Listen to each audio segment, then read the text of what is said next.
A very warm welcome back to Wuhan in central China in the province of Hubei. It's the 6th day, isn't it now, of this 2012 Dongfeng Citroën BWF Thomas and Uber Cups. Of course, today it's the Thomas Cup that's the centre of our attention. The semi-finals here from the Wuhan Sports Arena, the biggest and most prestigious team event in badminton. The idea of Englishman George Allen Thomas, after being inspired by tennis's Davis Cup, the Football World Cup, first held just after 1948. Here's how we've been going in terms of hardest hitting. Fu Haifeng leading the way. He's in fact had the two hardest hits this week, and yesterday Wang Xiaoli went top of the table as far as the women are concerned. Camilla Rutuyul, of course, no longer part of the equation in terms of the Uber Cup. It's Korea versus China tomorrow for that Uber Cup final. But who will be contesting the Thomas Cup final? We'll find out, of course, later this evening. Later on tonight, China against Japan. First up, Denmark against Korea. Denmark coming through very comfortably against Russia. Very similar story for Korea against Germany, although they struggled a little bit against the Germans in the group stages. But it's going to be a very even matchup, really a mouth-watering prospect. I'm Richard Kaufman, and welcome aboard wherever you are in the world. Denmark against Korea is the first of our Thomas Cup semi-finals, and I'm delighted to say I'm in the company of a man who knows the Danish team pretty well. He's been a long-time coach for them, I think something like 16 years if I'm right. Steen Petersen is alongside me, and you look at these matchups here from the men's singles through to the men's doubles, and they're all pretty even. Very, very even matches, and this might be a tie that goes all the way to the fifth and decisive match.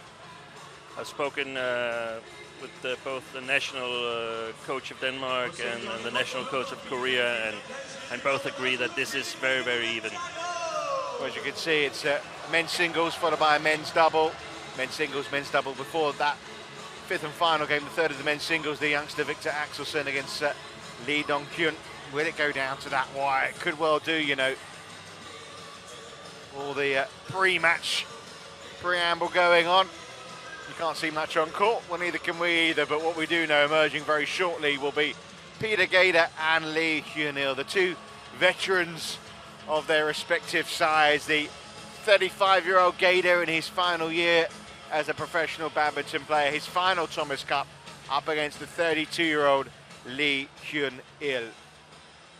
Denmark, I suppose, once again flying the flag for Europe. They met China, of course, in the Sudamen Cup final last year. Korea have only ever been in one Thomas Cup final, as we see Peter Gade come out first here. Runners-up in 2008.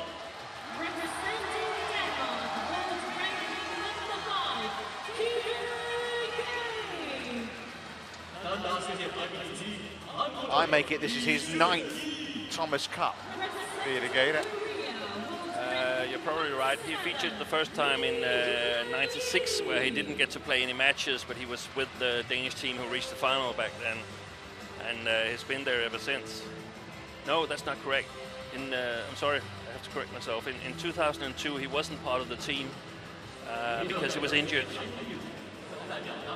It was the last time it was played in China, and the Danish team was without Peter on that occasion. Well, he's very much here. He said at the start of the week his aim was to get a medal. Well, he's got one, but how he'd love to get Denmark off to the perfect start with a victory here over Lee Hyun-il, and maybe start moving that colour from bronze to silver. Our match umpire, Steve Cheng of Hong Kong, just doing the toss of the coin. See who starts. Oh, he's dropped it. Not a good start for him, but makes no difference. Still the same result. Lee Hyun-il heading for a third Olympic experience this summer in London. Player actually got to the semi-finals in Beijing in 2008, but lost the bronze medal playoff match to Chen Jin. bronze medal winner in the Thomas Cup in 2000 and 2004, silver medal winner in that team I told you that got to the final in 2008. So these are two players who have been there and done it, Steen. They certainly have. They're both vastly experienced in these kind of matches, and it is an important match, the first men's singles. Can you give your team a 1-0 lead? It would be really, really important for the rest of the team. It's fair to say Peter's 2012 hasn't quite panned out as he would like. He's obviously been pretty impressive here. Obviously that match against Lee Chong-wei hit the headlines for the wrong reason. So. Yeah, you can't really use those results. They're not any good indication on where Peter stands at the moment. 2012 has been a nightmare so far for Peter. Quick exits in Korea and Malaysia, and a loss in the first round in the All England as well. So Wisman lost in the first round last time out at the Indian Open to Boonsak, but he has reached the final of the Swiss Open, the semis of the All England. And as you can see, he's only played against Marcus Wiebler so far. Won both of them, although the second time round it took over an hour to see off the European champion. Yeah, Wiebler took over Peter's throne at the Europeans. Big surprise that it was a non-Dane to win the Europeans, and quite disappointing for the Danish men's singles team that none of the 4 qualified players were able to lift the title. Well, it's a similar story this throughout. I mean, 2 players not too far in the world rankings, and head-to-head's pretty similar as well. 4-3, Peter Gade leads. Very close between them. That was at the Sudirman Cup when they last met, Peter winning 22-20 in the final game. That was their first meeting actually in 5 years, though. They first met, would you believe, these two at the Korea Open back in 2000, 12 years ago. And it's quite an extraordinary tale about Lee Hyun-il, because the way I remember it, he retired after the 2004 Olympics, and then he decided to make a comeback and got to the bronze medal match in Beijing, losing to Chen Jin. And then he retired after that Olympics. So we can pretty much... And then he didn't turn up again, and suddenly it surprised everyone when he turned up for the 2010 Hubei Cup. And hold on, he's back again. Yeah, and the Danes are not really happy to see him. He's a very unpredictable player, has such big potential. Ladies and gentlemen, online right, Denmark. And we can pretty much predict that he'll retire again after the 2012 Olympics. But will he surface again for Brazil? We shall see. What we do know, he's here. Korea, represented by Lee Hyun-il. Korea to serve, level play. Denmark and Korea contesting for a right to play in the Thomas Cup final of 2012. This should be a close run affair. Just wide from Peter Gade there, who's on the attack straight away though. And a really nervous opening. Lee Hyun-il totally tricked by a disguise in the beginning of the rally, and Peter missing a big opportunity here.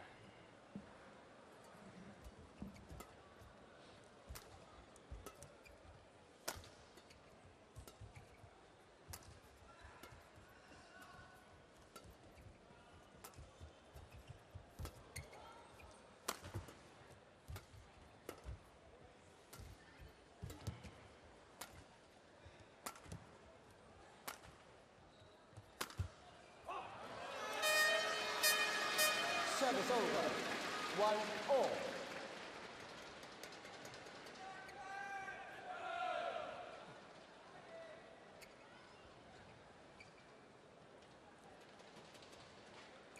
As you mentioned, we know that the form of Peter Gade is not the best, but the hopes in the Danish team is that perhaps Lee Hyun-il isn't at his best either. It sort of comes in 2 issues. But is it not a case as well? I mean, you know Peter a lot better than I do, but leading out Denmark, first match, semi-final, Thomas Cup last, Thomas Cup experience, that inspiration could lift his game and maybe find him playing the kind of form that, you know, we've come to expect of him. There's no doubt that he will be highly motivated, but if he hasn't, and I'm not sure he has, if he hasn't been able to practice the way he used to practice, then it will affect him in some way. But he can just hope that Lee Hyun-il is a bit worn out after a long season.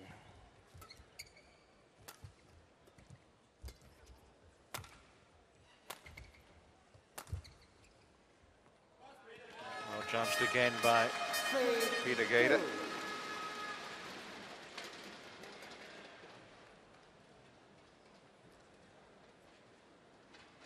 This is an important matchup, of course, with the right to play in the final, but these two also had a bit of a matchup in 4 years ago, didn't they, in the Thomas Cup?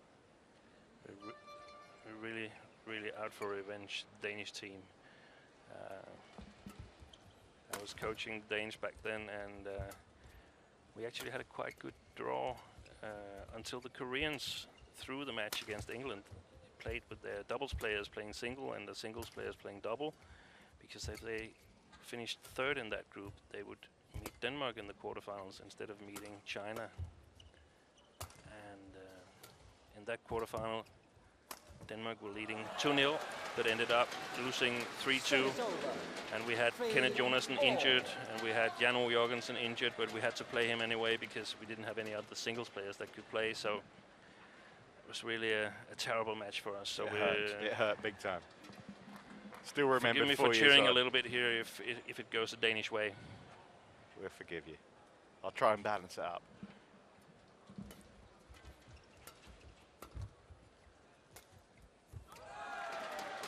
Well, we're expecting a tight 5 matches, and if the first 7 points are ready to go by, I don't think we're going to be disappointed.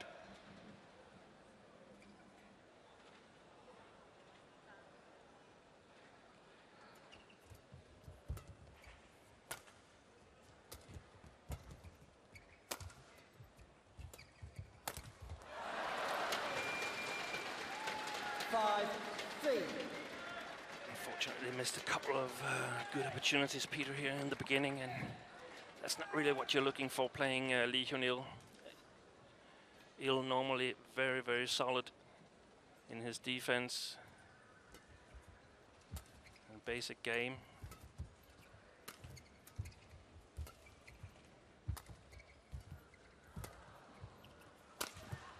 Well played. Service over. 4-5. And the problem is that he has some really good attacking shots. Really a sharp sting in his game. 235's up there with any of the singles players this week.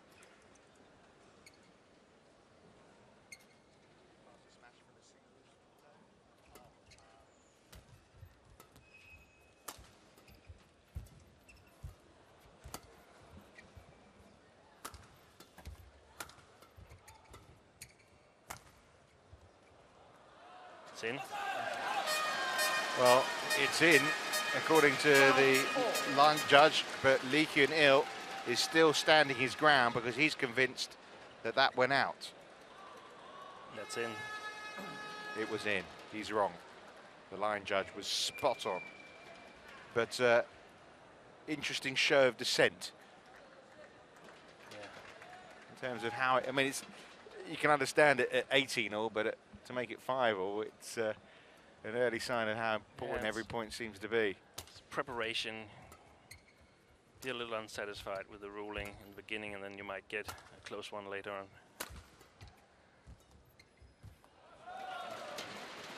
That one is Service over. out from Gade. 6-5.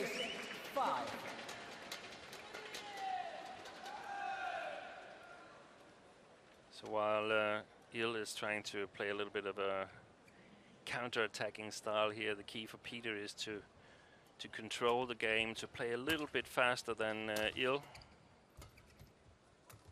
which is really difficult if he's in good shape, Bill.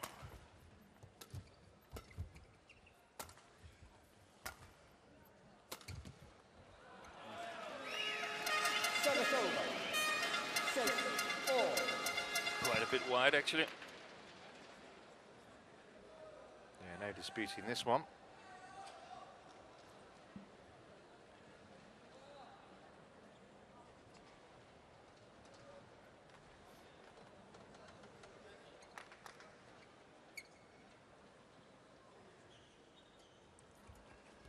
In that match in 2008, Peter, he led the way excellently for Denmark, winning a very, very long 3-game match against Park Sung-hwan. Well, this was his best shot so far this afternoon. Lovely steep angle on this.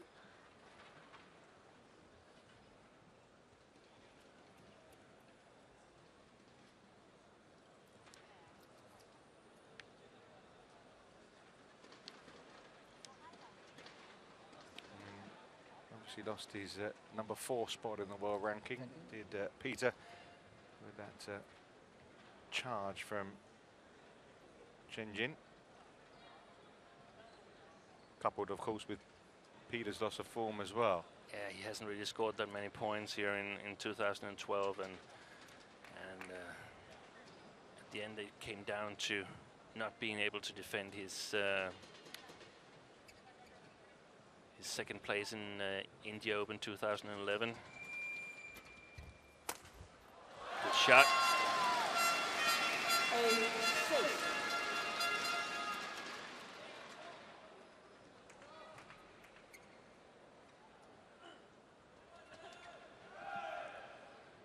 Well, both these players lost to Lin Dan in the World Championships last August at Wembley. Service over. That one was in from biennial. Yeah, that was a bad call from Peter. It was quite a bit in. Could be the sideline here. Perhaps thought it was white.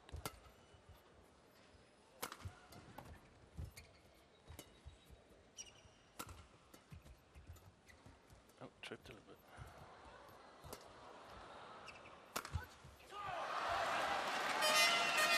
Service over. 9-7.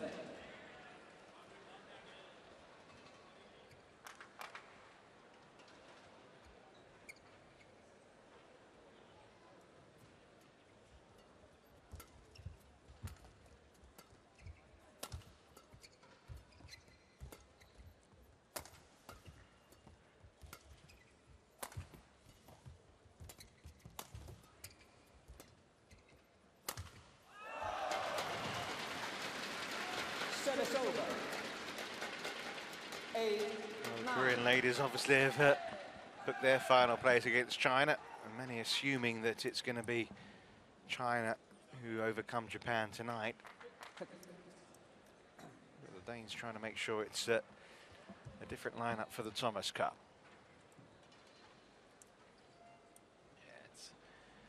I think both Korea and Denmark think they have a very slim chance of upsetting China, so this is sort of a Their small final for them. It's their own final. And you feel like it could be a long afternoon, don't you? You're right I hope so. I hope so, because if it goes down to the 5th match, I think Denmark will have a good chance.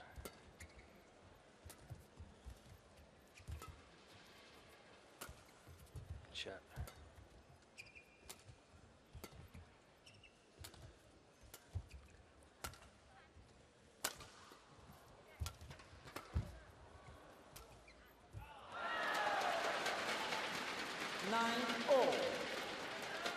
And the news from the Danish team is that Peter's looking better in practice than in the previous month here, so that brings a little bit of hope for the Danish side.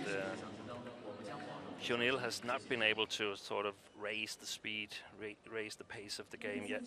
Please notice that during the games, no questions. Service over. 10-9.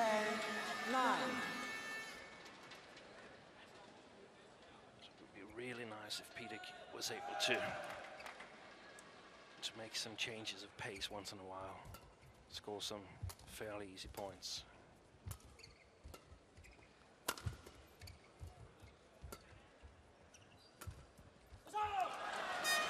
11-9, interval. Well, it's an advantage, albeit a slender one for Peter Gade at the interval, but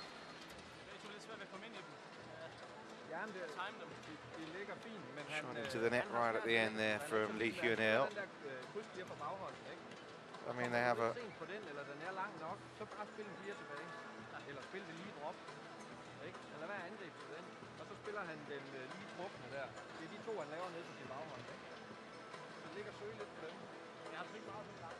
Ja, præcis, men han er ikke så vild, han er ikke super tryg ved længden, så der kommer ikke så mange. Lidt mere frem. Ja, men hvis du er oppe på en, så kommer den næste gang. Ellers så er det bare, når du har haft en angrebschance, hvis der ikke er mere i den, så bare afgive, ikke? Spil igen. Det er vigtigt at vise om det er overskud, så skal han nok dumme. okay. Here's my translator, Steve. Yeah, they're talking a lot about Lee Hyun-il not having been able to find the baseline. He's on the side where it's really difficult to control the shots. 11-9, Very easily. He goes long, and they want Peter to move perhaps 1 foot closer to the net to be able to control the front court. And they have quite a good picture of what strokes are coming from Lee Hyun-il. Then if Peter has tried an attack and there isn't anything more in it, he should just play it safe the next shot instead of going for the kill. 12-9. Another question for you here, maybe a bit tricky. Who was that in the hat and glasses? That was Hans Christian Wittinghus. There he is. He's incognito.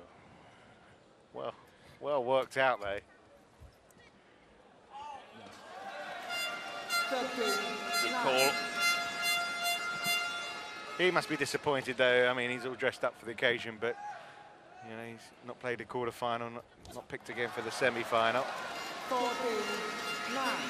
Yeah, the match against Muhammad Hafiz Hashim really wasn't that good. So I think his back injury suffered in Denmark a week before they left for Wuhan has sort of prevented him from playing at his normal level.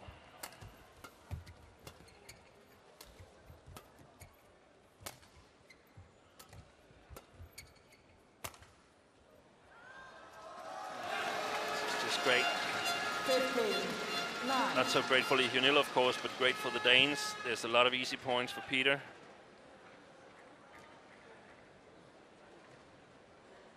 Well, from 9-7 down, he's now 15-9 up. Yeah. Be interesting to see how much Lee Hyun-il will try for the rest of this game. I'm not sure he'll try that much. Save himself for trying to get it back to 1 game more, you mean? Yeah.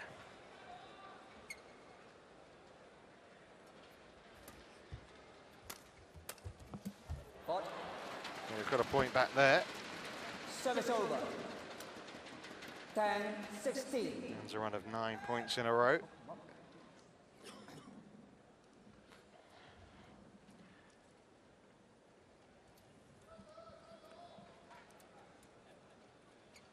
It's so important now that Peter keeps his concentration, not letting any easy points slip away. In the Europeans against Swede Henry Hurskainen, he was leading 18-11 in the 3rd game and ended up losing it.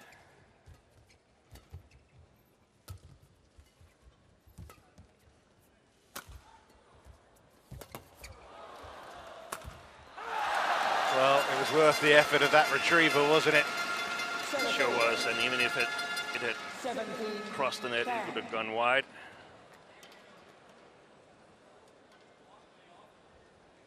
You know, when you get to the age of 36, and it really is veteran terms in Badminton, of course, 36 at the end of the year, Peter Gade. It takes every bit of effort to get to those kind of shots, doesn't it?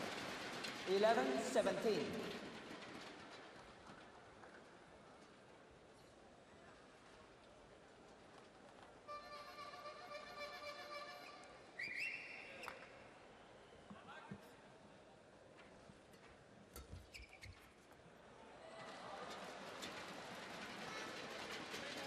Twelve, 17.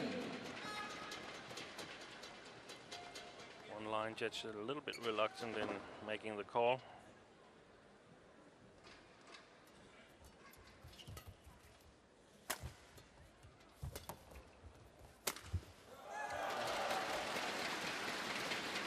Thirteen, 17.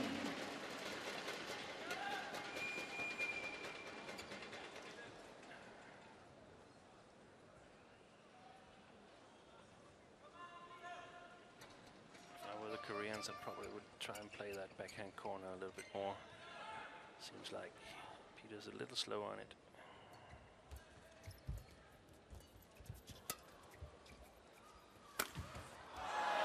Just missed out there. I feel the last 3 shots Peter has been going for the chances too early. He's played with a safe margin or even to the body. Nothing bad is going to happen. Lee Hyun-il has made a lot of unforced errors, so there's no point in returning these unforced errors. Yeah, suddenly it's just got a little tighter in this game. And your question of whether Lee Hyun-il maybe will save himself for the next. I think it's back to business here. It's much better. Just play with him.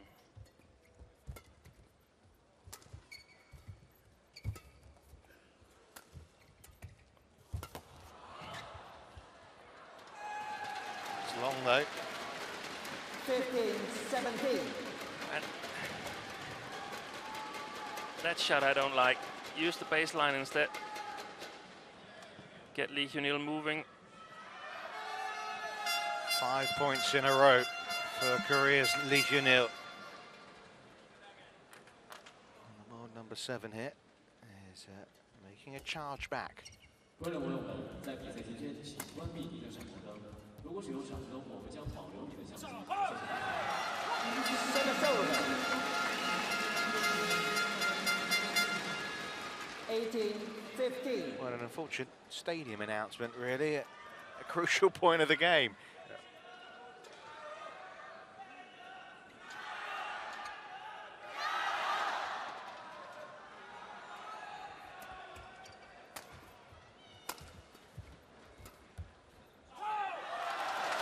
Authority is restored. 19-15. That's Colling, Danish mixed doubles player in the picture.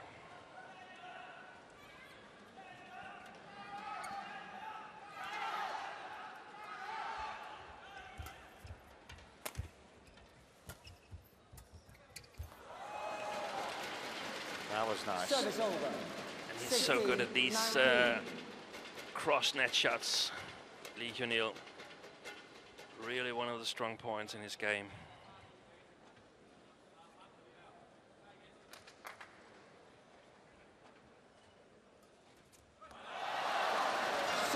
So that mistake on the serve brings up game points for Peter Gade. What a beautiful serve. Come, come. Don't mind you cheering for Peter, but not for Lee's mistakes.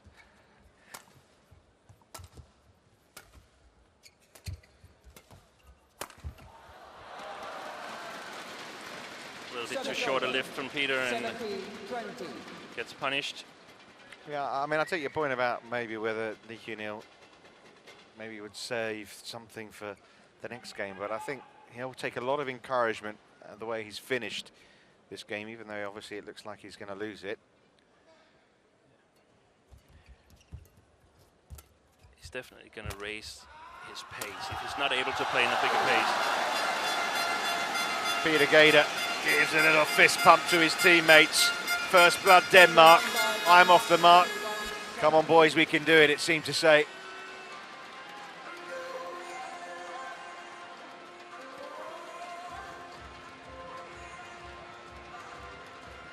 forceful smash to end proceedings in game one. See, there you are. That was to his teammates. Well, enthralling 20 minutes, absorbing 20 minutes on court between these two veterans.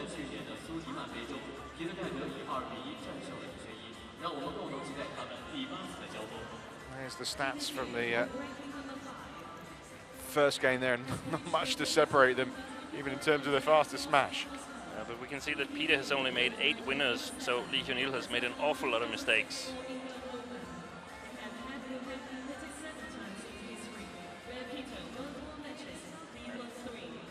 What I was trying to say when the game was decided was that if Lee Hyun-il is not able to raise the pace in this game, I think he's going to lose it, because I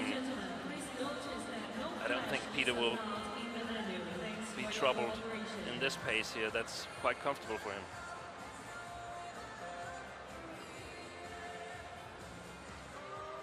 Well, can he raise the pace then, Lee Hyun-il? That's the question, I suppose. If I were the Korean, I would put some pressure on the backcourt, 1 or 2 clears, flat lifts, and then a close drop in either the forehand or the backhand side, and that should open up for attacking opportunities. Well, the Koreans have been saying ahead of this game that they're the underdogs. He reckons they've been their assistant manager Kim Gong-ki was talking, saying they've been pretty lucky to come this far, that the draw's been good, and well, 3-2 was their win in the group stages over Germany, and they reckon that was a kind of reality check for their singles players, and obviously they feel that their confidence has been restored by the way they saw off Germany second time round. Yeah, you could say that. Still, Wang Shun-ho played 2 very close games against Dieter Domke in the second men's singles, whom he lost to the day before. So Play. I don't think he's in the greatest form of his life. Yeah, Hong Ji-hoon and Shan Wan-ho both lost in those singles matches against Germany.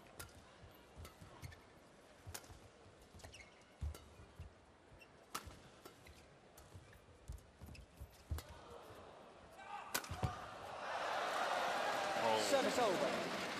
It's just gone wide. 1 love.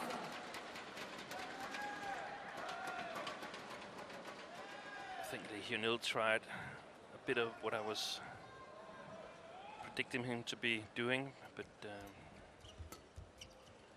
Peter played excellently.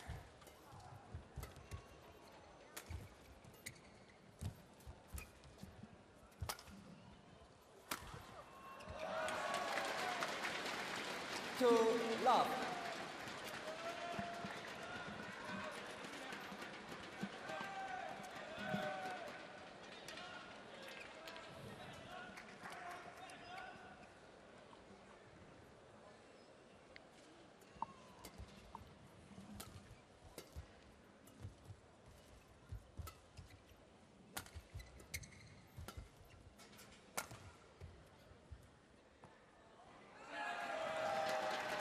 Not the best leave that time, although he's convinced Peter Gade that it went out, but It was in. yeah. And I've got to say, all credit to the line judges. They've spotted them all so far. They're on good form. Not easy.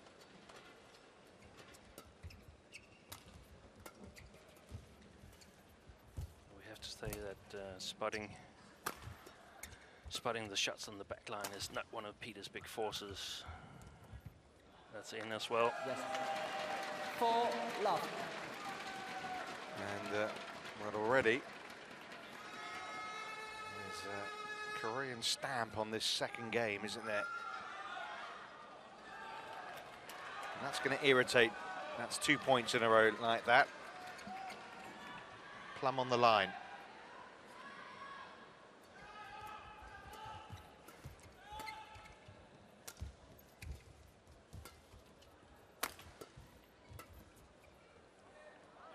It took a hearty soul to leave that one. I think everybody in the Danish team kept their breath.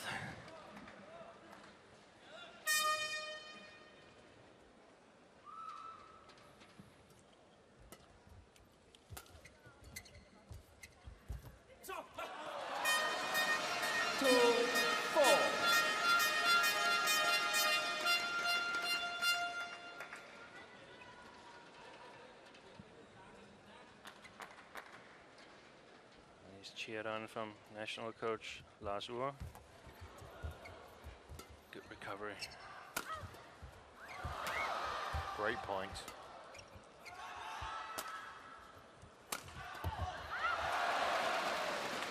Service over. 5-2. Clear a little bit too short.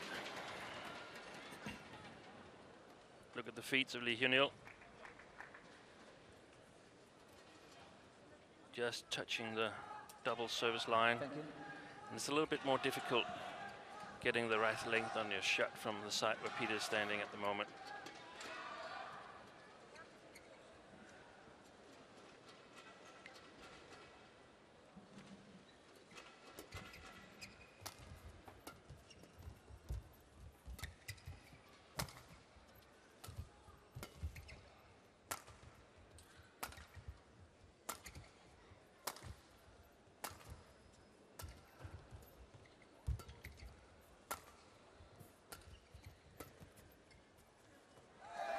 Again, one left that comfortably went in this time. I don't think this one even hit the line.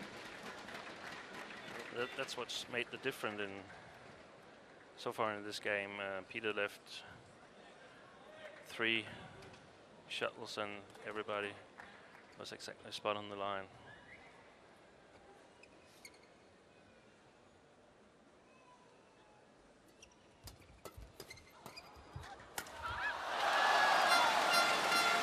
I think he took it out in that point. Yeah. Really nice change of pace there. Catching Lee Hyun-il off the guard.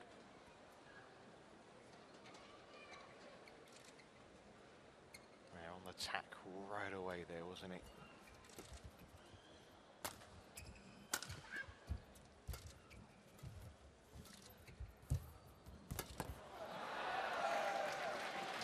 Again, one of these extremely sharp cross-net shots from Lee Hyun-il. Young Day there, cheering on. There was a swarm of cameras from spectators trying to take photos of him earlier. The Koreans, they really need this match because the lineup for the first men's doubles. Yeah, obviously there's a lot to talk about with this match, but obviously the doubles is certainly a talking point, particularly from the Korean perspective. Of course, one big name missing from their lineup because of injury. No Jung alongside Lee Young-dae at the Thomas Cup. So Go on, Steve. Yeah, Denmark is a little bit expected to win this first men's doubles because they have a 5-0 head-to-head lead over the Koreans. That's right. Puts a little bit of pressure on the shoulders of Hyun-il here.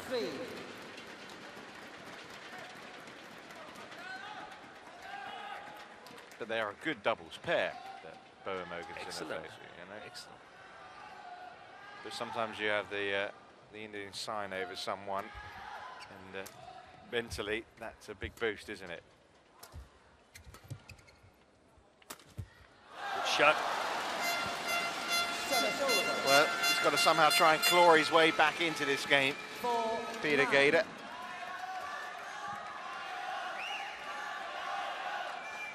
Those kind of shots will help.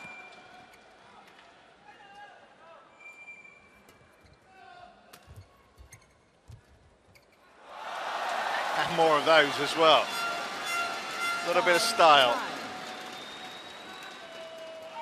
It seems to me that Lee Hyun-il has been extremely vulnerable for small deceptions.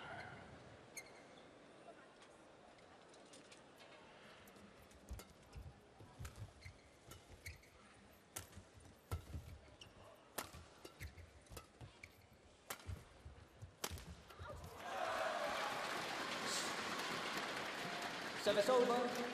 10-5. Was a little bit short again, the shot from Peter here.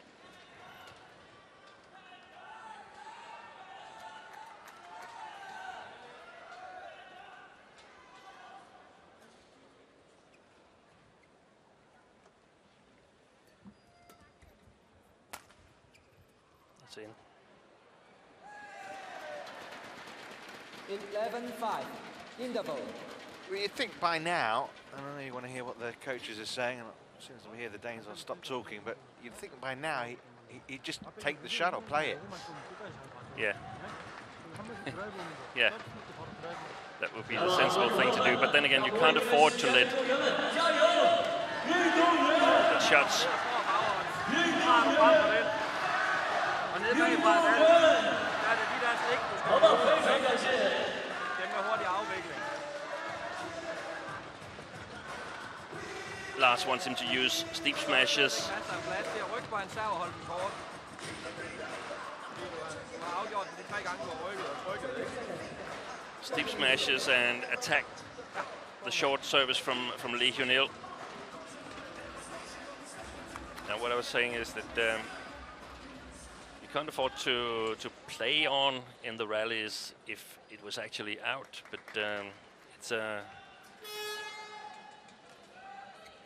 balance. Yeah. 11-5. That's 4 points out of Lee Hyun-il's 11 that have been Play. Peter Gade leaving them.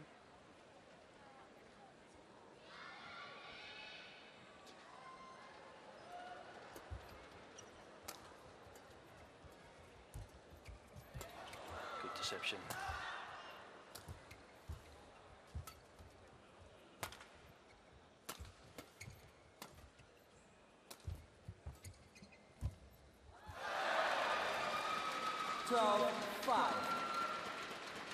I'm afraid this game is gone for Peter, unless something really special happens.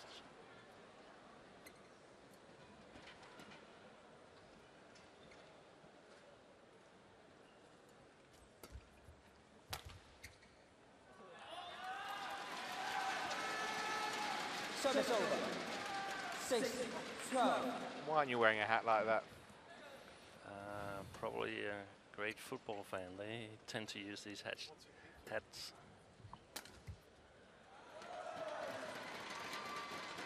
Service over. There's definitely a drift from left to right in the stadium.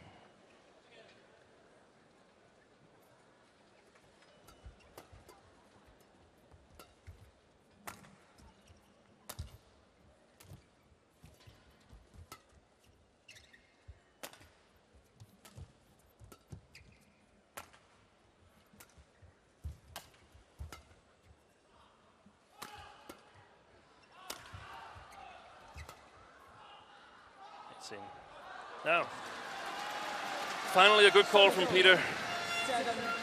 That'll be a relief as much as anything that he can trust his own mind.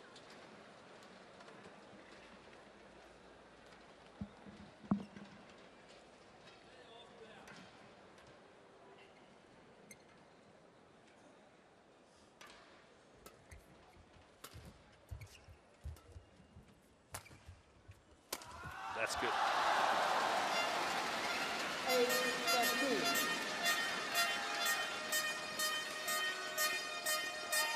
We can see that Lee Hyun-il doesn't have his normal explosive power to go for these shots.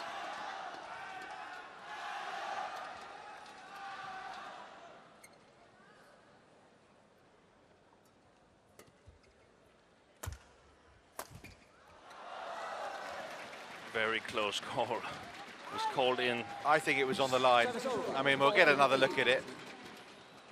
Peter's really giving the umpire the evil stare there. But I think he's wrong, personally. But obviously, we'll see whether that's the case or not, if and when we see a replay.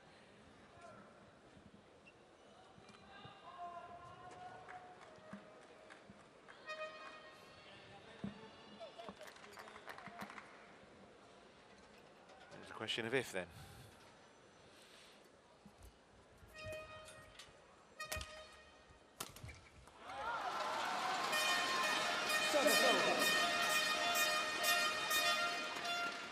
9-14.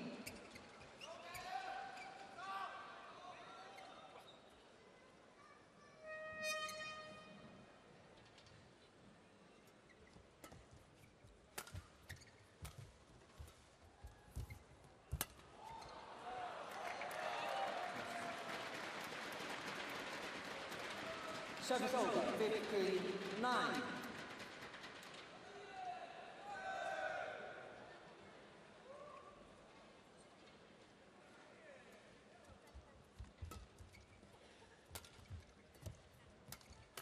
Well played.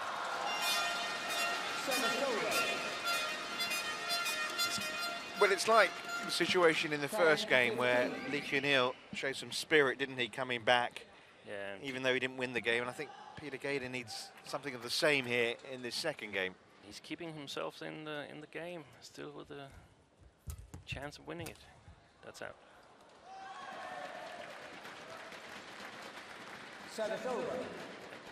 16. Could be an idea now to try and find the baseline, find out how much power should he apply, so he has a better chance in should this go to a third game. Well played. Service over.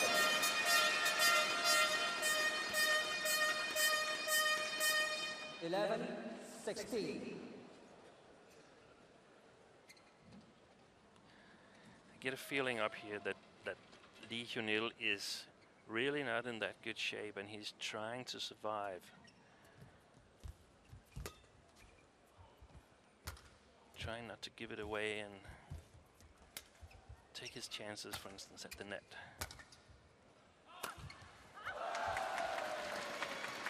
Service over. 17-11.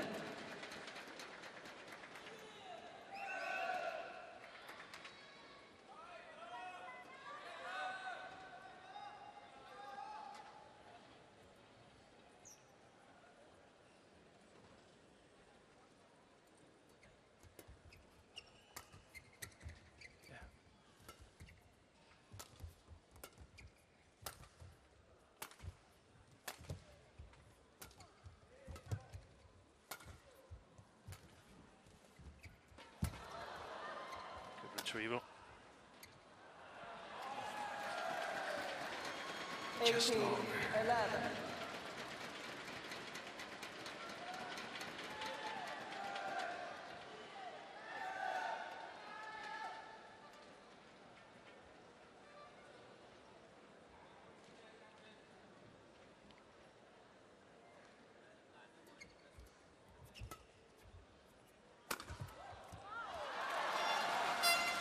Service over.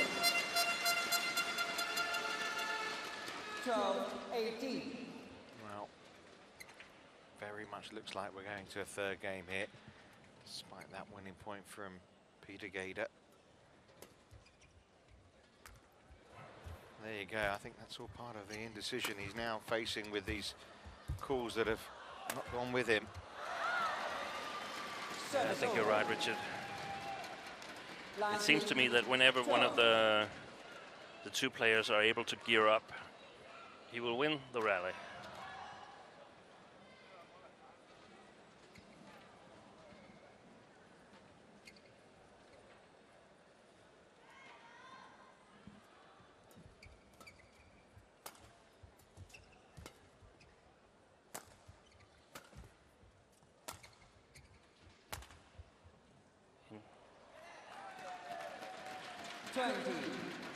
Game point, draw. So game points have arrived for Lee Kyun-il.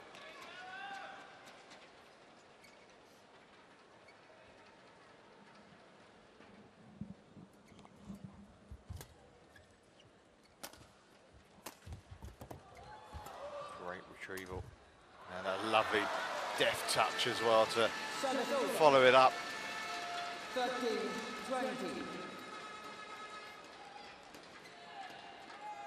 Peter has had quite a bit of success with the shots from the backhand corner to Lee Hyun-il's forehand side. 14-20. He saved a couple of game points, still 6 more to go.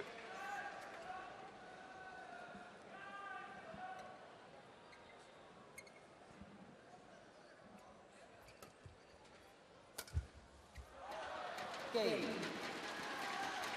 Second It's game off by to a Jorgensen, decider then we go. 1 game all.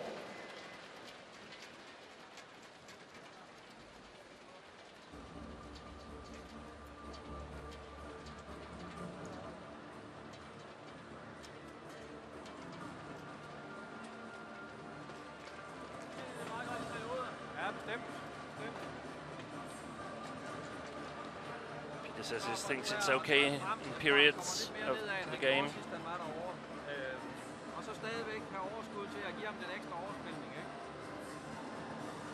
Så en gang imellem, så laver du temposkifte, ligesom du også gør her, og så riv igennem på kroppen af ham. Og også lave temposkift med de der stik ud mod siderne, ikke? Der er stadigvæk plads til de kropper også. Lars Ure encouraging Peter to change the pace, especially with the steep smashes towards the side lines.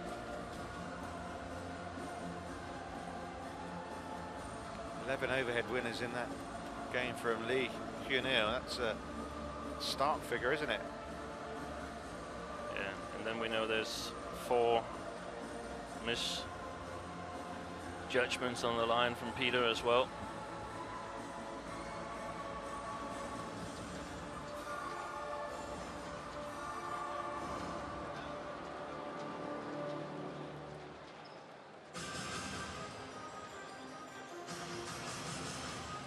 Now the first game, Peter got off to a quite good start on this side, and the same thing happened for Lee Hyun-il when he was standing closest to the camera.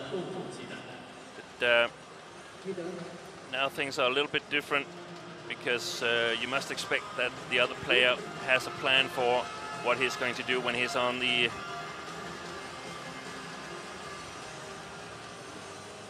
difficult side of Why is that court. the difficult side? It's difficult because there's a drift going towards our camera, and it's not easy to control the length of your strokes. The lifts and the clear shots tend to go out, and that means you can't play these shots as freely as normal. You have to think a little bit more.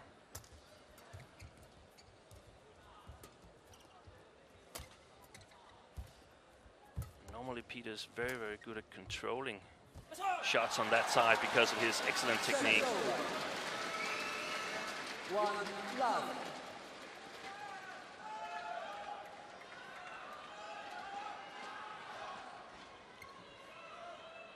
Hyun-il should try and take a bit more of a controlling attitude in this game, Service over. or the first part of it at least.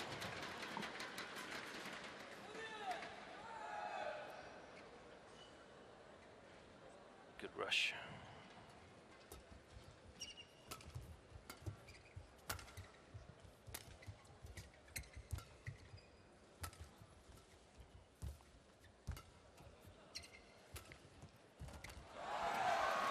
That's a really nice shot from Lee Hyun-il, really, really sharp. Close to the line, close to the net.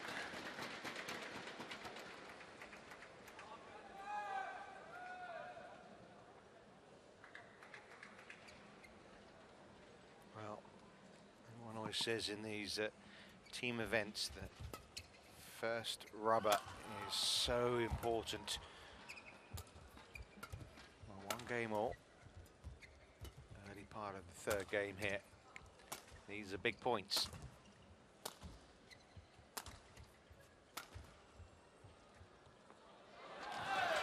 This time it's Lee Hyun-il who makes the error. And it's a big one.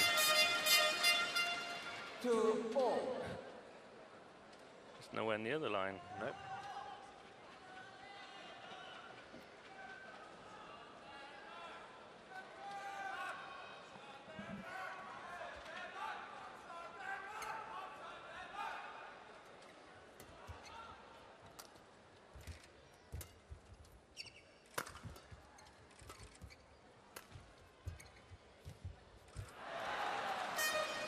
Service over. 3-2. The way I see it, there really is no need for playing that tight to the net, because if the rally just plays on, I think Peter has the upper hand.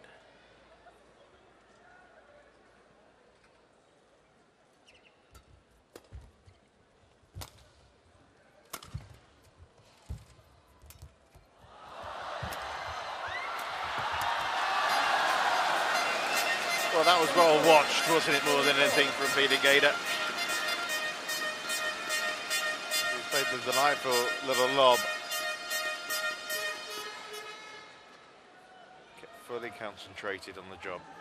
And it was one of the things that Lars Ure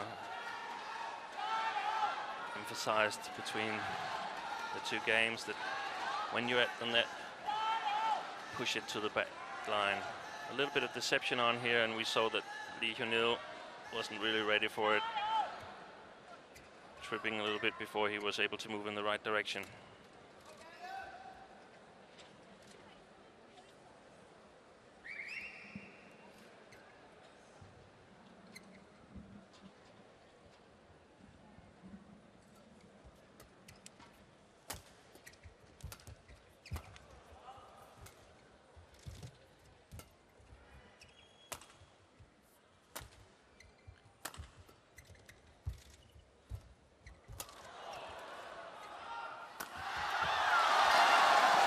Excellent play again. 4-3.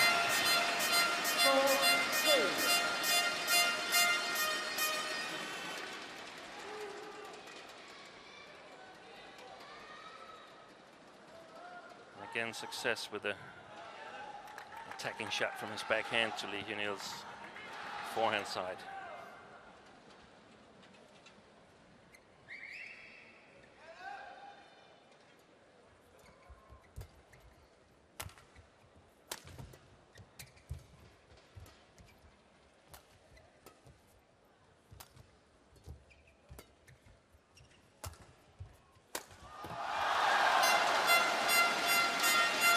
Found his rhythm, hasn't he, the last few points? 5-3.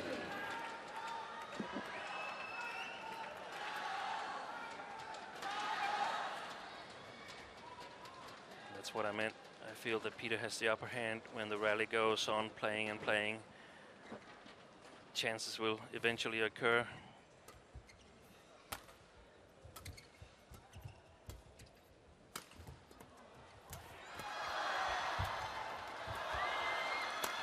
Wide this time. Service over. 4-5. Credit to Lee Hyun-il there, who was hanging in the point. Peter played some delightful shots, but Probably a couple of rallies ago, we saw Lee Hyun-il throw himself at one of the smashes. Didn't get it, but it could be in the back of the mind of Peter Gade that he was close to it last time, so I have to play it even tighter to the line, and that sort of created an error. 5-all. well, one game all, 5 points all.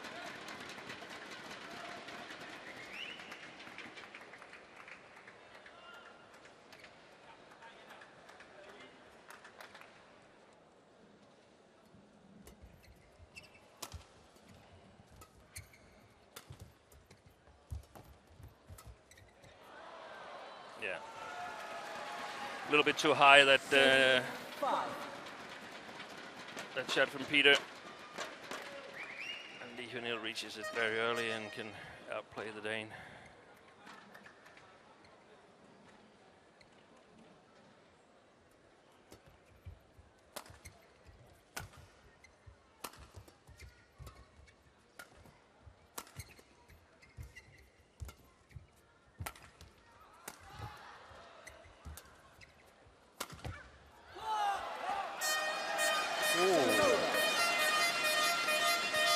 Given Called out. wide, given out. Let's have a look. I wasn't convinced personally. It's hard to see from that angle. You got one go his way. Let's put it that way, shall we? Yeah.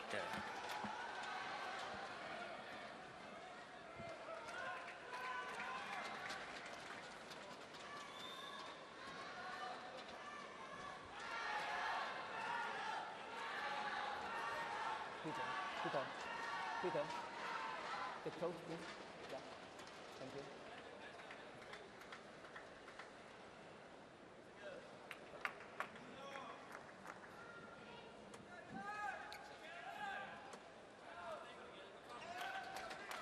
Six all play.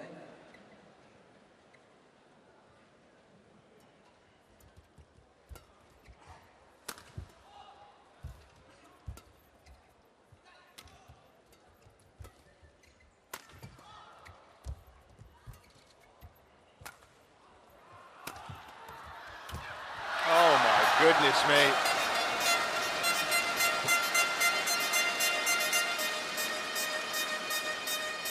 Was he trying to make a forehand shot there? 6. He was. There was virtually no room for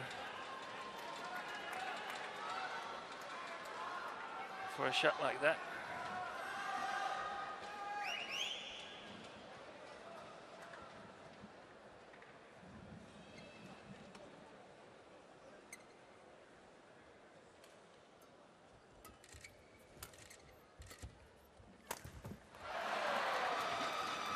Service over. 7 all. A little bit too early in the rally to go for an attacking shot, the way I see it.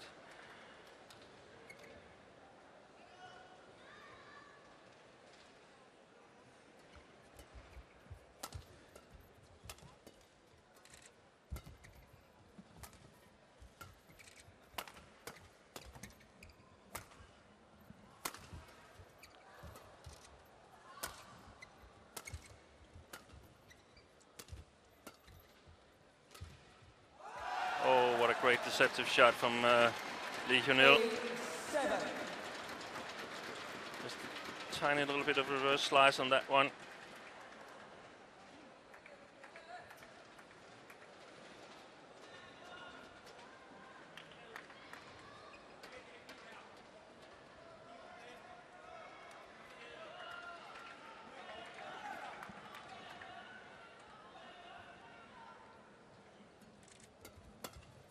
Oh. And every point is becoming more and more important now. Yeah, there wasn't really any quality in that short service, but unfortunately the return wasn't any better.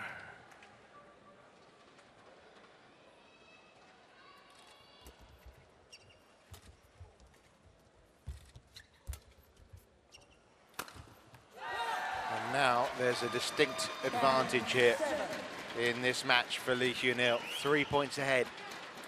And we can see, compared to the first game, Hyun-il has been playing a little bit more aggressively in this first part of the third game, and that's the wise thing to do. 230 there as well on the smash.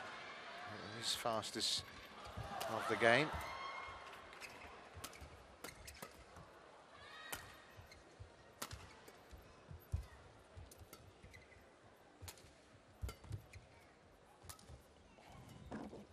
Look wide.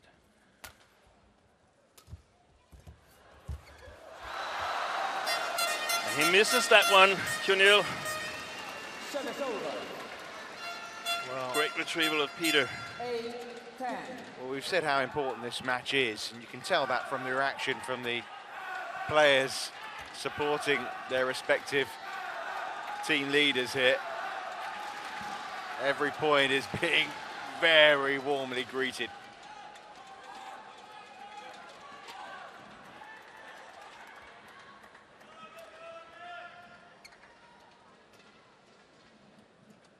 Pair left.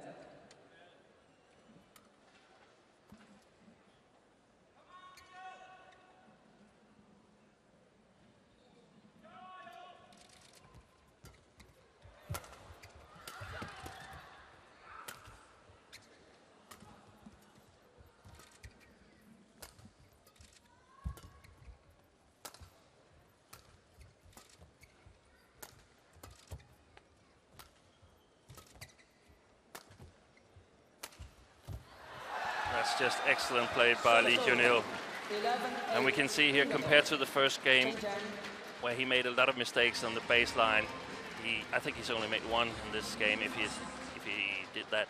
Or did he make one in the beginning of the game? I think so. Yeah, one, as you say. And he's played a lot of quality shots as well.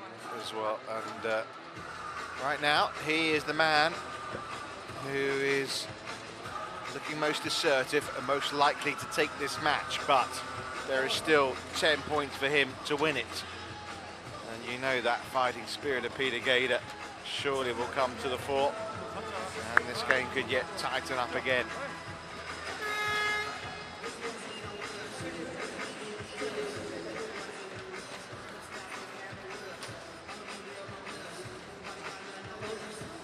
Got to be feeling good about himself, and you can tell the Danish coach still talking to his player while the Korean left his man alone for quite a while.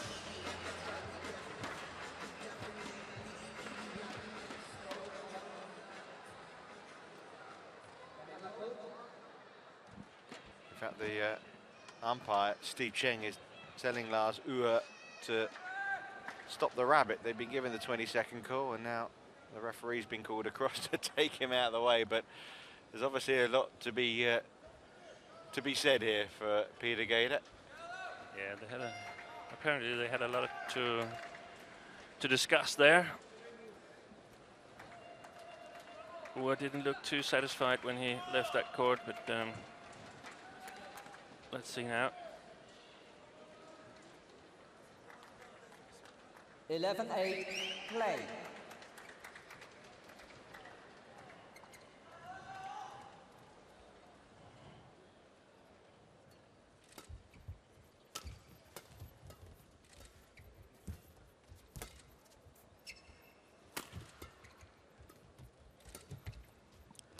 Look wide to me. Good shot.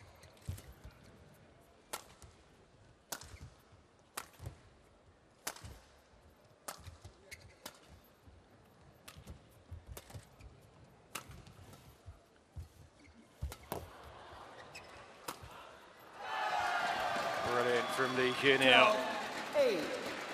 And is he providing some decisive blows here? He's right on his game now, isn't he? Yeah, and not too bad a rally for Peter Gade, because he showed Lee Hyun-il that he can also find the baseline a little bit better after having changed the sides, but still a little too passive. You need to be more in control playing that side. 13-8. That was wide, but had the correct length.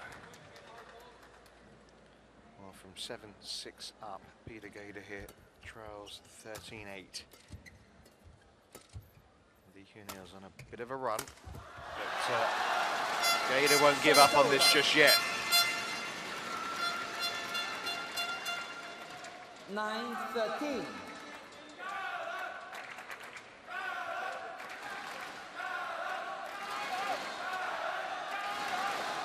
Saw Jonas Rasmussen in the picture earlier. The players playing the late matches are not coming in from the beginning of the match. 9. I'm pretty sure we don't have Victor Axelsen in the hall. He's back home at the hotel relaxing.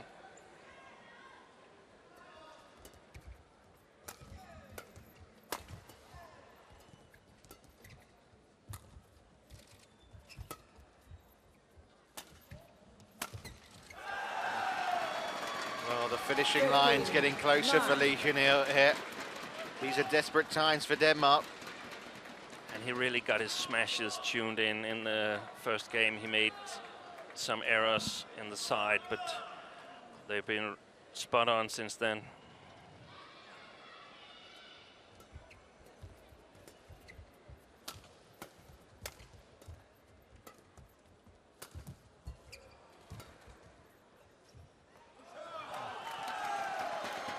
It's out.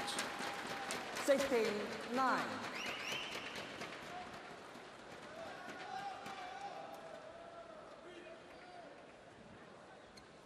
It's a long way back now, Steen, isn't it? Yeah, it's a long way back, but I think the Danish team quite expected that Peter wasn't really able to deliver today due to his injury. But I think they'll be happy because it's important that you put pressure on in every match, even the matches that you eventually end up losing.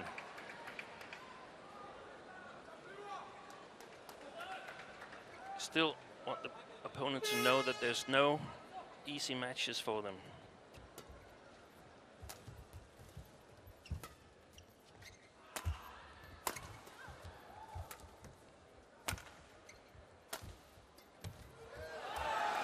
He looks a beaten man now, Peter Gade, and all credit here to Lee Hyun-il. He went a game down 21-17, but boy, what a response.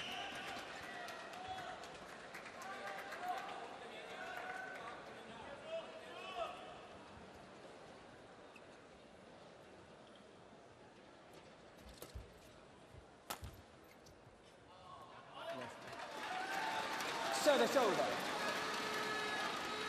10-18.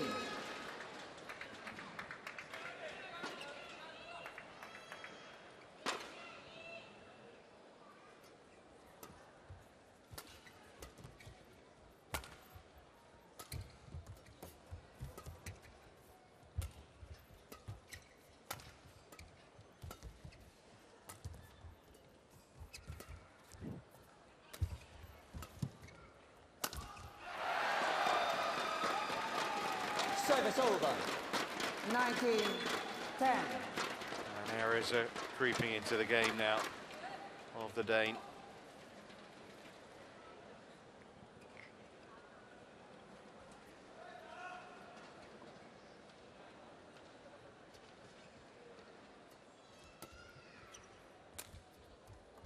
That's in On the line. Well, how many times has that happened in this match? 20, match point, 10. And, I think no irony lost that it brings around match point. Well, not just one of them either, 10 of them.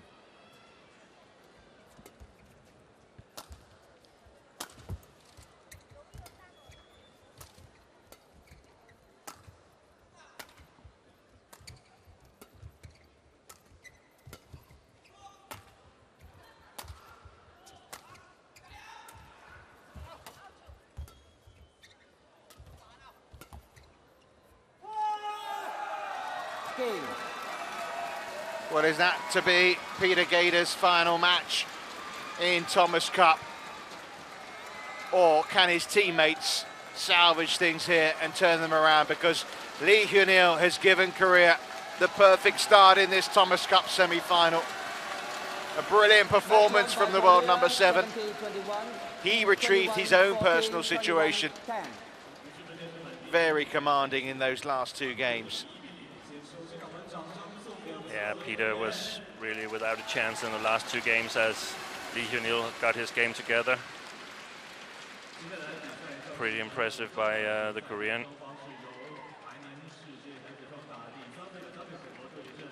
Well, there you go, just over an hour on court, and after taking that first game, Danish hopes were high, 21-17 to Peter Gade, but Lee Hyun-il biting back 21-14, 21-10.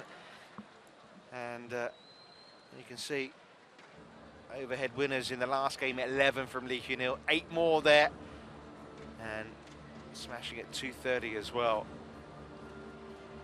All those serves, but he was in command really from the word go in that final game.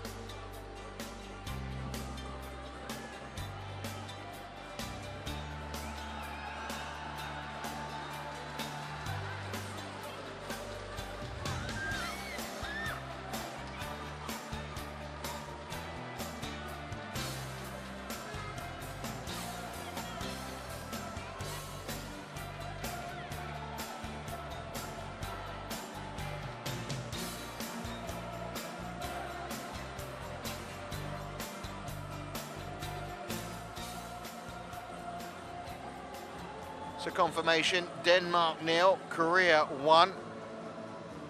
1 down, 2 to go as far as they're concerned. Lee Hyun-il's fine victory. How significant will it prove to be? Always told that the first match is so vital. Well, only time will tell, of course. Next up, it's the men's double. Matthias Bo and Karsten Jorgensen taking on Yu Yeon-seong and Ko Sung-hyun. And as Steen was referring to in that men's singles match, it's a game in which, well, the Danes are quietly confident, even though if you look at the world rankings, there's not much between them, is there? Just one place between them, but the Danes have a superb head-to-head record against the Koreans, played 5, won 5. Of course, much talk about the Koreans. Their star doubles combination of Lee Yong-dae and Jung Jae-sing for a second straight edition has been split up. Injury to Jung Jae-sing, a back injury, means he's not here. Of course, Lee is not in this game. They're going with their combination here of Ko and Yu, the world number 4. Of course, Ko has played a lot with Lee Yong-dae, and there was obviously some temptation from the Korean camp maybe to put them together, but they've decided to play Ko with his regular partner of Yu and leave Lee playing the second doubles match with Kim Sa-rang. Did play with Ko Lee Yong-dae in the group match against Germany. But he's together with Kim Sa-rang in the men's doubles game that comes later, our 4th rubber. How difficult a choice do you think it was for Korea whether to play Lee Yong-dae with Ko Sung-hyun or to keep these two together? Yeah, I'm not really sure how difficult it was, but they must have considered that Yu Yeon-seong is probably their 3rd best men's doubles player, and if they'd chosen another lineup than this, then he wouldn't come into play. So I think they've actually been a little bit afraid of the Danish second men's doubles with Jonas Rasmussen and Joachim Fischer, and they haven't really been able to, been ready to rely on Kim Sa-rang and Kim Ji-jung to play that match, that perhaps very, very crucial match against the two very experienced Danes. So that's why I think they've chosen to go with this lineup. Well, Ko Sung-hyun at the back there. Well, Bo and Jorgensen, of course, another very experienced pair. 2 wins out of 2 here this week. Former world number 1 pair up against the world ranked number 4, who've also been to number 2 in those rankings before. The umpire in charge of this one is Tata Mulyana of Indonesia.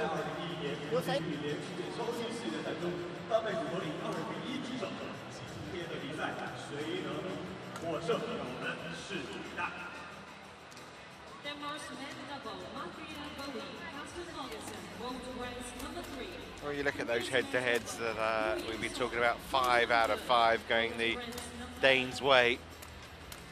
And you feel really that there must be a huge amount of confidence between the Danish pair that they've got the beating of this Korean combination of Ko and Yu.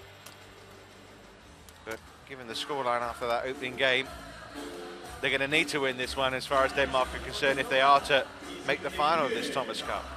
And it adds an enormous amount of pressure. Enormous amount.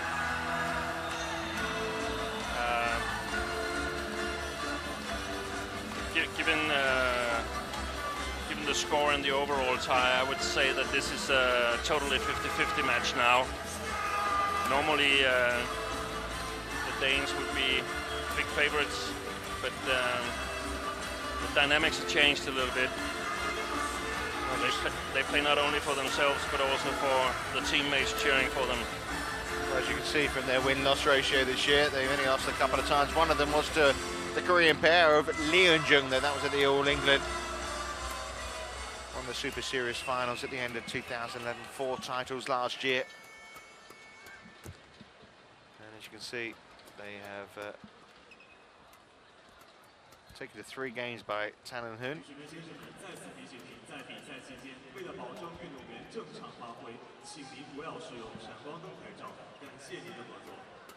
Ladies and gentlemen, please turn on the flash on your camera. Thanks for your Well, Ko cooperation. Seung-kyung, baby-faced Korean, who's fast gaining popularity like Lee Yong-dae in his homeland. Very skillful player. This pairing have been together almost 3 years now. First came together to the Asian Badminton Championship in 2009, reached the final there, and they reached the finals of the World Championships last August as well, back at Wembley. Final in their last appearance, that was at the India Open. But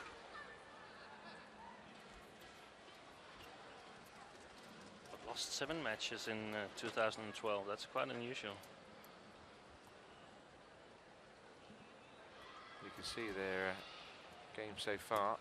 The American pairing of Bak and Gunawan taken to 3 games in the group matches.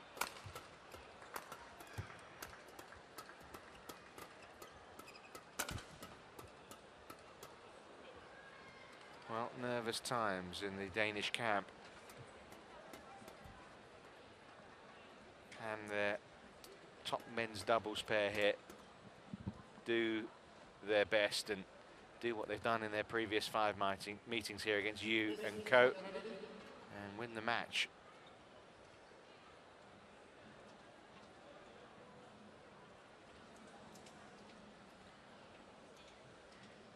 Did go to 3 games, didn't it, though, in that December clash at the Super Series finals?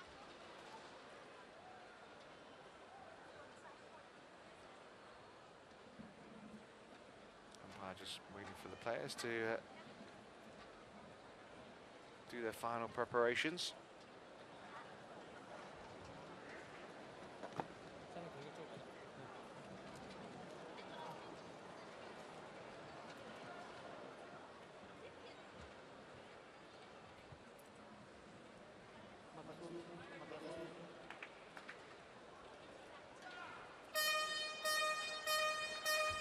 They have a tendency not to hurry, do they?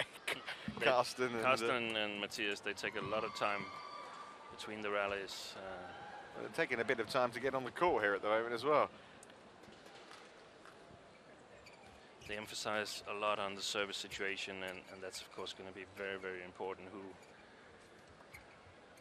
gets the upper hand within the first 3 or 4 shots. And then it will be very, very important for the Danes to get their defense working. The Koreans have excellent defense, but the Danes' attack can match that. It's the other way around that's interesting. Denmark, represented by Matthias Bo and Carsten Jorgensen. And on my left, Korea, represented by Yu Yong-sang, Ko Seung-young. Korea to serve, Yu Yong-sang to Matthias Bo, Lapo, play. Well, vital match this for Denmark to win. Of course, Korea take it, and they'll be well on their way to the final of this Thomas Cup.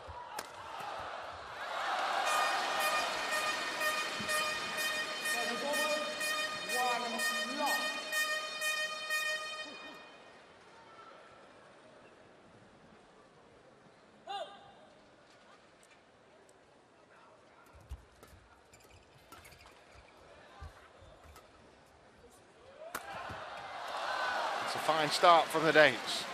Fantastic smash from Matthias Bo here. Exactly the right placement, good marking.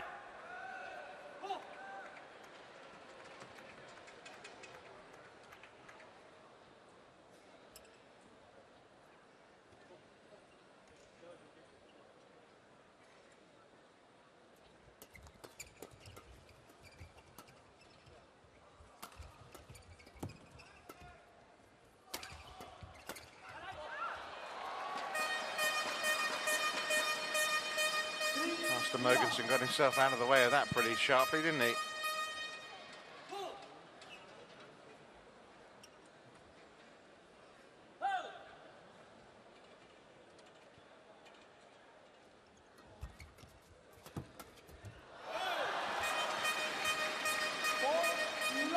Very loose shot from Jorgensen here. The fourth shot going upwards all the way. Mogensen intercepts it.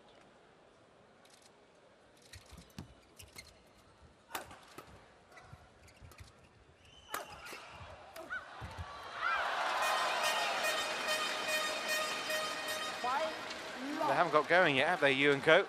Now the Danes have been in control. They've been exactly where they want to be. They're controlling the service situation and attacking. Given the 5-love record previously, given it's 5-love now in this opening game, again, mentally, you feel for the Korean pair here. Felt like they needed to get off to a good start in this match, and they haven't. The problem for the Korean pair is that they haven't got a really natural net player, and that's really what you need to have to compete with Bo and Mogensen. They often do very well against pairs where they can dominate the front court.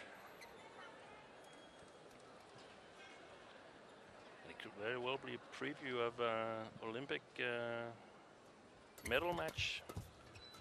The rankings suggest a bronze medal match. Third and fourth in the world, these two pairs.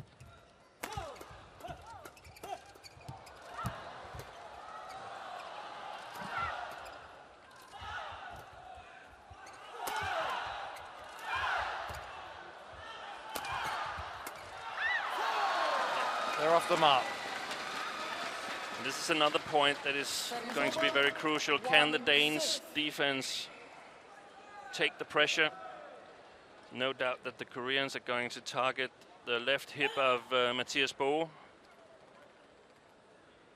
You need to get on the attack, you know, more and more, haven't they, the Koreans, to have a chance here.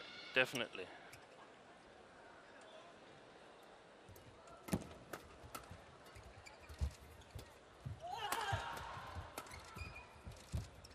Good move. Great play by the Danes here. And we can see that Bo is playing one or two defensive shots and then moving towards the net. And that's the position that the Danes want to create a lot of times. Mogensen working hard at the backcourt, and Bo looking to finish it off at the net.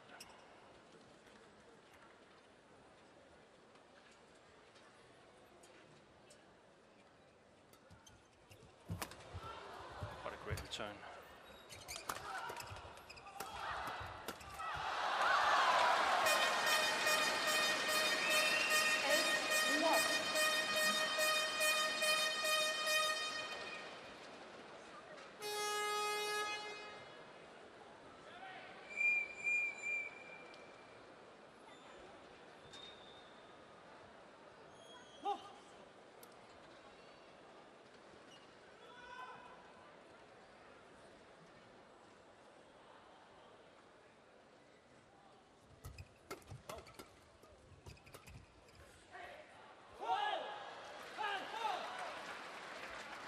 Service over to 8.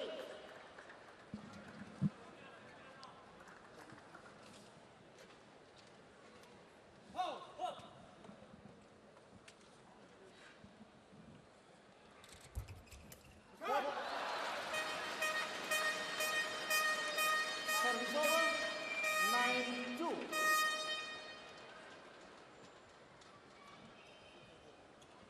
Good service return.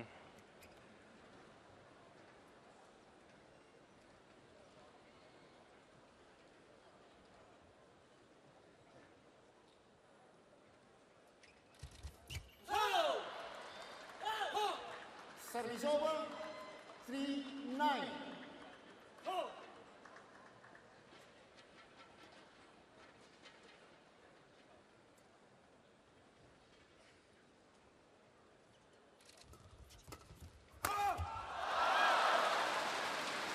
Getting a loose third shot from Jorgensen. 10-3. Very, very short.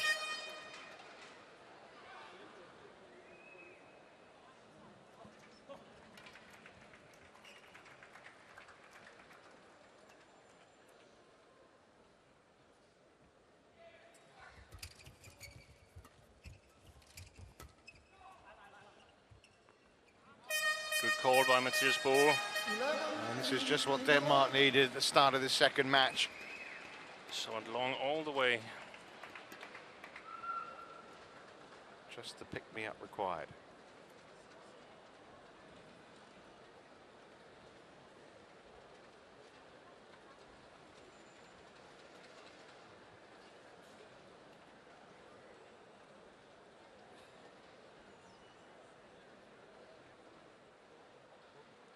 Så vigtigt net, man bare bliver ved med at træde bagud, når de har angrebschancer. Træde bagud, og så bare lige den hurtige vinkel på at dumpe dem. Okay? Det virker pisse godt, det der, når bagmanden spiller tredje bold.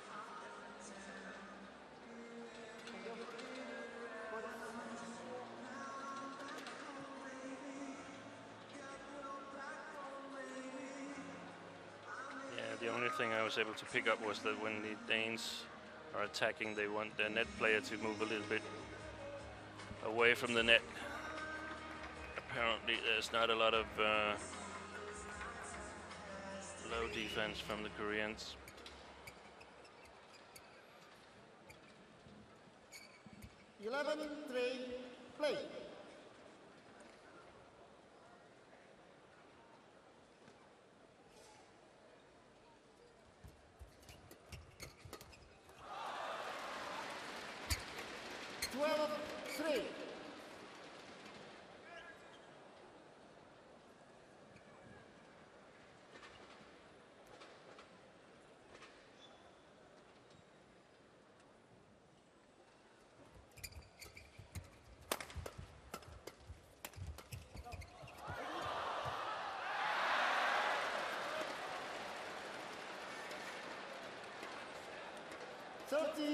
Play.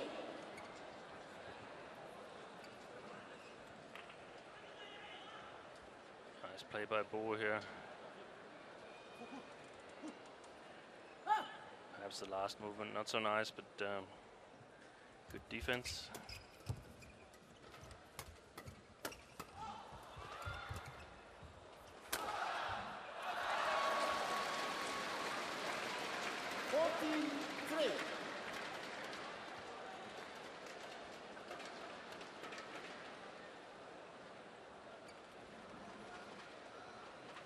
Everything's going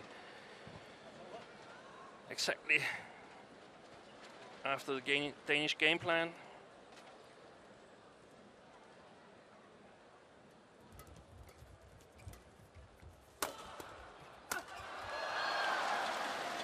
And that third shot from Carsten Mogensen, that's decisive. That's what decides the rally. Just blocking it below the tape, and the Koreans have to lift.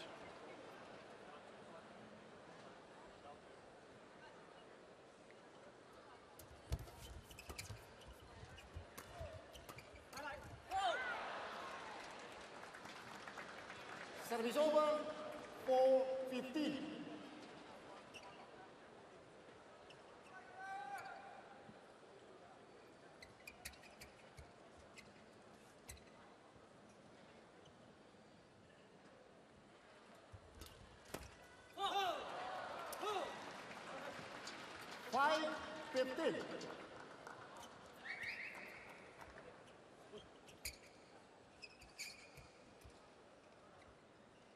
The only important thing for the Koreans is to try to get a feel for the court, see if they can find something working. This one did. 6-15. Yeah, there's no way back in this game for them. It will take a collapse of immense proportions.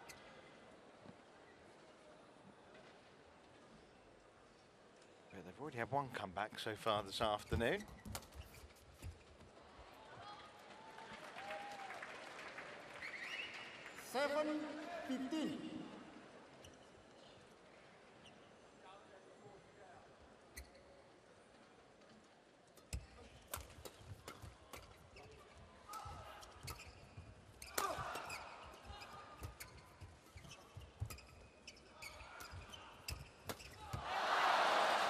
Great interception. Service over, 67. Carsten Jorgensen setting up the kill for Mathias Bo. And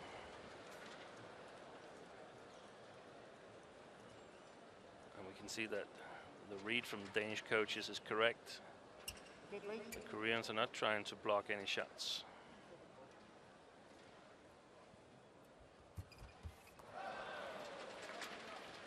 $77.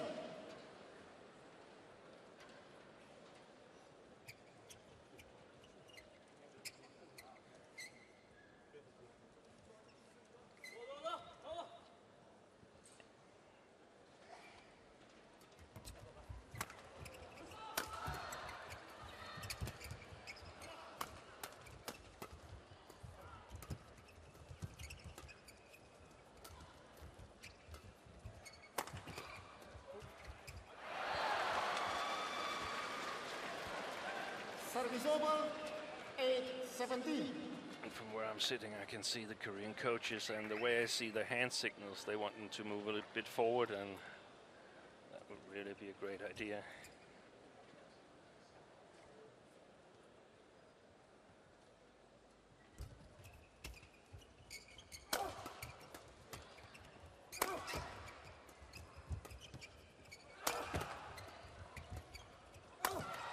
Excellent play by the Danes.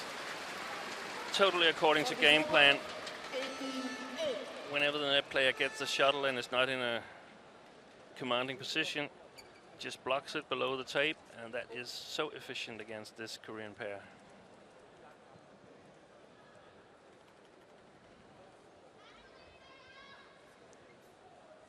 Well, this is just what Denmark wanted, what they needed. And the way this opening game's gone, it's difficult to see how even in the second game that Ko and Yu could retrieve the situation.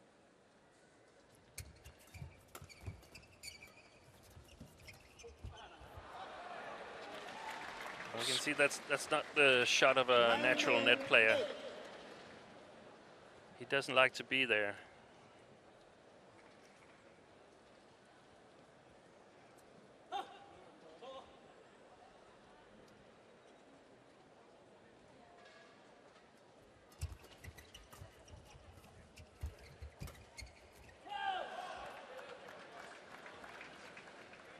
Service over, 9-19.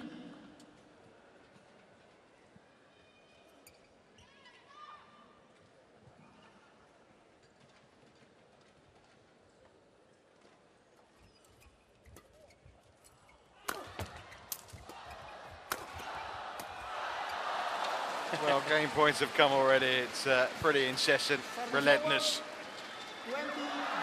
Another racket required, and someone's got a nice little memento there. I think it was to the Danish team. He wants one of the other players to cut up his strings so the racket won't go off shape.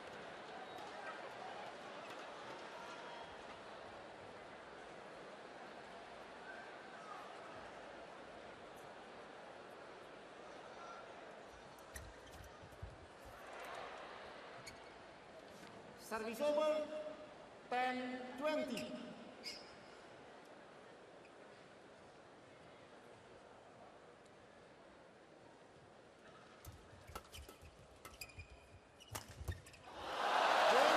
What a fantastic shot. What a way to take the opening game. And it was very one-sided, wasn't it, that opening game? It was... You're looking a bit happier now, Steen. Yeah, it was totally according to the Danish game plan. Koreans were totally whitewashed, and it didn't even look as if they are able to take countermeasures. One of the things is that they keep on serving these short services, but the Danes are totally dominating the service situation. Look at that. How many winners in that game? 17 compared to 5. That's the way the Danes want to do it. And they played so clever, the Danes. Koreans want to play really fast defensive and flat game, but the Danes just taking every speed out of the shuttle whenever they're not in a commanding position, forcing the Koreans to play from below tape and forcing them to find the correct speed themselves. They're simply not giving any speed to work with.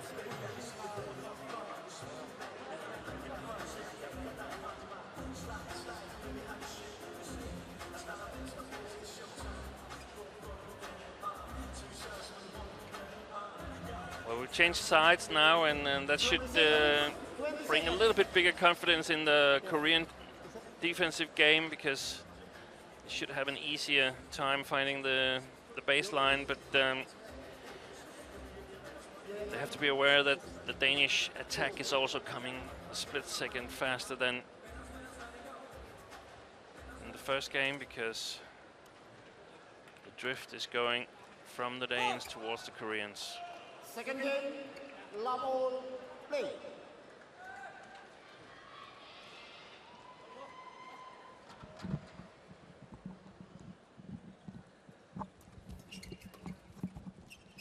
Will there be any change to the pattern in this second game?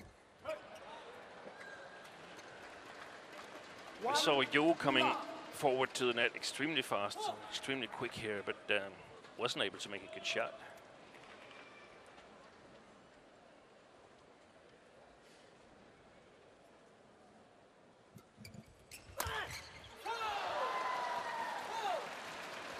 Service over. Right on the left hip. 1-0.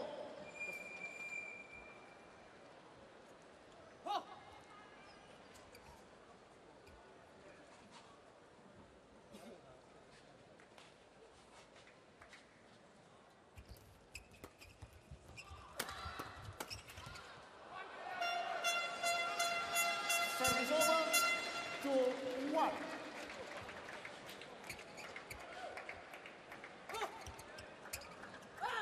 Once again, excellent attack from the Danes.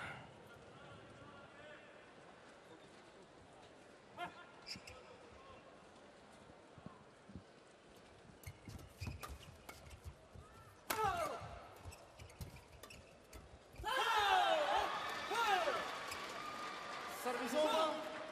2-0.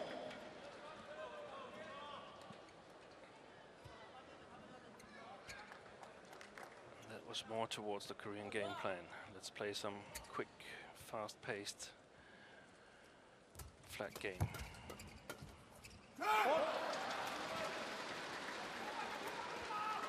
Service over. 3-2.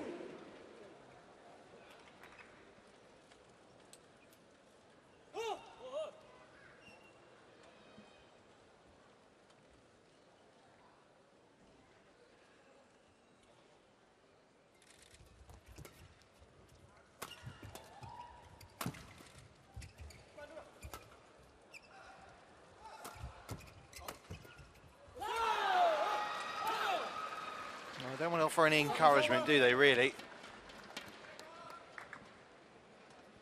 3-0.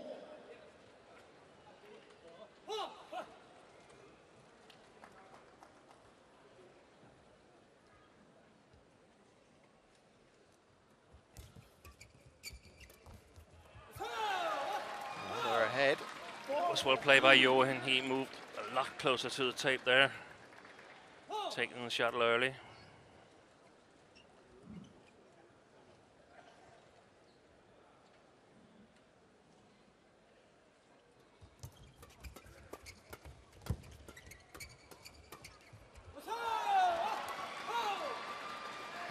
And if this is going to be the development of the game, then the Danes are going to be in trouble.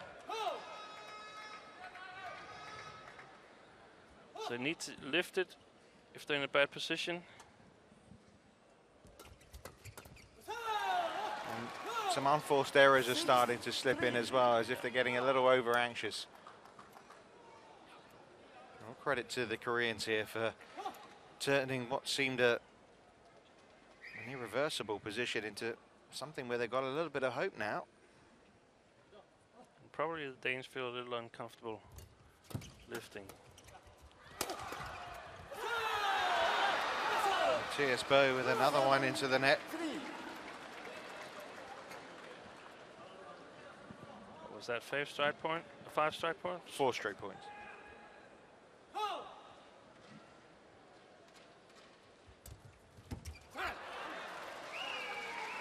Good service return here. Service over, 4-7.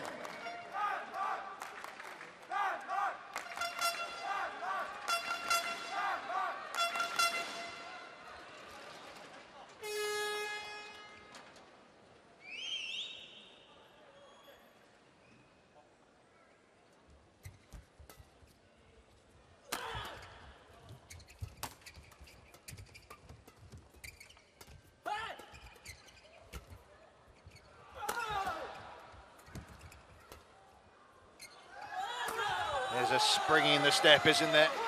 Ko with the winning smash. Service over, 8-4. Whereas in the first game, the Danes have been able to turn the defense around. They didn't succeed this time. 267, the smash from Ko there, Ko Soon-kyun. But more importantly than the speed, it's given out. Well left. Service over, 5-8.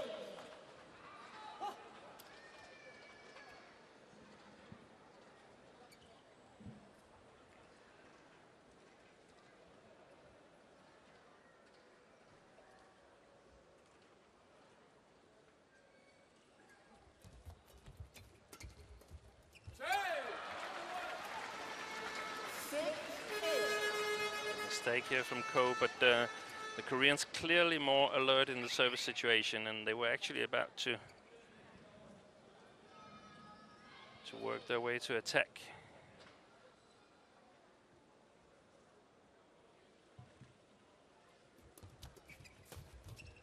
Ooh, well left. Wasn't out by much, but 7-8. super.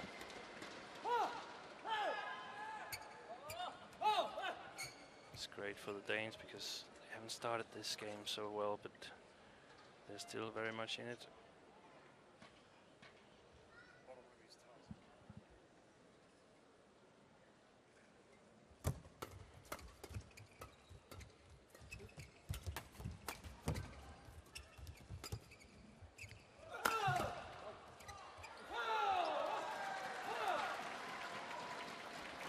Service over, 9-7.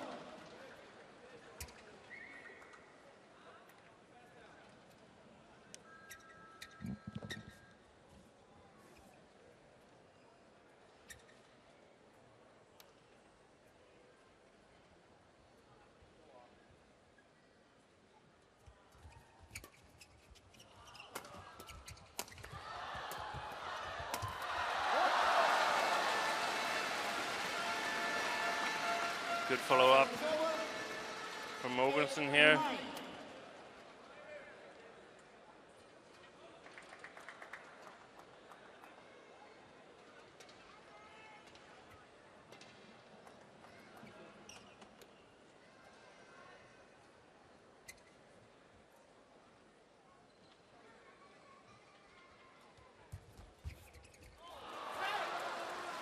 Excellent play.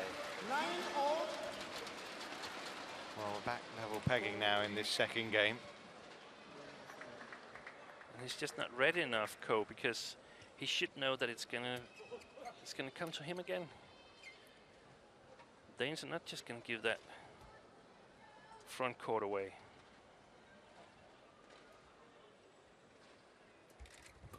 Service Questionable look from both Danish players to that call from the service. If we get umpire. that in replay, we'll probably see that it's correct. Ivar Cassel from Switzerland, the man giving the decision.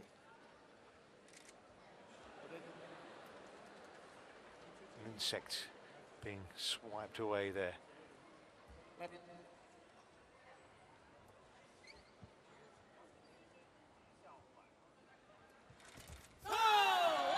Better luck with the insect, Matthias Bo, than he did with the shuttle. 11-9, the Koreans lead at the interval, and Ko and Yu have turned things around. They're making a fight of it now.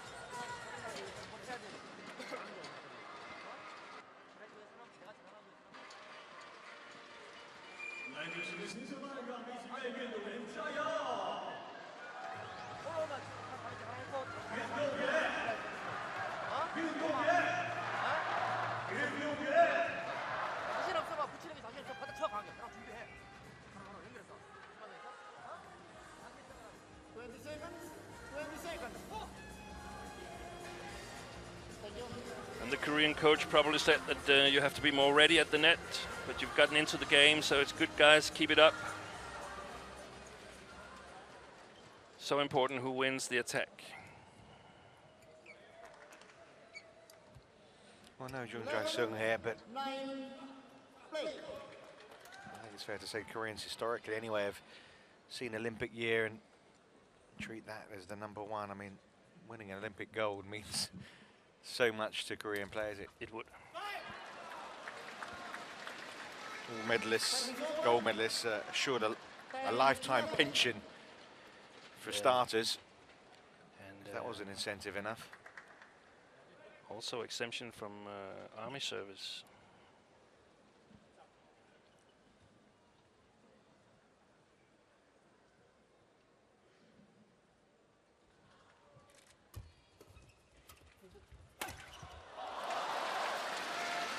Good coverage from Bo here. A terrible play from Ko. He should have noticed that there was a lot of space at the net. Didn't have to lift it. We're not up with the 290 from Fu Haifeng, but still decisive enough a blow here.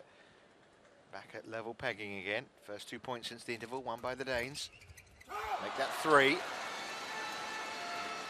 Another terrible service return. Fast and upwards, and Danes can easily punish it. You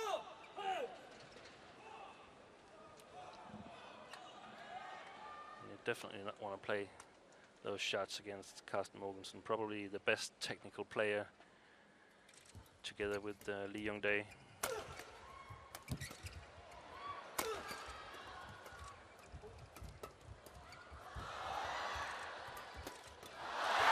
Excellent rally, really turned it around. They're playing so well. They're playing well. They're going to take this down into the Danes.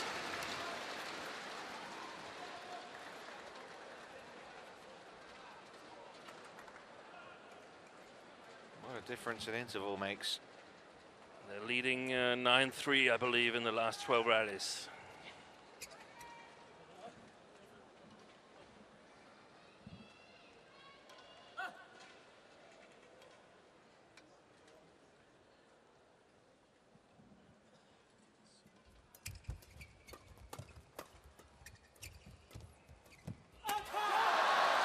Excellent play by the net by Mathias Bo. And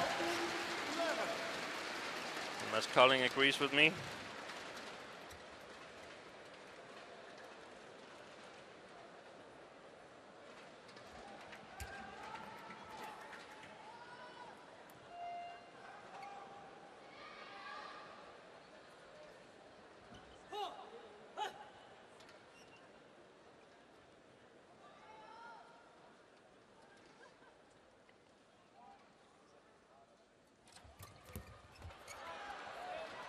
Long, and this is some run now, isn't it, from Denmark's perspective?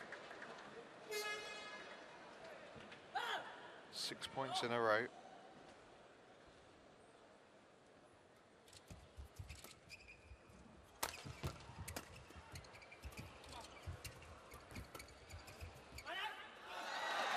Excellent by the Danes, and you can see Claus Poulsen very, very satisfied with the Danish game right now, and no reason not to be. Well, absolutely delighted, because there would have been a few twitchy moments for them at the start of this second game, but, well, the Danes rule supreme right now. We're heading for 1 point apiece.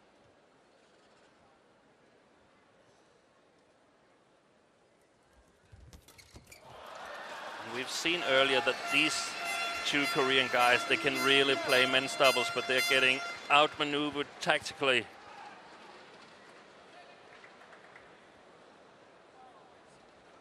At the moment, looking like beginners. They're looking like they were early on in the first game now. That's right. At least they've won their first point in 9. 12-17.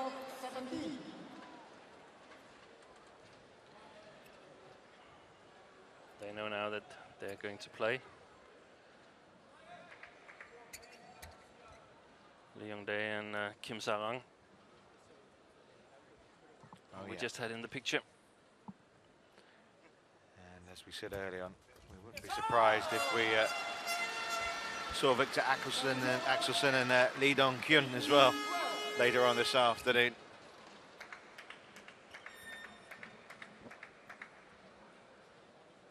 That's the 5th rubber, the 3rd of the men's singles.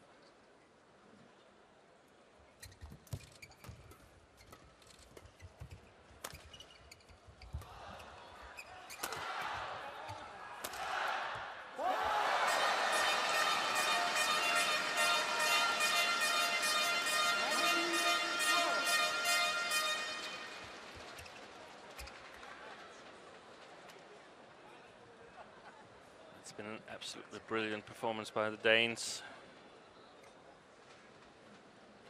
Yeah, they've been so ruthless. And also giving that Denmark is trailing 1-0 in this match, so there was a lot of pressure on these two guys. But they brought up match points in just 33 minutes. It's been exemplary badminton from the world number 3 pair. And they've given Denmark just the boost required. It's 1 point all in the semi-final of the Thomas Cup. Denmark are off the mark. Mathias Bo and Carsten Mogensen absolutely wiping the floor with Ko Sung-kyun and Yu Young there. Brilliant display.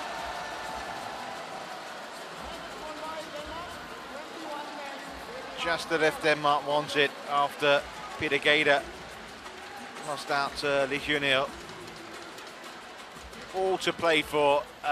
Really close fought matchup, isn't it, this between Korea and Denmark, and no surprise if this one goes to match number 5.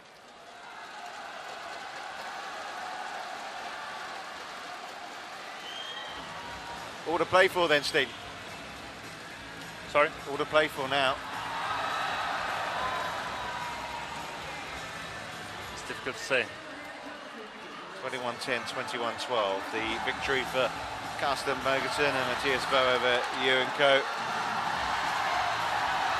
You can hear the cheers as Mathias Bo teases the crowd where he's going to give his racket.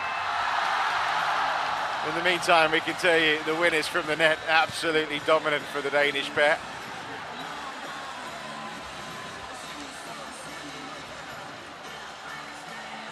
They were dominant pretty everywhere though, weren't they? They totally controlled the match. Just had to find their way on the after changing the ends, but no chance whatsoever for Ko Sung-kyun and Yo Young-sun.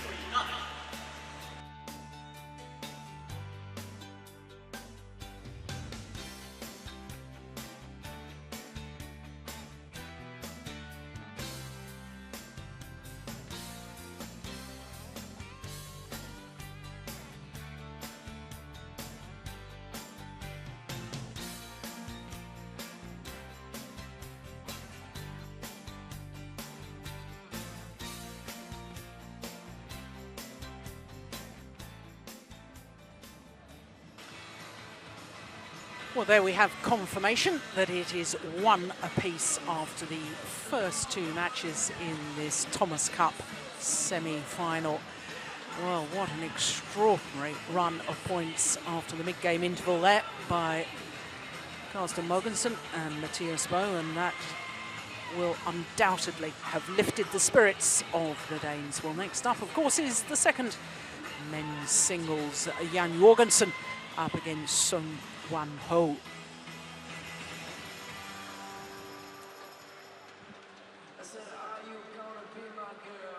well, both of these men will know just how important this next match is. In fact, well, we all looked at the lineup prior to the start of this semi-final, and us commentators were having a big debate as to how this was going to go. And not one of us could agree on how it was going to end up, which is a reflection of just how close this encounter has been so far, and indeed as it has every prospect of becoming. Well, Richard Kaufman was saying could go down to a fifth. Let's hope it does. Wouldn't it be a thrilling, thrilling semi-final if it went the full distance? Well, you can see that the court officials already on to court as we await the players. Well, these two men, Jan Jorgensen and Son Wan-ho, had their ups and downs so far in this Thomas Cup campaign. This is the fourth match for both of them. And both of them have won 2 previous matches and lost 1. If you were with us earlier in the week, you will have seen Jan Jorgensen lose in the group match to Darren Liu of Malaysia. And there's Son Wan-ho.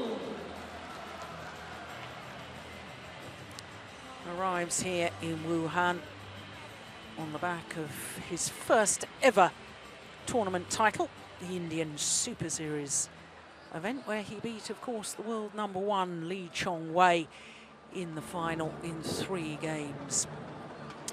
And that victory in Delhi also included a victory over the Danish #1, Peter Gade. So, given that statistic, if Son Wan-ho was to produce the same sort of form as he showed at the India Superseries, then in theory he should be capable of beating the Danish #2.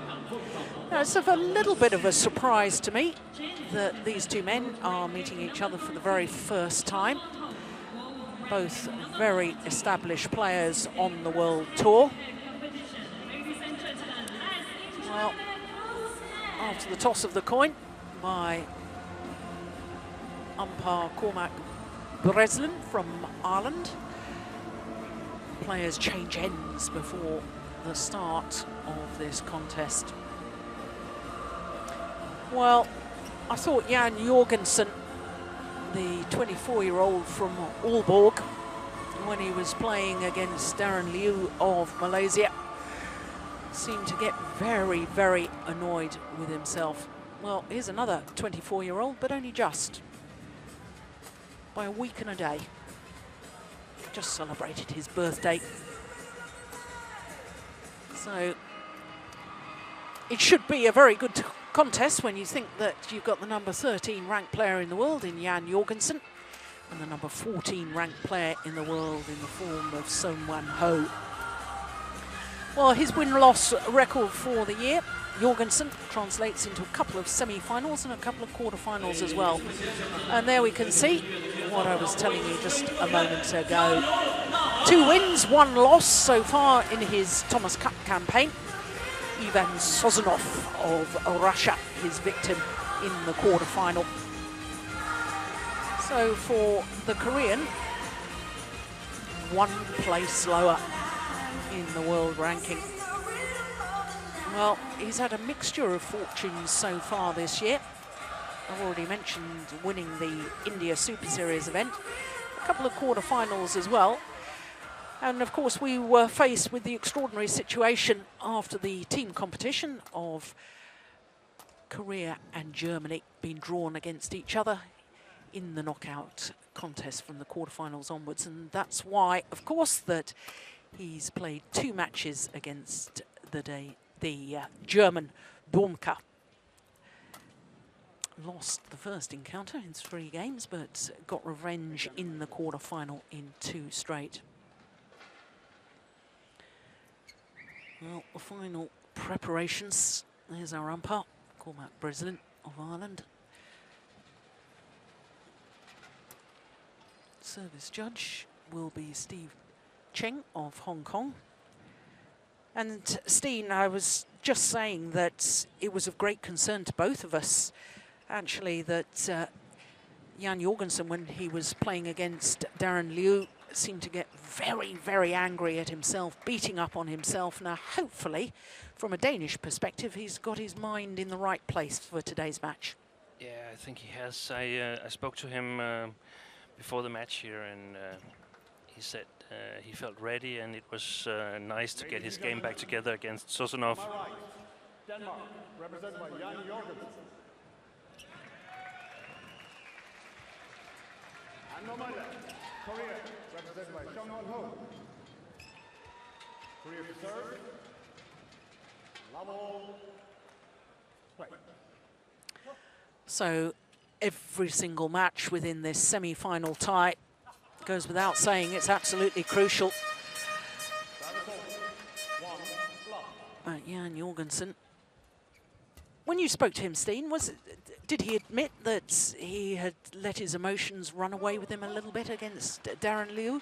We didn't speak a lot about that. It was more like what he was thinking about this match here, and that he was going to be nervous, and of course he was, but all players are nervous, even the ones that are winning.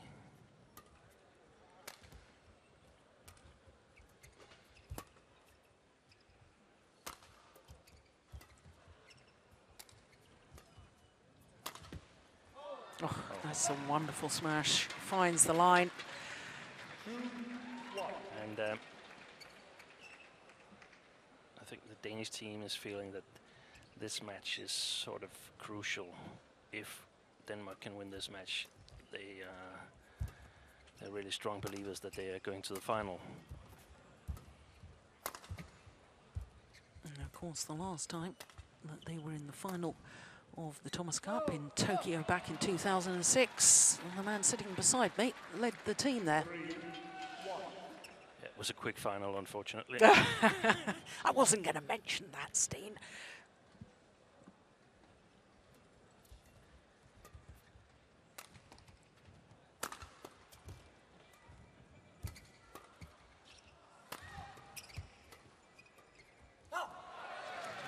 Now, you and I the other day, Steen, were talking about the qualities of Jan Jorgensen and his economic movement around the court.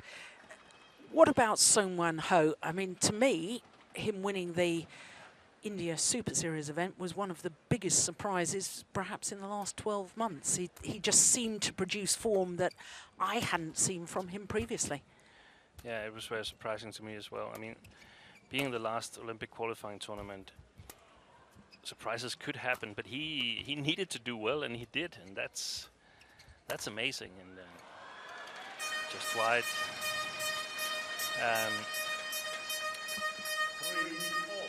It's sort of my picture of him is that he's quite a defensive player, quite a patient player, and I thought that would suit Jan quite well, but he's been attacking a little bit more here. Perhaps that has something to do with his star that won him the India Open.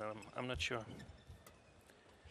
Well, I have to say I would have read his style of game exactly as you have prior to watching him in India.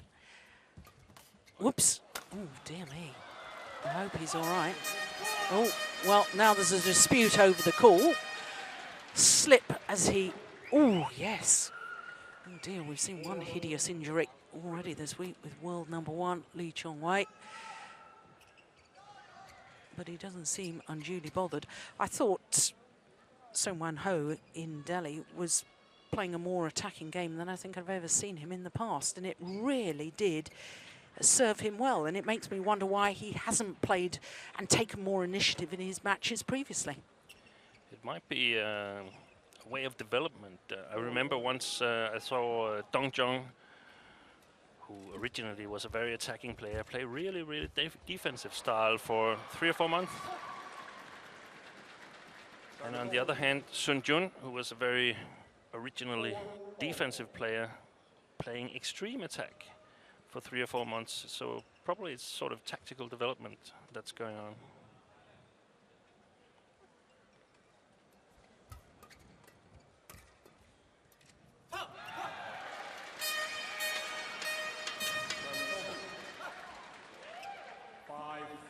saw his match, Wang Chunho's match against Dieter Domke, the first one, and that wasn't too impressive, and I thought that he might be a little bit psychologically exhausted after qualifying for the Olympics and winning his first Super Series and so on. So in that manner, it's always nice to meet the same guy the day after, because you feel that I could beat that guy, and he showed that. So very interesting match. Yeah, it's a good change of angle. That's the sort of attacking cross-court shots he used to great effect in beating Lee Chong-wei in Delhi.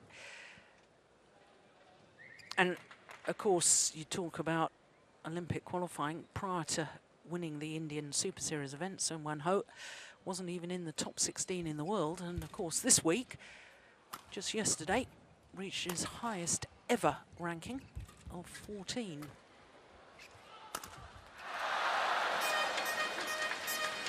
I have a feeling, Jill, this is going to be a great match.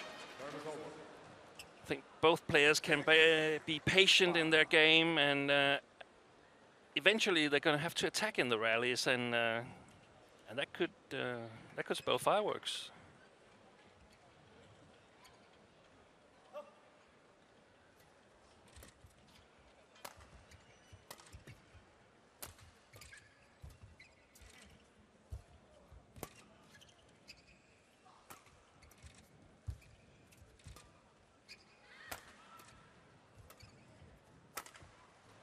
Oh, it's found the line again.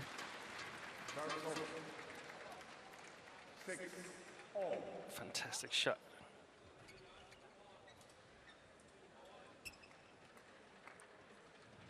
If he can keep producing that kind of shots, then eventually some uncertainty creeps into Jan Jorgensen.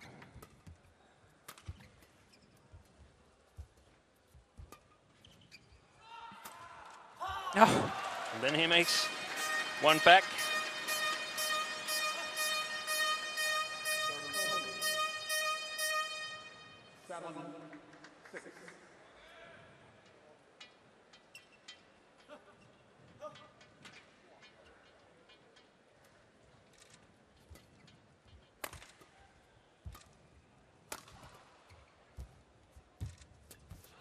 Oh, what? Goodness me. Well, the reactions of Sun Wan Ho here. Extremely lucky. Yeah. But we couldn't see it on the screen here. But I saw Jan's reaction, and he was calm and collected. Yeah.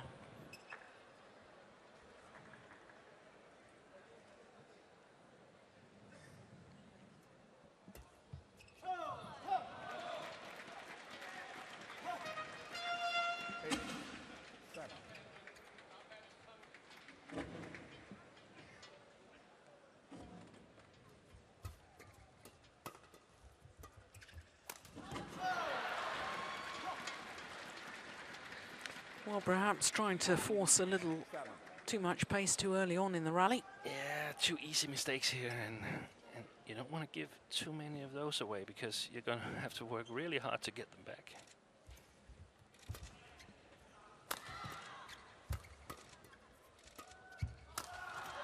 Yeah, that's nice.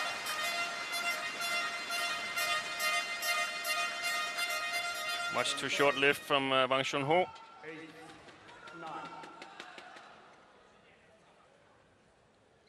And we have to say that he's on that side of the court where it's really difficult to control your strokes to the baseline.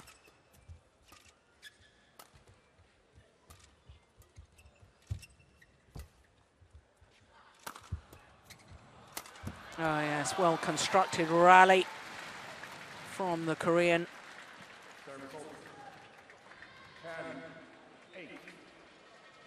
I must say I'm getting a little bit anxious up here.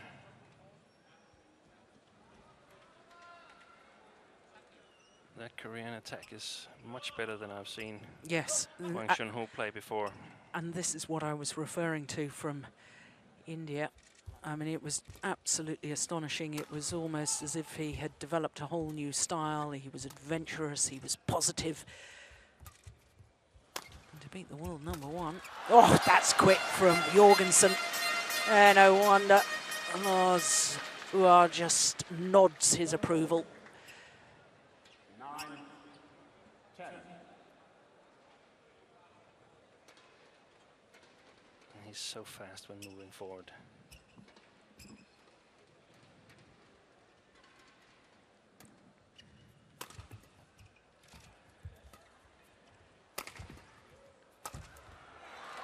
Yeah, well, both matching each other in that department, aren't they? 11-9. So, to the interval, 2-point advantage to the Korean. And it really is a fascinating contest because I suppose these two men have lived in the shadow of teammates for a number of years. Of course, being the #2 ranked players, Jan Jorgensen in the shadow of Peter Gade and Son Wan-ho in the shadow of Lee Hyun-il. But they've both now beaten the world #1, Lee Chong-wei. Jan Jorgensen, of course, had the most marvellous win at the Malaysian Super Series event earlier this year over the Olympic champion Lin Dan. And to me, Steen, he's the sort of player, he's got great capabilities. When the pressure isn't on, when he's playing against a higher ranked player that he isn't expected to beat, he plays freely, he looks superb in every department, especially his movement. But still, to me, at times, when he's playing somebody that perhaps he should be beating, doesn't seem to play with the same freedom. I think he really feels somewhere deep inside him, he feels the expectations of taking over after Peter Gade. And at some points, we discussed it earlier, this season has been a sort of a nightmare season for him. So actually qualifying for the Olympics is a massive achievement. I'd like him to be more specific about his playing style. I think at times he gets too patient.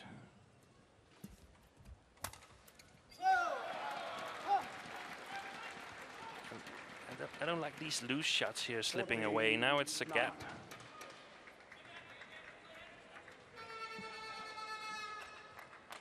And when these situations happen, there will creep thoughts into your mind that, am I capable of pulling this off? Oh, that's cool, good, landed on the line. 15-9. Yeah, it's a funny old thing, the burden of expectation, isn't it? Affects players in different ways.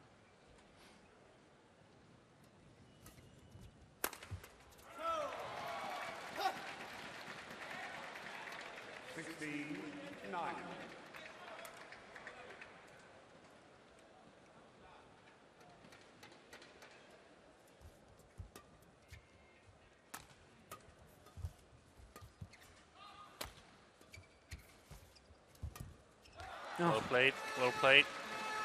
And taking a little bit of more controlling attitude here in the rally, and I like that. And he certainly needed to break that run of points because it had been 6 straight points to the Korean.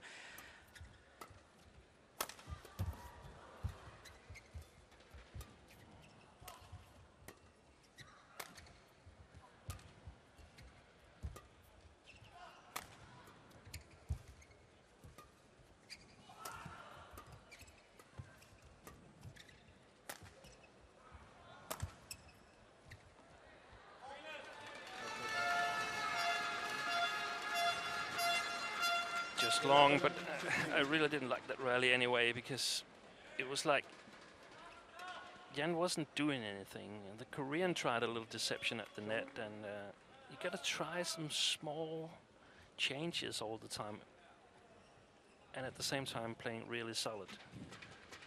So look for an opening without giving one away. I think that's sort of summed up exactly what you and I were talking about earlier in the week when we were talking about Lin Dan and Lee Chong-wei and how they've got something special and how they can see opportunities that other players can't see. And exploiting that opportunity is what makes great players. Just long. Long, hard look from Sung Wan Ho towards the line judge.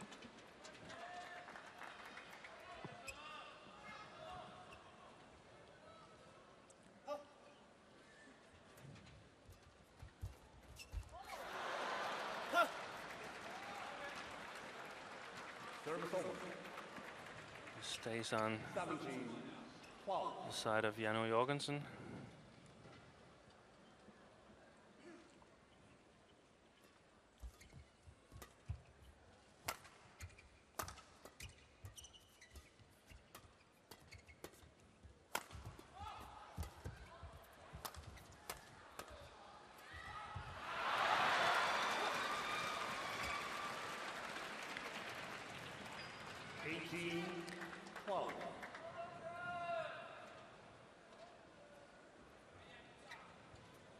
Just 3 points away now, the Korean, from this opening game.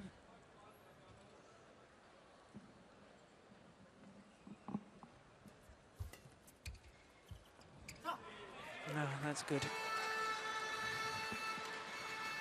Service over. 13-18.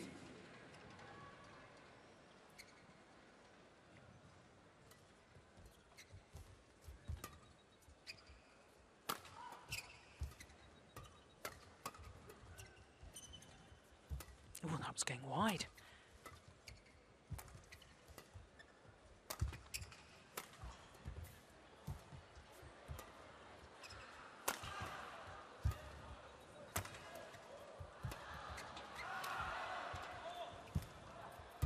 This is a good rally. Oh, what a shot to finish it off. Goodness me. Well, he may have lost the rally, but I just sensed in that Jorgensen was actually trying to dictate the pace a little bit more. And that, from your perspective, I guess is a good thing to see. Yes, I have the same experience. And we must give credit to Wang Chunho for being able to take that small chance that he was giving here. Yeah. But definitely better play from Jan.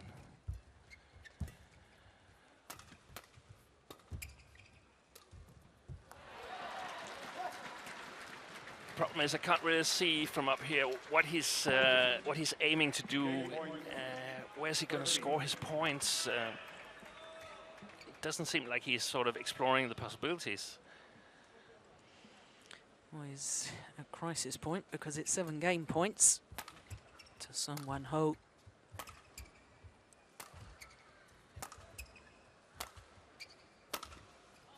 Yeah, only needed the one opportunity.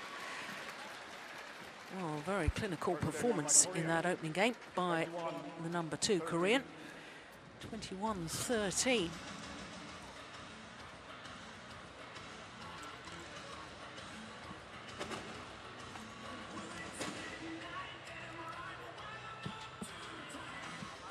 Just 17 minutes.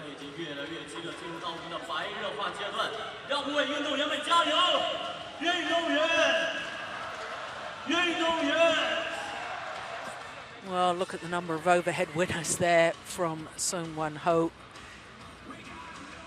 Harder smashes too. Both mixing up the serves quite well. Pretty even on the nets.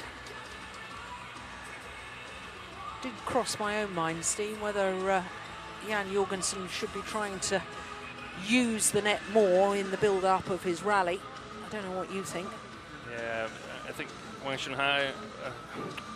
Chunho is actually doing a good job of preventing him from being able to play the net too much. Jan has a lot of straight net shots, and by pushing the shot a little bit further into the court, Wang Chunho sort of takes these shots out of out of his arsenal, so to speak. So he needs to be able to do some cross-net shots that we see Lee Hyun-il is very capable of, the first Korean singles. It's a bit worrying for the Danish side, especially as Jan is now playing with the wind, so to speak. So he'll have difficulties controlling his clearing game and his lifting. So he needs to take a more of an attacking attitude towards this second game. And well, if he can't find any sort of weak spots on Wang Chunho, then he has to try to set it up where he's strong himself, and it might be some of the net shots that he is forced to try to do now, because he just can't keep on going like this. I'd like to see a little bit of deception, definitely.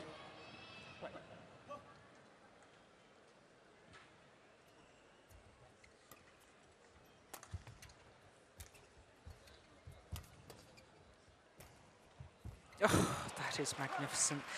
You have to say that, quite frankly, what do you do against a shot like that? But there's too many shots that are low quality. The service return, the fourth shot, and the sixth shot, and then you're... Yeah, well, that just snatched at that one.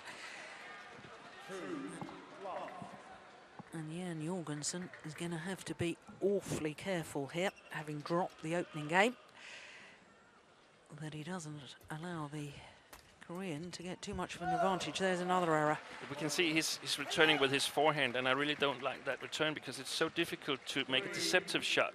It's much too easy for the opponent to read. Yeah, the other thing that was concerning for Danish fans was the reaction after that error from Jan Jorgensen. My mind flashed back to his match against Darren Liu. It's in.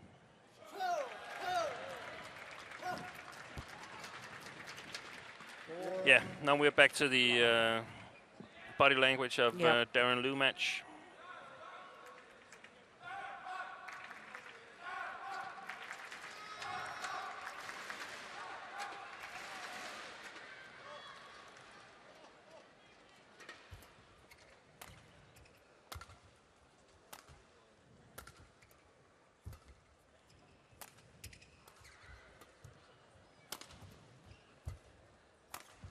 Oh, that is incredible. But I know that you've just explained that from that far side of the court, the Dane's going to have trouble keeping the shuttle in. And yeah, okay, I admit that the lift was a little short there. I wonder whether he should give it a little more height, because it's almost as if he's given the Korean an opportunity to play the attacking shot before he's got back to his base position. Yeah, it's short and flat, and short and high is better. Yeah. Flat and long would be great.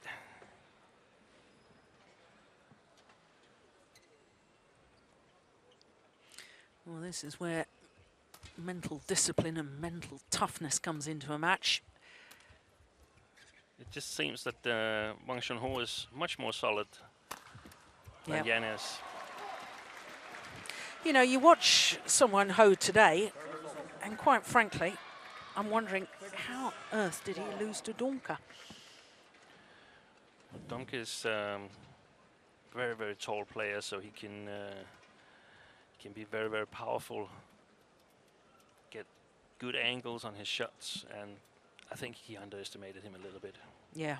But they played 2 close games the day after, so Dongfeng sort of has the plan on how to play Wang Chunho. Yeah.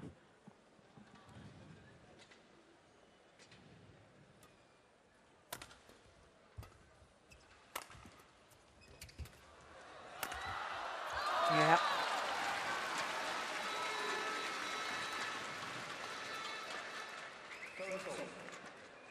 At full stretch, Sung-Won Ho giving the opportunity to the Dane to finish off the rally. So the opening game in the rally should in some way open up for opportunities to get the other player out of balance. And so far, Wang Chunho has been much better of doing that.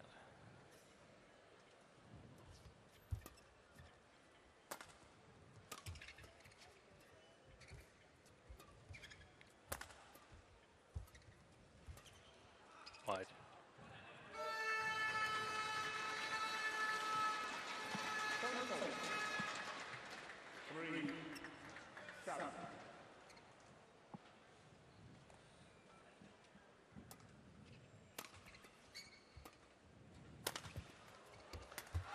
Oh.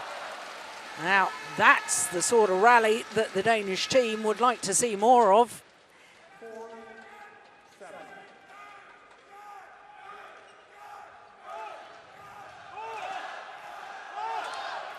Launching himself towards the net, he had to be awfully careful. He didn't run into the net and touch it. That would have been a fault.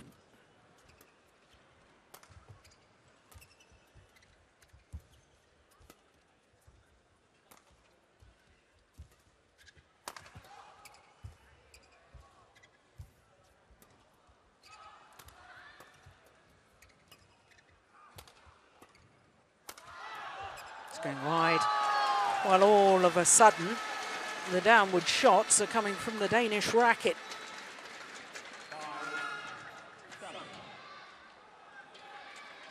A bit lucky because Sean was totally in the middle of the court. In a quite good position. Excellent. Mixing up the attacking play. The previous ones have been wide of Son Wan Ho. That time the use of the body smash.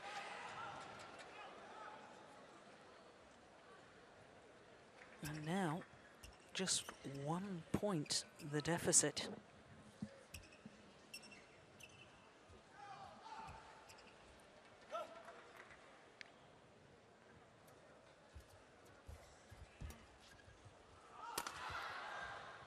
Good variation. Back level.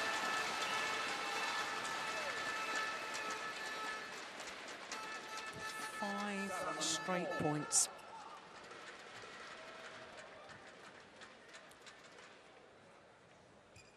Good passage of play. Good character from Jorgensen.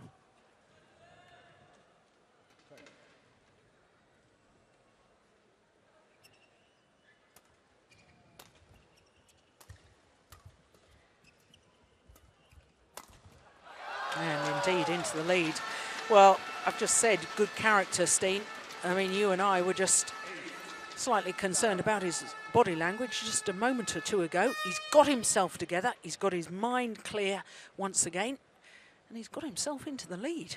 He's got the momentum right now. And now it's the Koreans that you should be a little bit worried about. Wang Chunho's body language.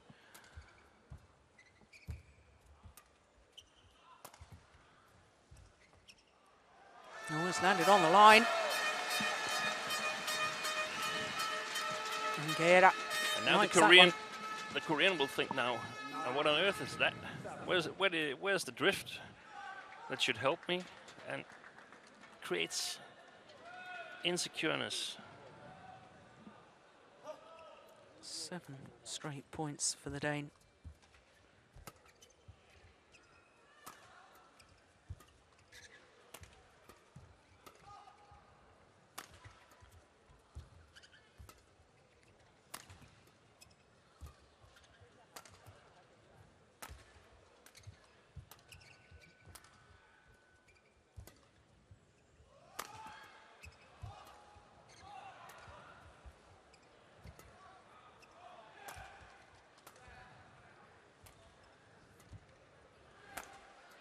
Big point. Both players know it. Short. Oh, that's gone wide. But that's the way to do it for Jan. Was a fantastic rally. Sort of chess game rally. Both players trying to open the other one up.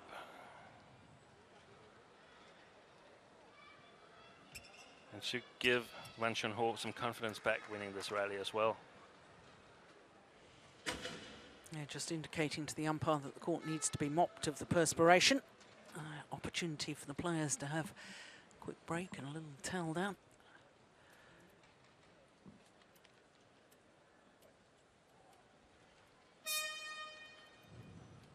First time I really recognised Jan Jorgensen as a potential player of Denmark was when he reached the quarter-final of the World Championships in Hyderabad in India in 2009. Unseeded, beat two seeded players on the way, Park Sung-kwang from Korea and also Boonsak Ponsana.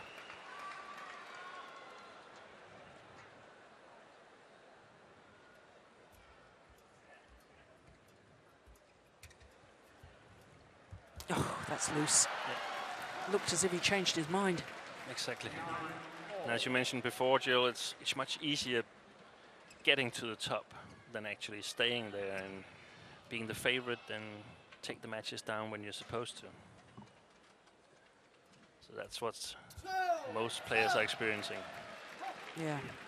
That break didn't do no good for Jan Jorgensen. 2 loose rallies.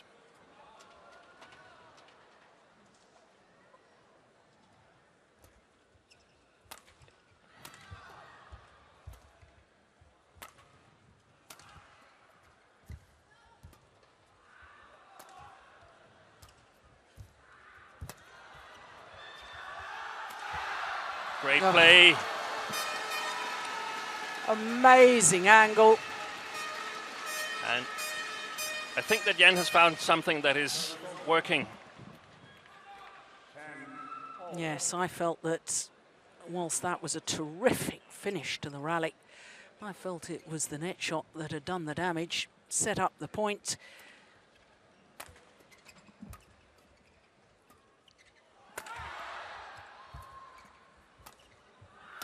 That's it. I heard Lars Ure shouting service return towards the backhand side, and I totally agree. Nothing bad is happening from there. And then attacking shots, quick attacking shots to his forehand.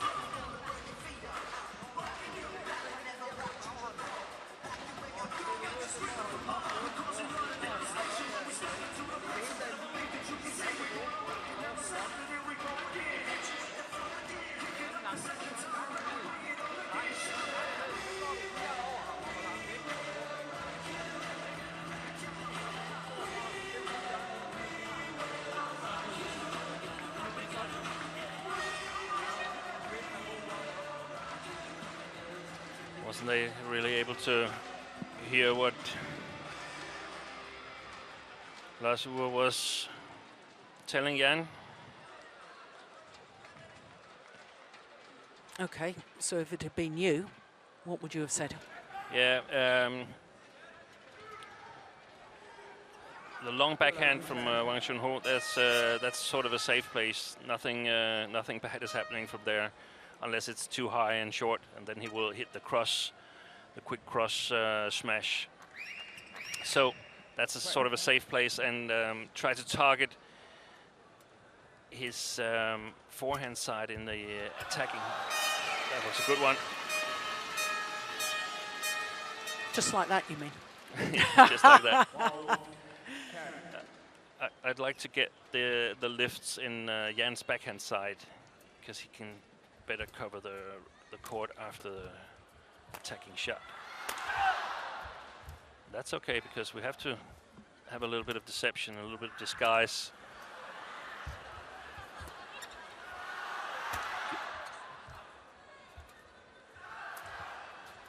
The Korean is lifting a lot from the net now. If I were the Korean coach, I would ask him to challenge at the net. It's a good rally. Well played by Sean here, because he's so patient in his attack. There was really no chance of him not winning that rally. Yeah, you can see from that how short the lift was, though, from Jorgensen.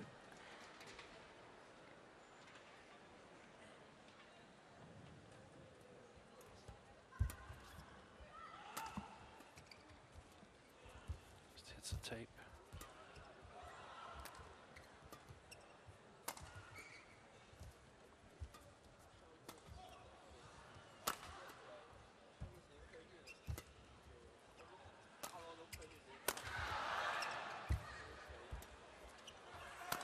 That's it.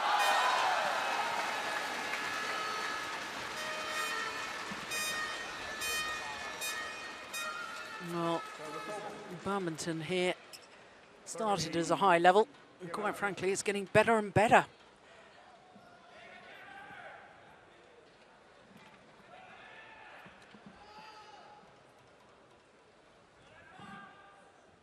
And this development should force Shun to try and take a more controlling game plan from here, hopefully creating some easy mistakes, at least if you're a Dane.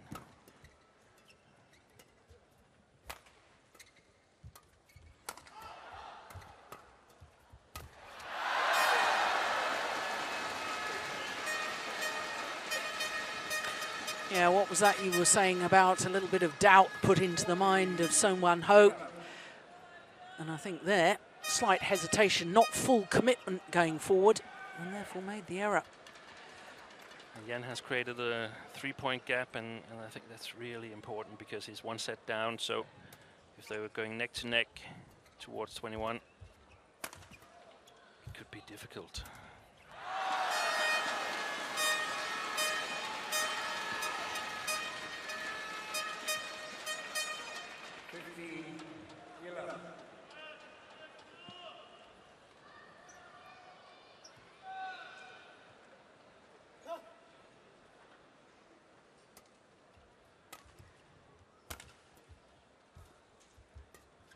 Wide. Yeah, good judgment. Well, the Dane has just won 7 of the last 8 points. 16-11.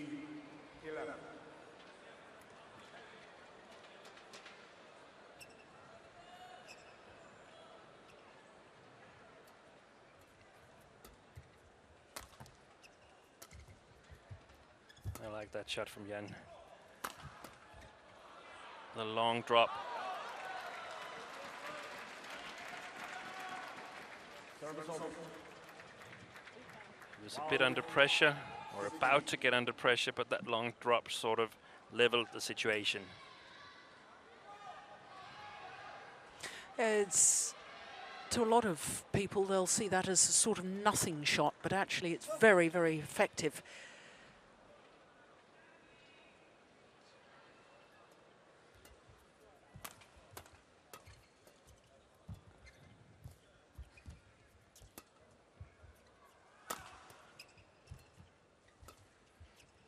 That's it. That's it. Smashing opportunity. Yeah, well constructed. Fantastic play.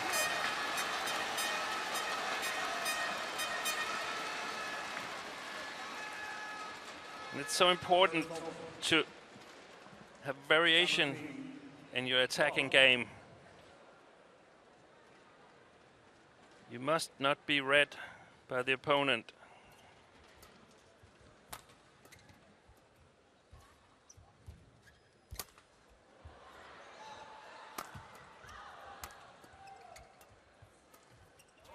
Oh, that's incredible. What a shot. Just steered the shuttle across court. Well, we're 3 points away from a third game.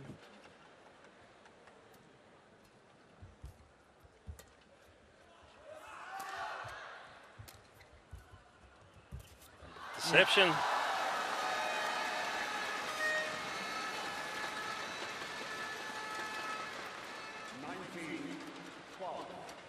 Now confidence should be creeping into Jan.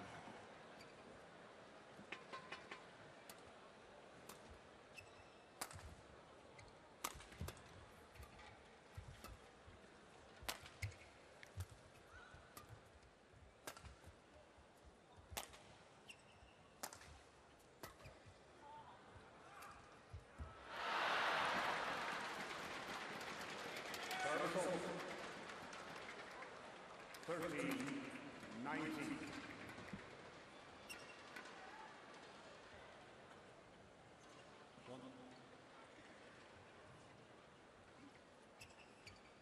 Change of shuttle required.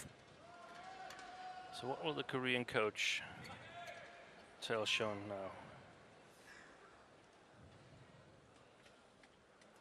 Probably try to close the backhand corner. And by that I mean he needs to come round the head and hit it with a forehand shot.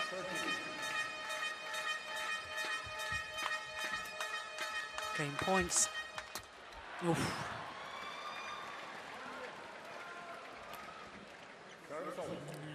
Big sigh there from Chen Yang, one of the Korean coaches, former Chinese player. This time, second time of asking. It is 1 game all. 21-14.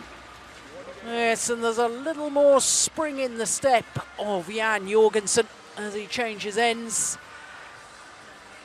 Well, he did remarkably well. Didn't start this second game too well. 2:45, I think that's his fastest of the match so far. 40 minutes of play. 1 game all.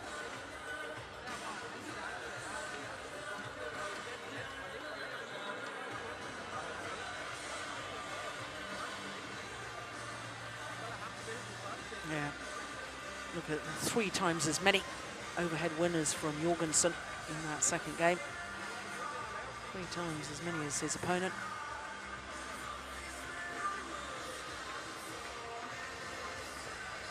I think I just picked up last telling Jan that he should let Ban Chun-ho play the first tight shot at the net, or the first attempt at a tight shot. So I guess the strategy is still to push it a little bit into the court.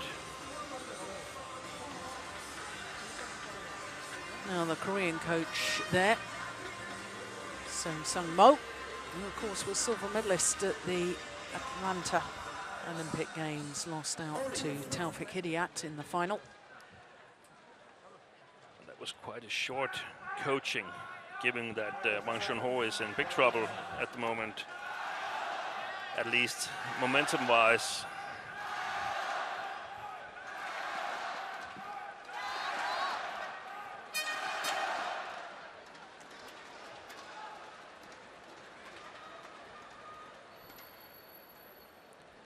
He needs to be doing the same thing on this side, Jan. He can't be passive on this side, because then I'm positive that Wang Chun-ho will take the initiative and try to attack a bit more and control the rallies.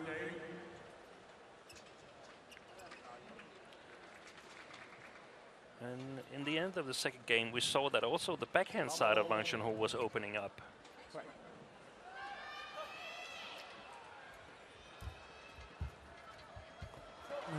That's totally wrong. That was exactly the opposite that Lars told him. Don't make the first attempt at the tight shot.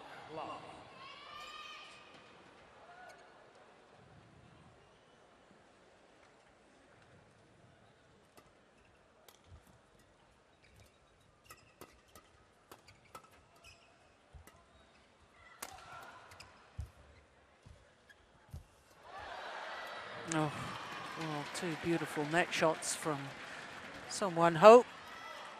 And if he keeps putting them that close, then he can't be allowed to get the first try. But that was the 1 out of 5 shot that goes like this.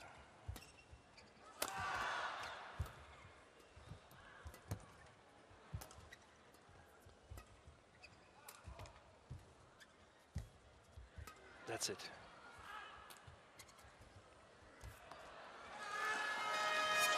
That was the 2nd out of 5 of these shots, and number 3 is probably also going to go into the net, and number 4 and 5 are going to be too far away from the net on Jan's side, so Jan will be able to play it really tight. So that's why I don't like going for the first close shot at the net.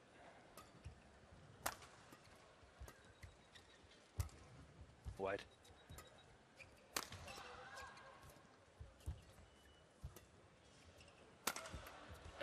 Well played by Sean. Yeah, beautifully in balance as he plays this smash. Because he's landing, he's transferred the body weight, he's moving forward once again.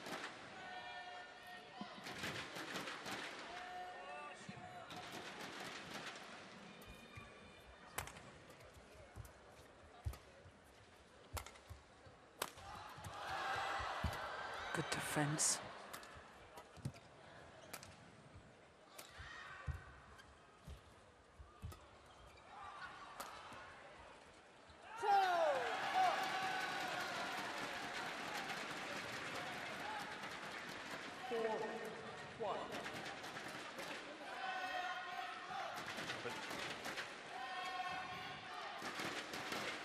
Talking a bit to the coaches. We've been missing that steep shot to Wang Chunho's forehand side in the third game.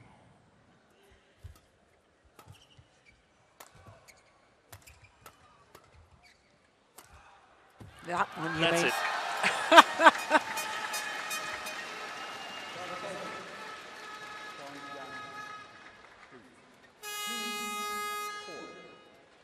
Super.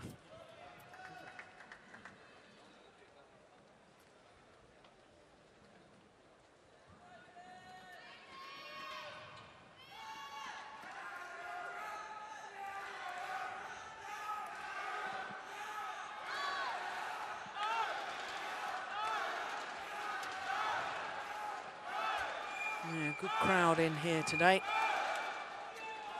Getting more and more vocal as the match progresses.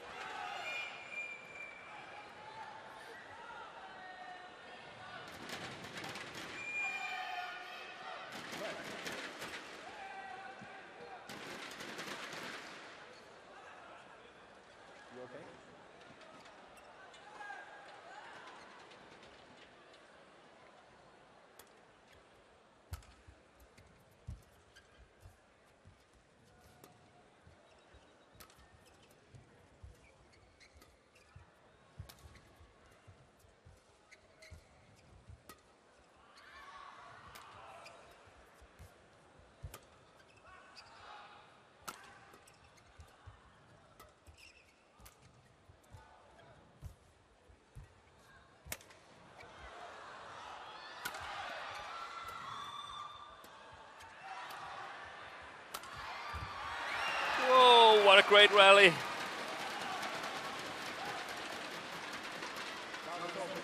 A brilliant shot from Wang Chunho.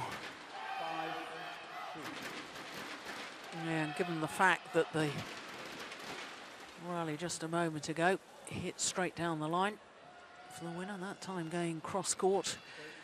And it does always keep opponents on the back foot, doesn't it, when the players mix up their attack. You've talked about the change of pace, change of angle, all so important. Well, the Korean women will be in the final of the Hubei Cup tomorrow, defending their title. Good to see the women players down supporting the men here this afternoon.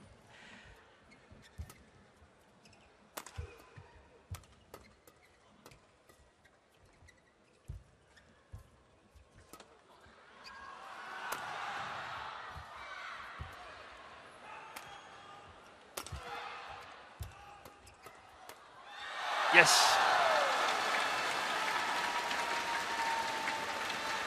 Straight on the line.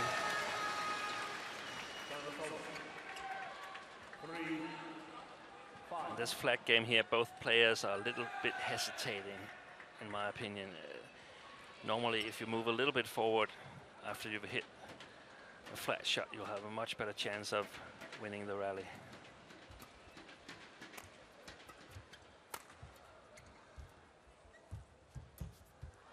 Oh, quick onto the net. Short. That's it. Yeah, that's the commitment at the front of the courts. And there seems to be no end of the gadgets that Hans Christian Wittinghus has brought here to Wuhan. Hooters, hats, wigs, glasses. He's a very good team player, isn't he? Fantastic team player.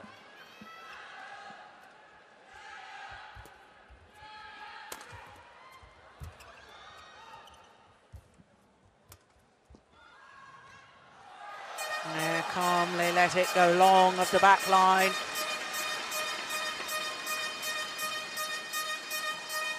Once again, we're all level.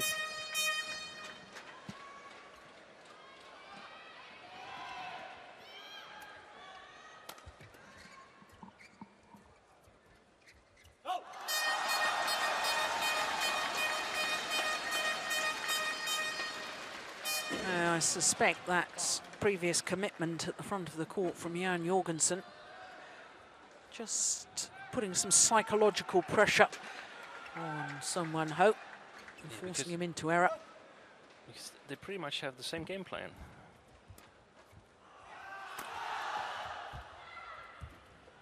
Oh, well played, well shot. played. Yeah.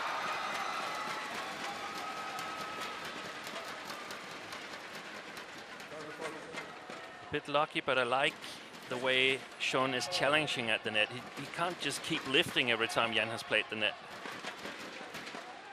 Yeah, especially good courage given his previous error on the net shot.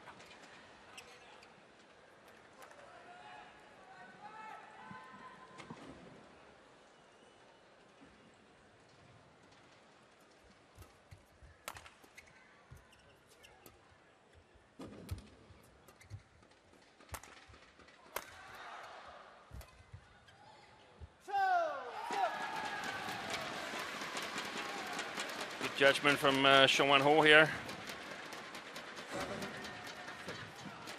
It seems to me that the momentum keeps shifting all the time.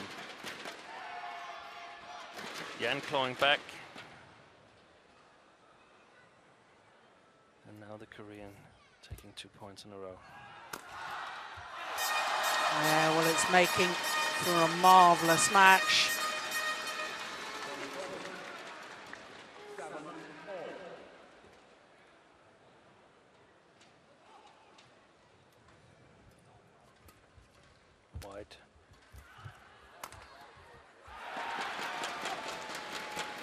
Excellent play by Sean again. Yes, well, after that rally, very brisk walk to the back of the court from Jorgensen to have a quick word with his coaches. But it was a positive walk.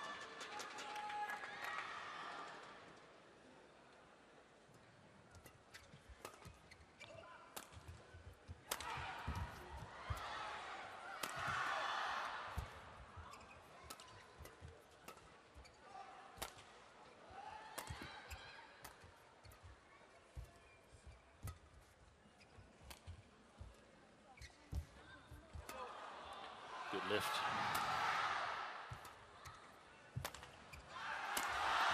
Oh my goodness. No. Oh, well, he'd worked the rally so well, had Jan Jorgensen. And then Look at this shot. Terrible. Because even if it comes over, it's in the air way too long time. It gives Sean the time to come back. It needs to go cross net where the speed in the shuttle is kept alive, so to speak. And that's what his teammate here, Lee Hyun-il, is so excellent at.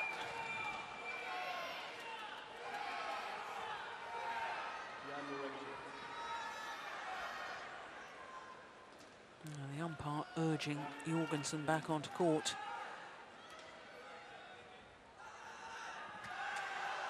He's going the long route.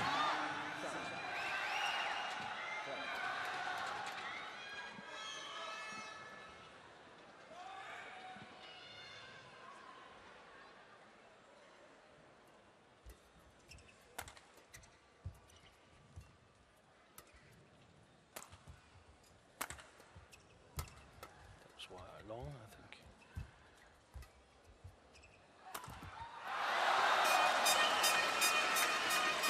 Well, knows, throughout a close match, you can just sense which are important points. And I just felt that one was a big one.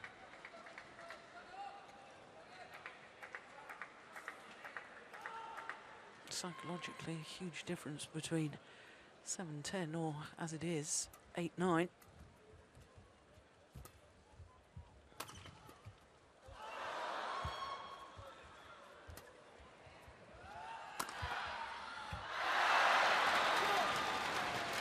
Again, well played by Sean here, challenging the net shot from Janno Jorgensen. And Jan has to put an end to that. He has to stay at the net, keep the net. Not this one, but prior to that. You cannot allow the Korean to take the command at the net. And then if he stays there, then it's up to Sean to vary his game, to play these flick shots to the baseline, to sort of keep the net open. Oh, fault called. Well, Jorgensen didn't like the call from umpire Cormac Breslin. I hope we're going to see that again.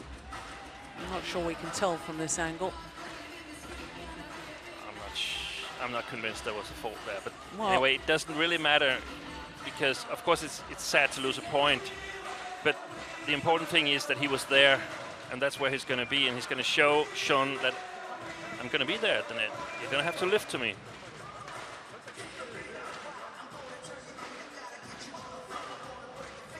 And now, while we're seeing these slows, I can see the Korean coach, and he's got much more to tell Won Shun Ho here.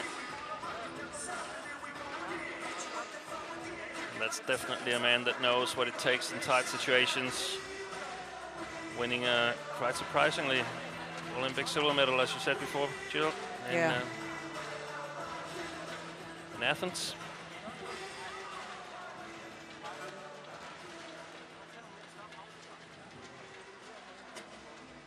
Danish coach using all of his allotted time.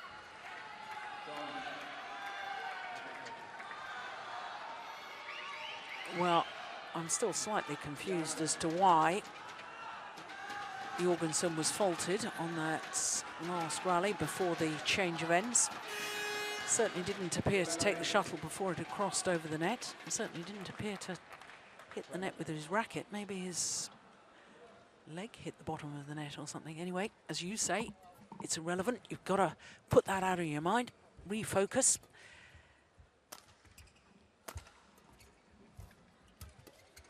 Oh, that's good. Good reactions. Just stepped forward, Sean. Very good. Excellent play.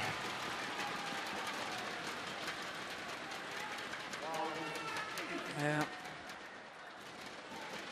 Beautiful length on that push.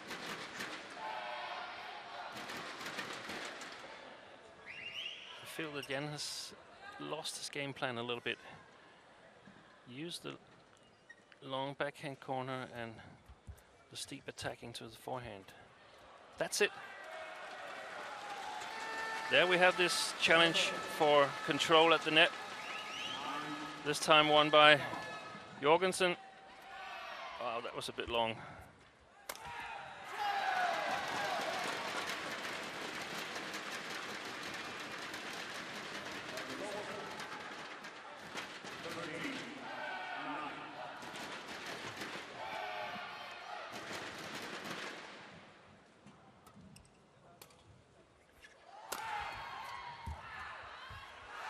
Oh, it's just wide by a whisker. I think it was really good strategy from Sean to use the flick serve, preventing Jan from targeting his backhand corner.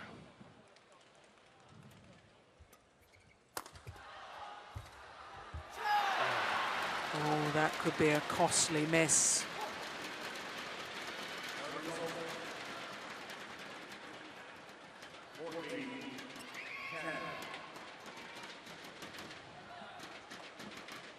See if he's gonna flip one more time.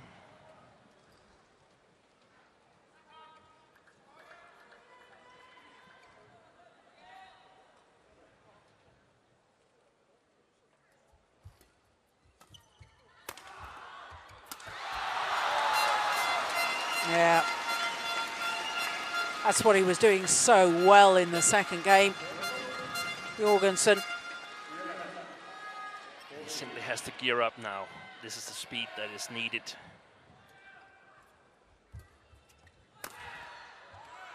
That's clever, clever play from the Korean. The body smash. I really like a variation on the short service.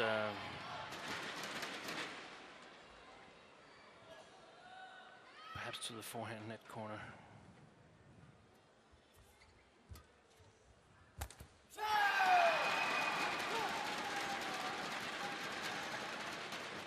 It's looking a little bit too tensed now, Jan, exactly as in the first game.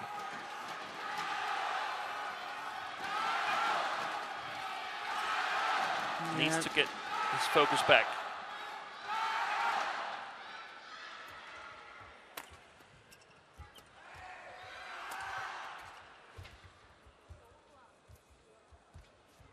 Oh, that is just magnificent. Well, I said in the opening game, control of the net was so important in men's singles. And what courage from the Korean. Yeah, well, you have to give credit to Son Won-ho. He's been playing really well. Yeah. And the key has been challenging at the net, turning the initiative around, being able to attack Jan instead of Jan attacking him.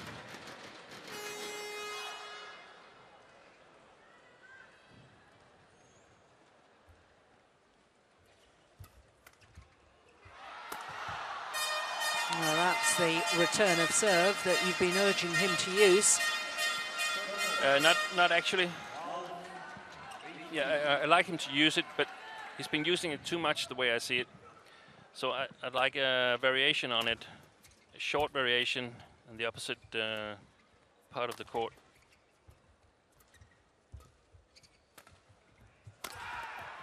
That's wide. Yeah, good judgment.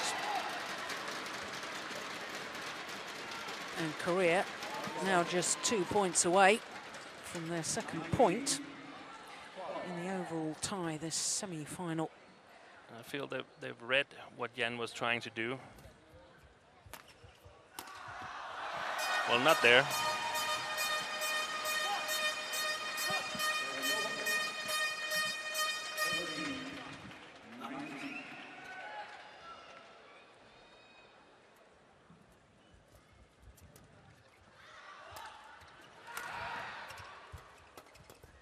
That's it. There was totally change of tension and commitment and determination here. Now he plays freely again because he feels like it's almost lost. And you just see him play much faster.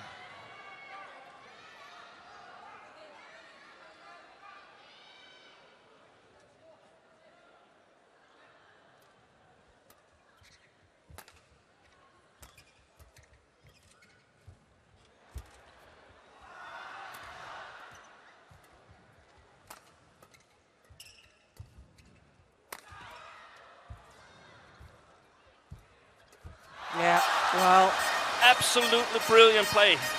The last two rallies, Jan has played the best badminton that he's done in this match. This is the right speed.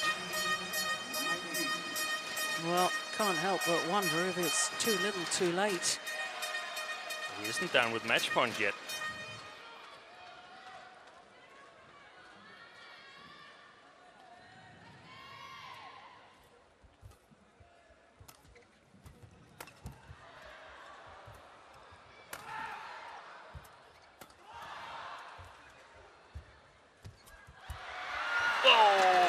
Fantastic reaction.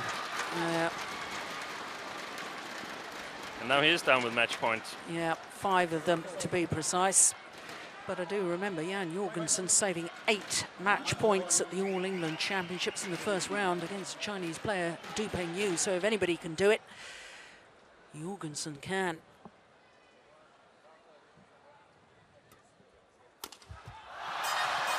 Ah, that's nice. One.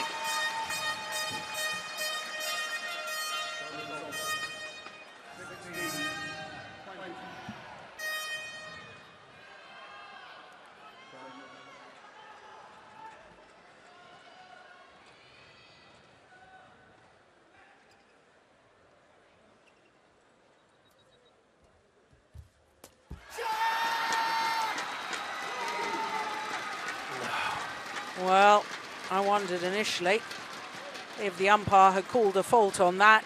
He didn't. And therefore the match goes to Son Wan-ho.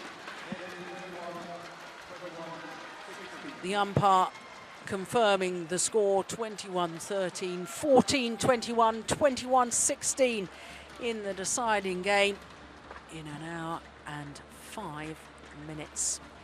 Well, the control of the net in the deciding game was the decisive factor, I think, as far as Son Wan-ho is concerned, and therefore, in a way, very fitting that it was him pouncing on that final net shot that finished off the match. Their confirmation, once again, of the score, and the victory to the Korean, Son Wan-ho.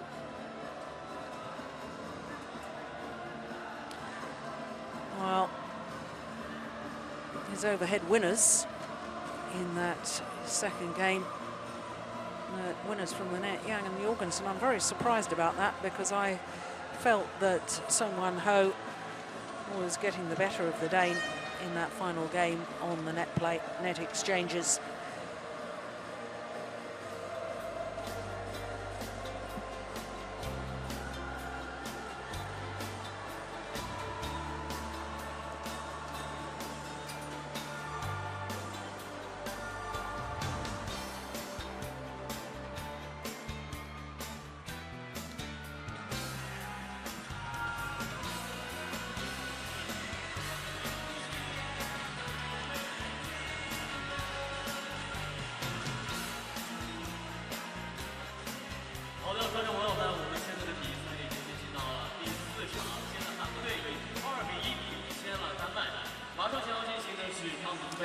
Well, that, of course, means that Korea have the advantage after the first 3 matches in this semi-final tie.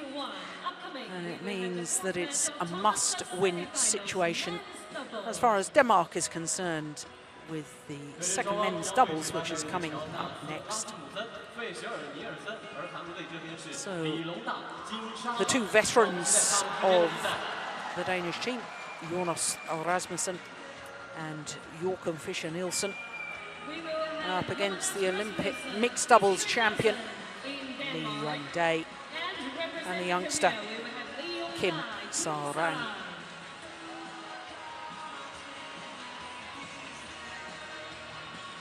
Well, interesting that the team managers of both teams have gone for scratch pairings in their second men's doubles. Has to be said that as far as the Danes are concerned, Rasmussen played with Joachim Fischer earlier on in this Thomas Cup campaign against Malaysia in the group matches, and in fact beat Koo Kiang-hiat and Go Vi-shem,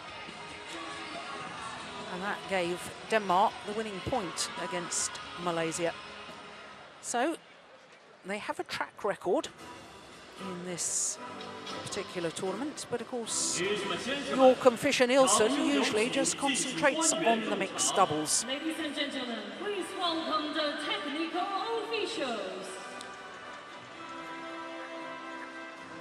So having seen the Danes play earlier in the week, Steen, and secure that victory, no surprise to you that Rasmussen once again with Fischer-Nielsen rather than with his usual young partner, Mads Conrad Petersen? No, not really. I think Jonas and Mads, they struggled a bit against the Russians as well. It was the Russian third doubles, so I think it's been an easy choice for the coaches. And well, if you're going into a match that you know you must win, I couldn't think of two other players that I'd rather have on court than Jonas Rasmussen and Joachim Fischer.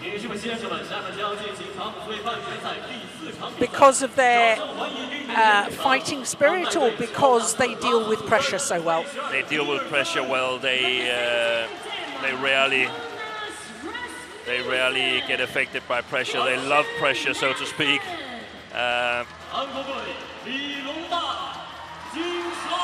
They're used to playing important matches,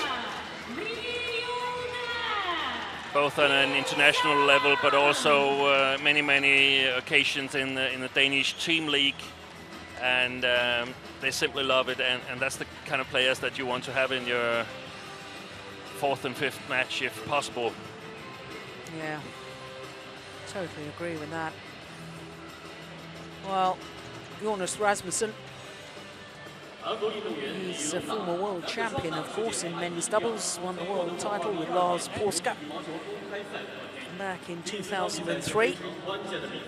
And they are up against a current Olympic champion, Lee Yong-dae, 23-year-old, won the Olympic title, of course, with Lee Ho-jung in Beijing. So there's the left-handed Joachim Fischer, 33 years of age. His partner, 34, up against 22-year-old and 23-year-old. But the experience, the years of experience that the two Danes have accumulated on these tight pressure situations, well, might just make the difference today. Well, as you can see, don't have a world ranking because they don't normally play together, but their win-loss record is because they played earlier in this tournament. And as I've already mentioned, that was against the Malaysian scratch pairing of Koo Kian Kiat and Go Vi Shem. 2 straight games it was.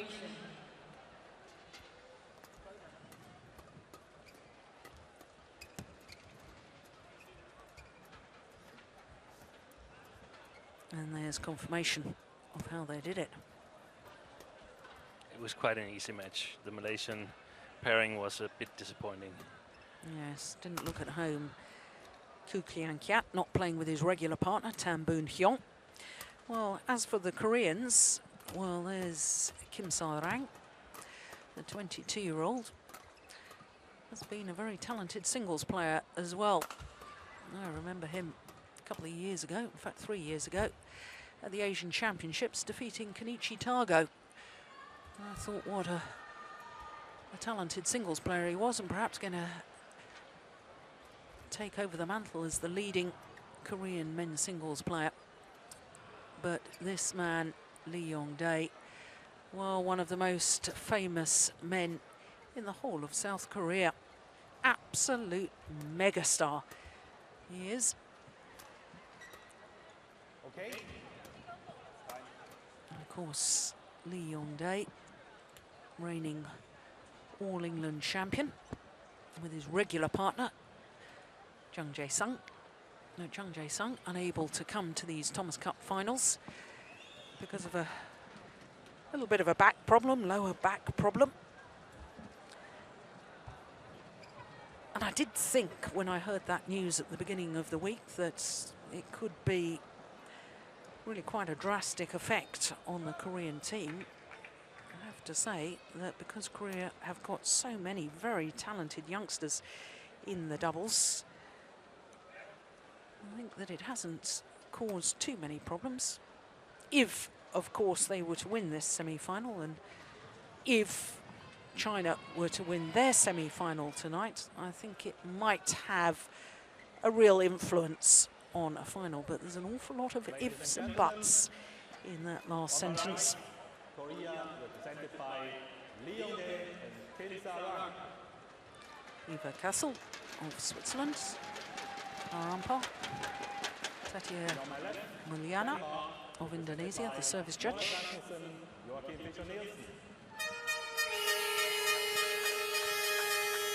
Korea to serve. Gade,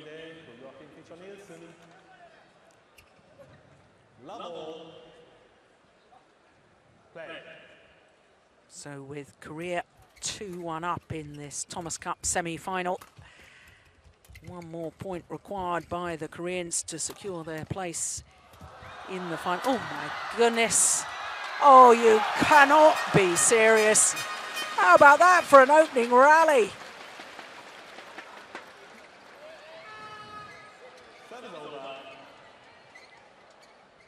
Well, perhaps an indication of just how important all players realise this match is.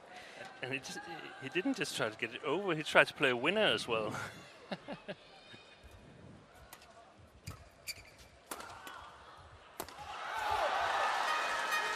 From the Danes' point of view, you could say that Jonas Rasmussen and Lee Jung-dae are both missing their regular partners, Lars Paske and Jung Jae-sung. If they were here, they would have had a number of head-to-heads, and in that manner of speaking, Jonas and Lars, they've lost in all the normal tournaments, but have won at the Thomas Cup, at the Worlds, and at the Olympics. Yes, of course, in Beijing, if I remember correctly, was Lee Jung-dae and Jung Jae-sung, were they the number 2 seeds?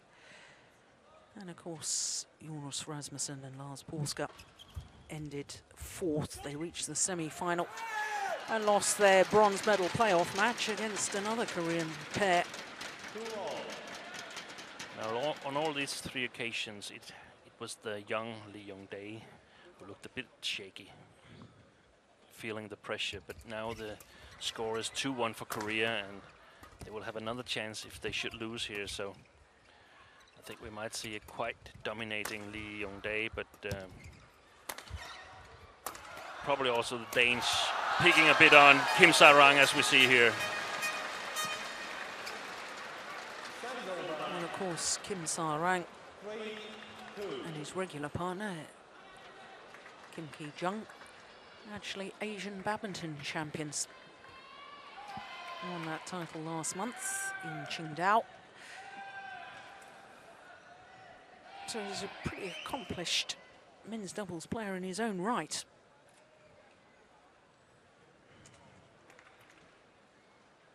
This combination is also interesting in a post-Olympic perspective, as we know that Jung Jae-sung is going to retire and Lee Jung-dae is going to find a new partner.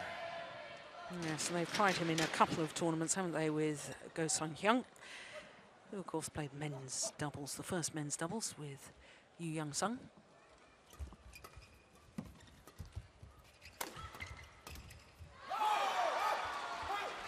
Well, had a little think about it. The shuttle sat on the top of the net, but fell back the Korean side.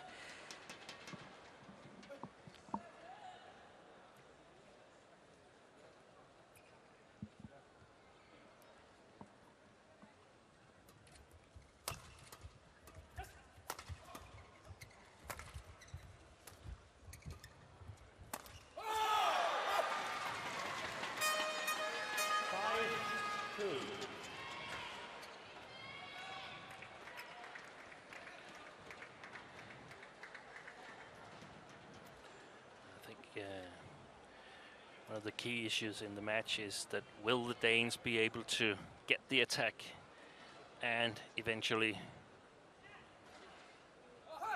due to the attack, be able to finish the rally.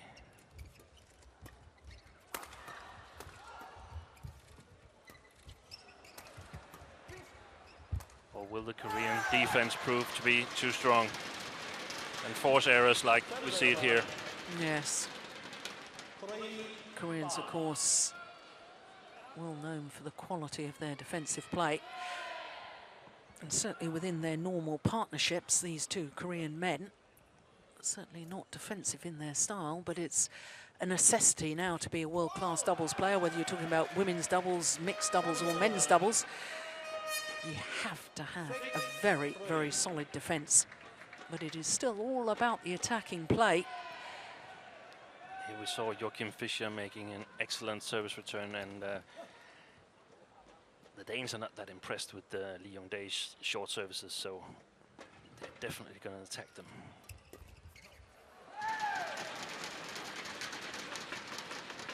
Service over. 4-6.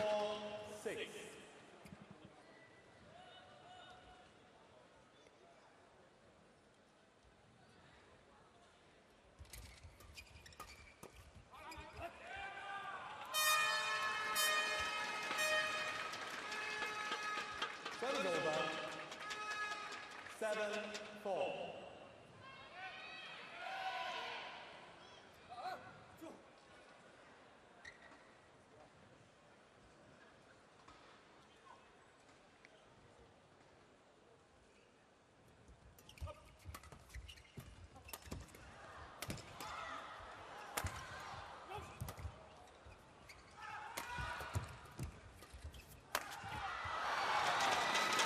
Well, I think that rally just exemplified the point that you were making, Steen, because the Koreans were in all sorts of trouble in the early stages, but managed to dig themselves out of difficulty with the quality of their defensive play.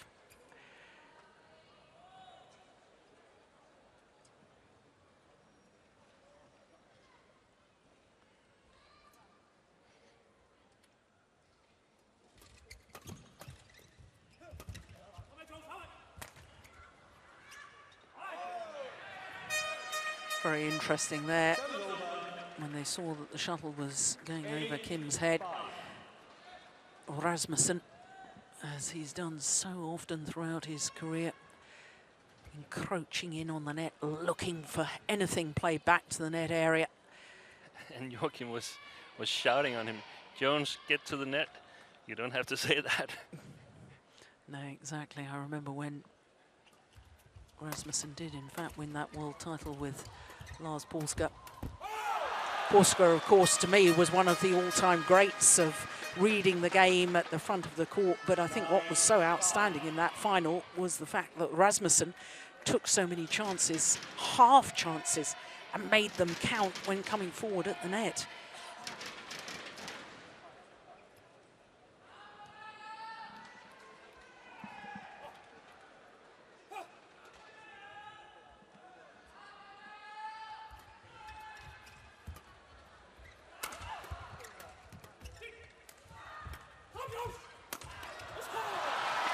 Well, there's no doubt the Danes are fired up.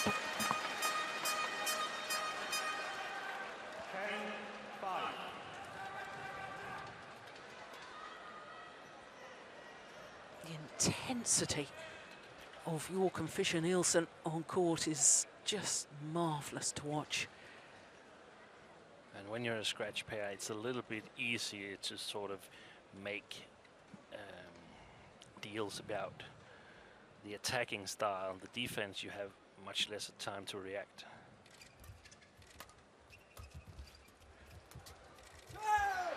It's good vision from Kim Saorang.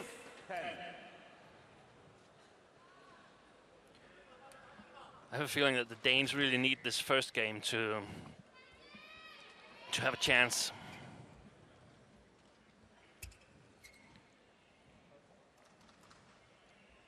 Otherwise, the Korean will get lots of confidence.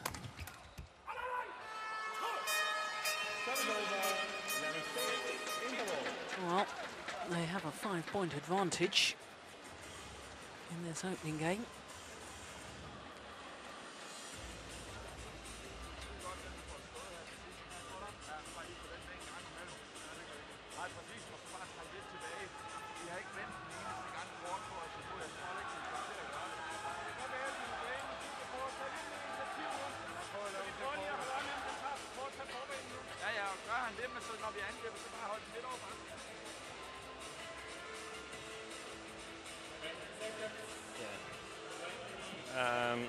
A little bit of the same. It was the case with the Bo Morgensen we have a read that the Koreans are not making a lot of low defensive shots, so we want to pull the net player a little bit longer back so he can help covering the court.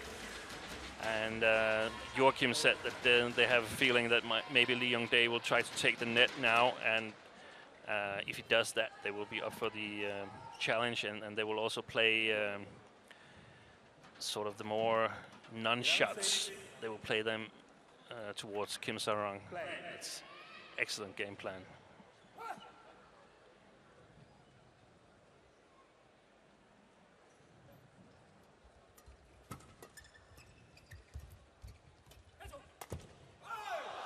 Oh, yes, saw the gap. Close behind his partner though, so he can step into that half-court push.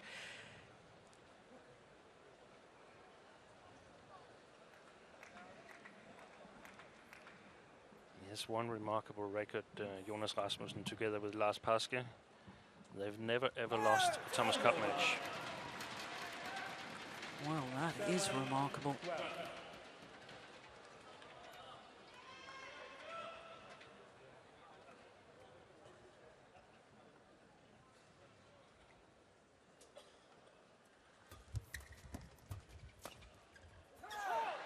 He did well to get out of the way. Well, Lee Young-dae doesn't like the call. He just questions the umpire. Yeah, good call by the line judge. That was long. Perhaps he thought that it touched Joachim Fischer.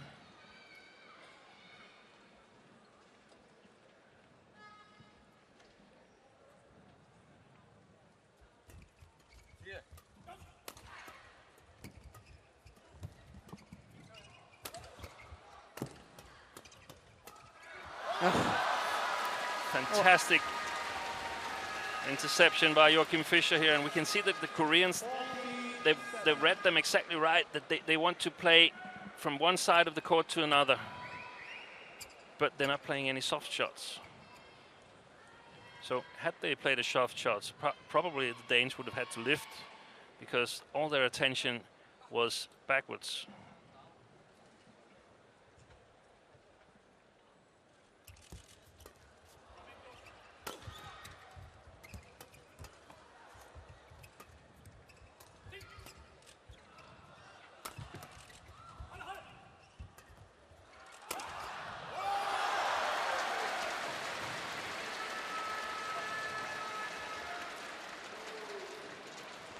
Well, he's not the most elegant player in the world, is he, Joachim Fischer? But my goodness, he's one of the most effective.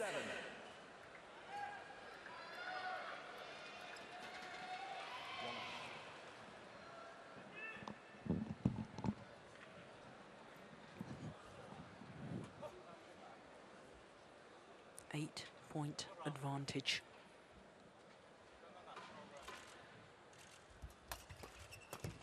It's gone wrong as well. Make that 9-point advantage. I haven't seen a lot of strokes from Kim Sarang that I would deem to be useful. Hasn't really gotten into the match.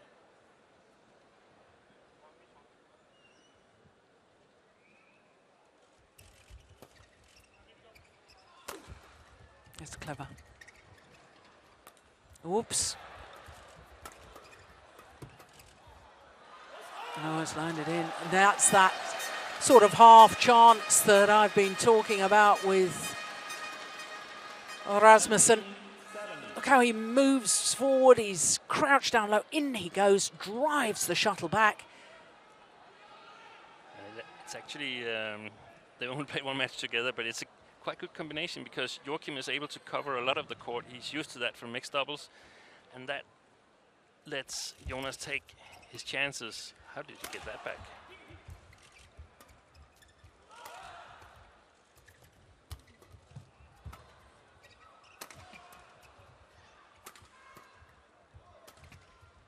It's going to go wide. Well, one suspects that the damage has already been done by the Danes. But from a Korean perspective, I think they need to play themselves into the match a little bit more before the start of the second game. One suspects the opening game is beyond them. And this is the end where they can actually control the defense quite well. So they'll have it even more difficult in the second game. They simply need to challenge the Danes at the net.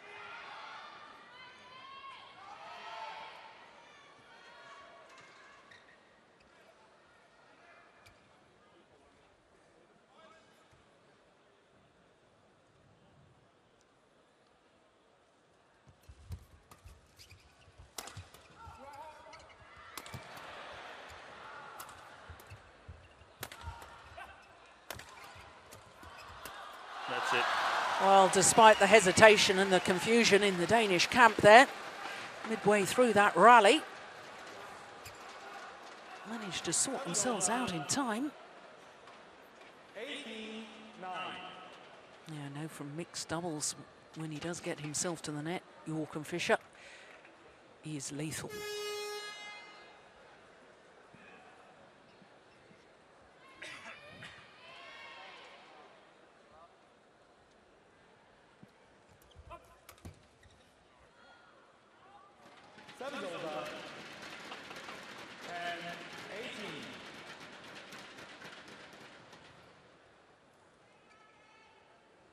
Yeah, good call, line judge.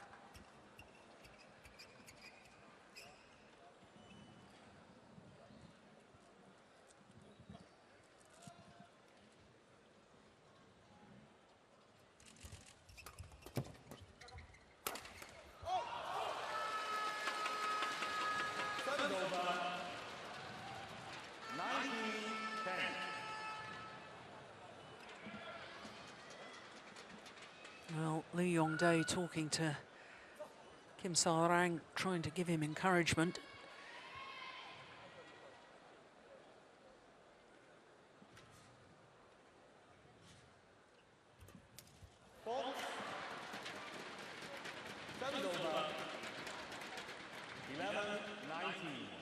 Jonas missed it, and some other players would be bothered by missing a shot like that, but not Jonas. He'll just come on doing it again next time.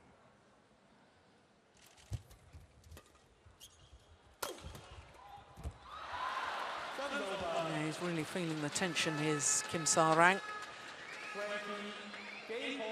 9 game point opportunities for the Danes.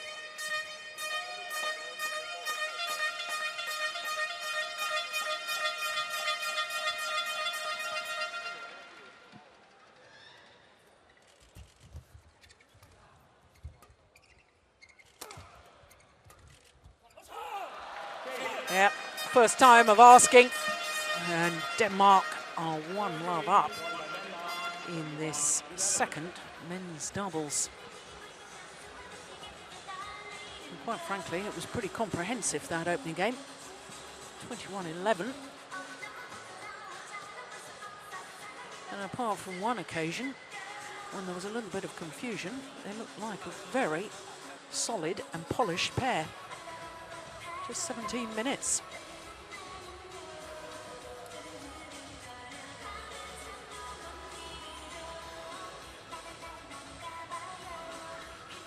Well, look at that. Overhead winners, 4 times as many. Well, I don't think our statistics can be quite right there, because I certainly remember Rasmussen and Fischer-Nielsen making several winners from the front of the court.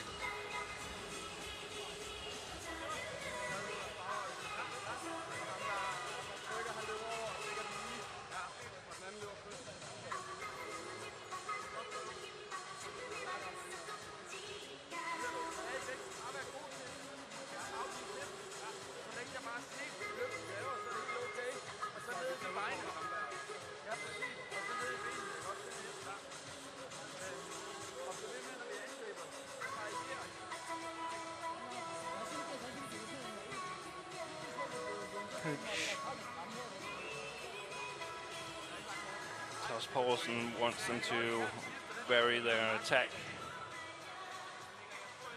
And that's a very good idea. I think Korea will try to play a more flat game. Try to see if they can get the attack. Second game.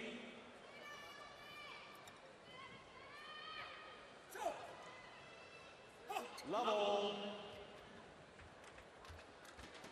Play.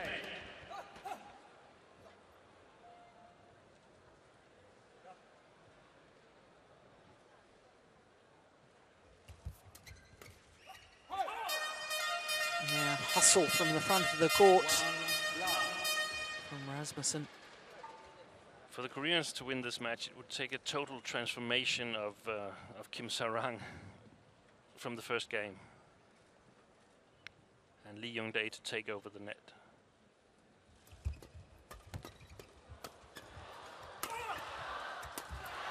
Yeah, good rally once again from the Danes. It obviously begs the question then, Steen, about the selection of the Koreans. I mean, I was surprised, as I know you were, about the selection of their first men's doubles. Of course, Go and Yu, silver medalists at last year's World Championships, but a dreadful head-to-head record against Bo and Jorgensen, selected at first men's doubles. You know, and then you put in essence, a scratch pairing here in the second men's doubles. And given the inexperience of Kim Sa-rang, perhaps the Koreans will live to regret their selection decision on these two men's doubles pairs. Excellent play by Joachim Fischer here. Yeah, I think the matches so far hasn't proven that the double selection from the Korean side was correct. Yo and Ko were destroyed against Bo and Mogensen. They had nothing. Everything was done the way the Danes wanted it to be going. And you could pretty much say the same for this match so far. And the Koreans, they are challenging, but we can see that the Danes are ready for it. They need to be more specific, because challenging Jonas Rasmussen in the flat game has never been a moneymaker for any players. So they need to direct it at Joachim and hope, close their eyes and hope that it works.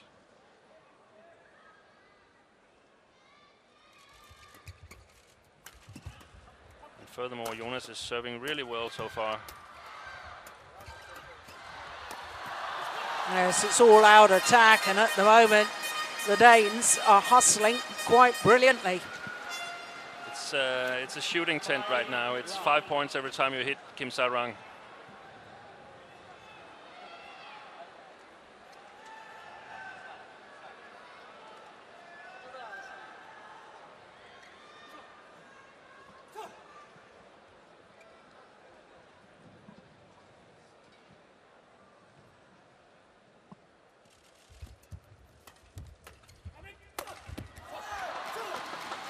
That's more like it.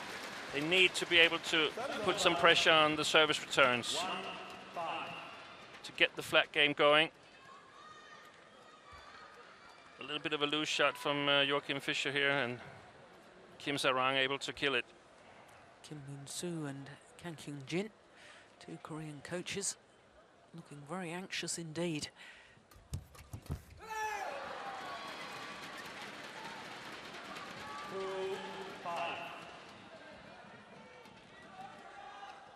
Between the rallies, Kim Moon-soo directing Kim Sa-rang, what he wants him to do. Well played, Joachim. Oh my word, what a smash. Angle more than power. Absolute precision, look at this. And it was the soft shot just before, breaking off from this flat rally, playing a soft shot. That set up Joachim for the winner.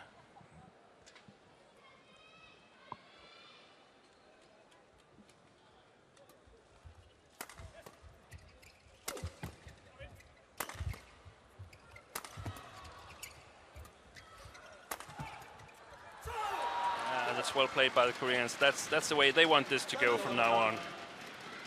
Kim Sarang working at the back, and Lee Young-dae looking for the chance.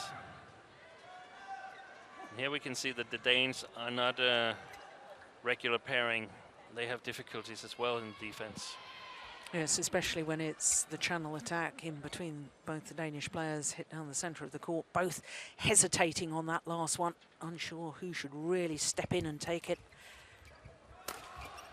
It's a good smash once again.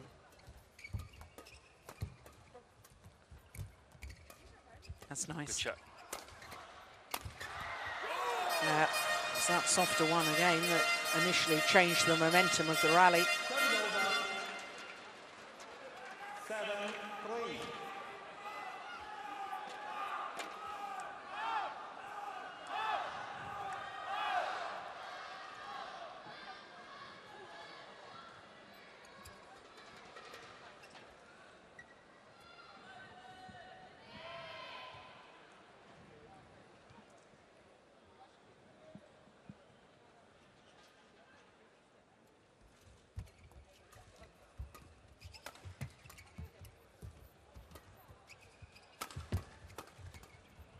Good defense.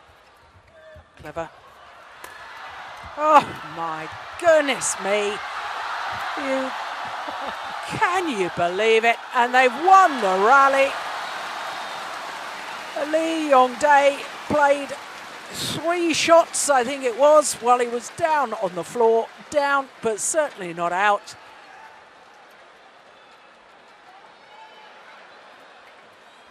Fantastic. Unbelievable. He probably felt that since Jung Jae-sung is not here playing these shots, then it's his turn to make them now.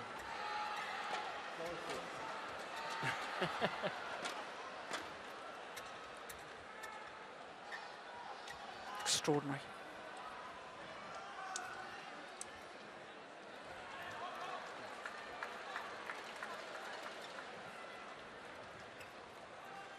Well, it's sometimes a rally like that that can really change the momentum of a match. It's really an important time of the match now because the Koreans are sort of trying to claw their way back, and they've got some clues on what to do. So can they close the gap?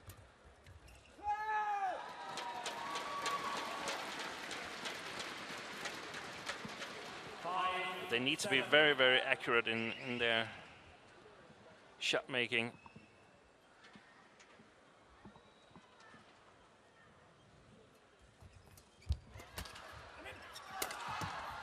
Oh. Save. Well, there was a defensive shot there from Joachim Fischer. Oh, unfortunately, not seen it, but... And normally we see Lee Young-dae get these returns over. It's something about the way that Jonas Rasmussen is smashing. It makes it really, really difficult to read his shots.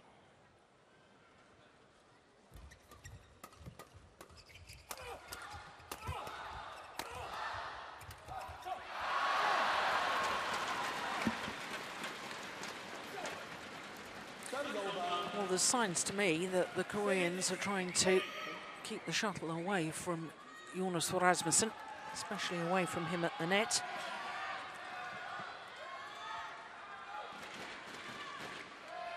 That would be a really wise plan.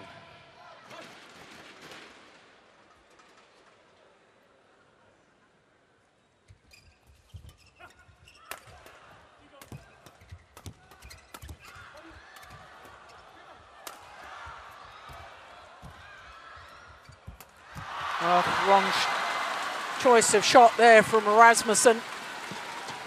About the first bad error he's made all match. And we can see Lee Young-dae is beginning to dominate the match a bit more. Totally out of it in the first game. Now he's making the moves, and Kim Sarang has lifted his game as well.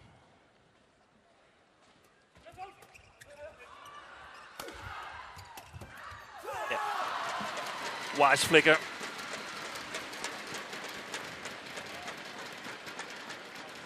So now, having lost the first 5 points of this second game, the Koreans have levelled it at 8-all.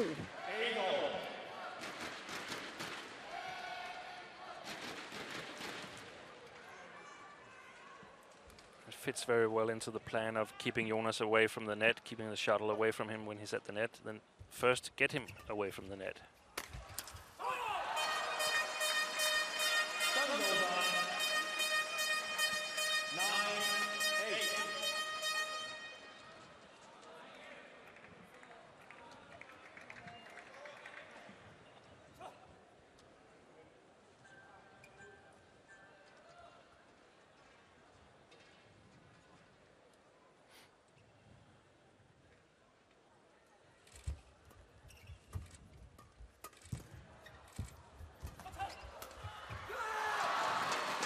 Yeah, Well played. the Koreans seem to be covering each other much better now, moving much quicker. One's pulled out of position. The other Look, one. Lee Young-dae coming across the court there. He was in the net forehand corner, and then suddenly he was in the right backhand in the backhand corner. So quick.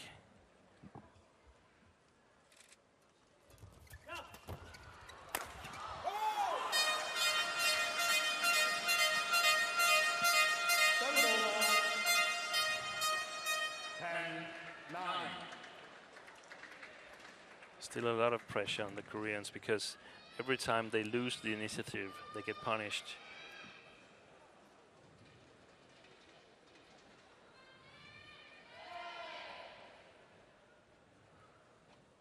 Taking his time here, Joachim.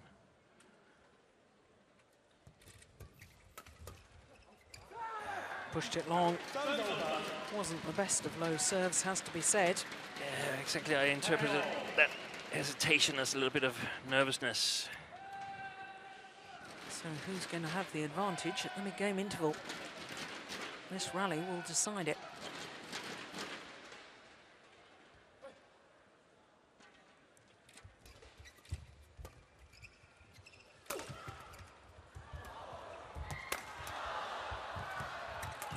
Yeah, well, it is the Koreans who have the advantage.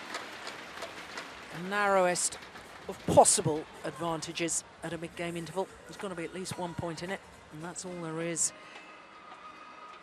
But I suspect that that rally at 7-4, when Lee Young-dae played 3 shots while he was sitting on the floor, and I said at the time, that sort of rally can change the momentum of the match, and certainly it got them back into the match,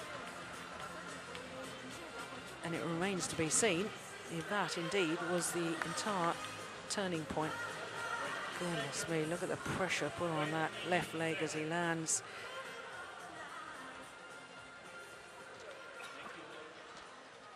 This was the rally.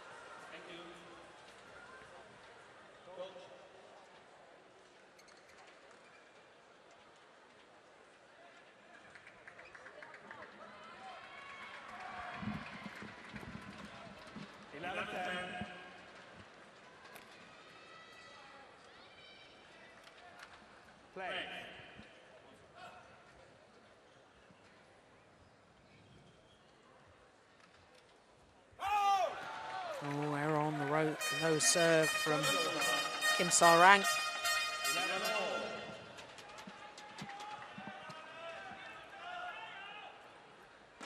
Oh, he may have settled a little, but there's no doubt he's still nervous.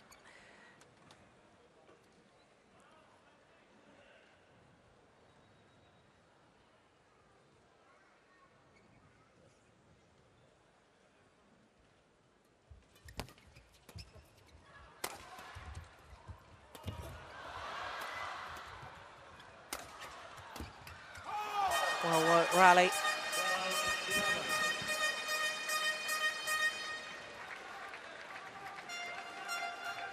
So important for the Danes that they are still able to score points in the attack fairly easy.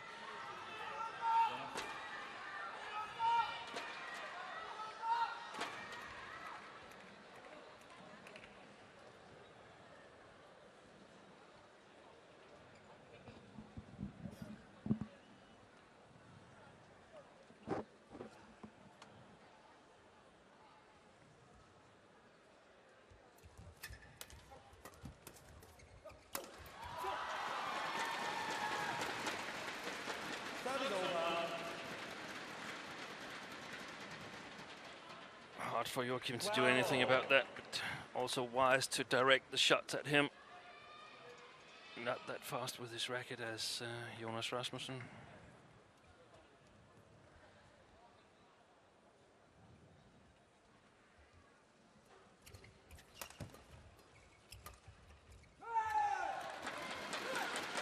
Yeah, it's the left-handed Fischer Nielsen who's beginning to just make one or two errors.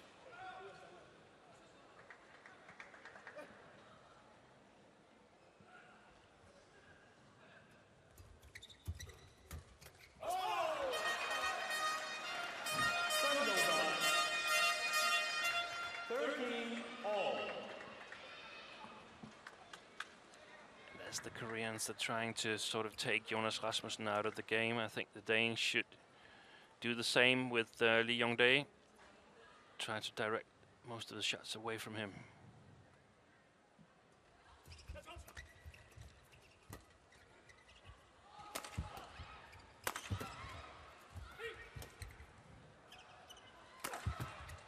Great defense.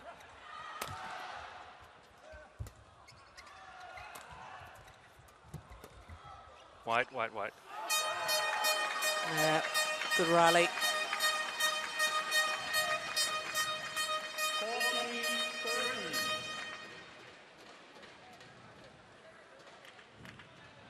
The Danish defense held up in this rally.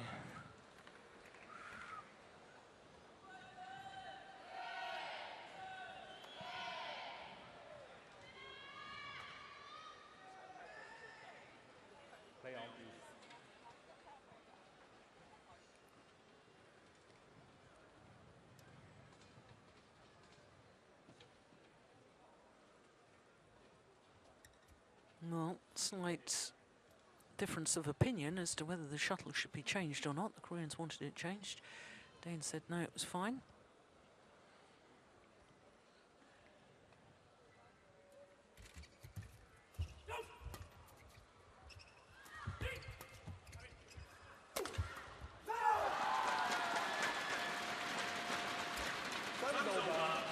And that's the way to do it for the Koreans.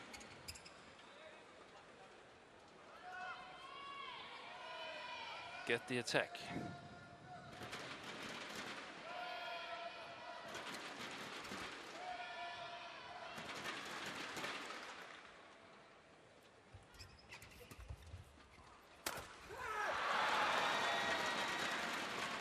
Well, that perhaps a little sign of the tension. Joachim Fischer didn't leap in the air the way he did in the opening game when he was hitting his smashes.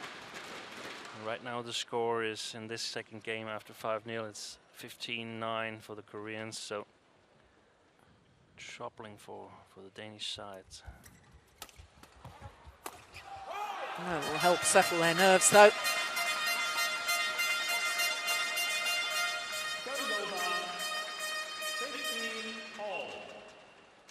I wonder if the Danes can keep on serving as well as they've done throughout the match.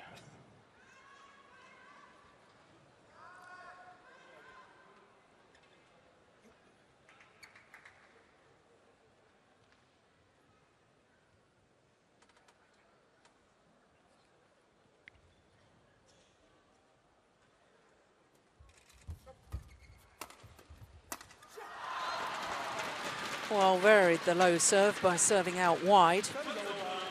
And of course, the push down the left-hander's backhand side. And Yong-dae so quick on his feet and targeting Jonas Rasmussen on his way back from the net. Really clever shot.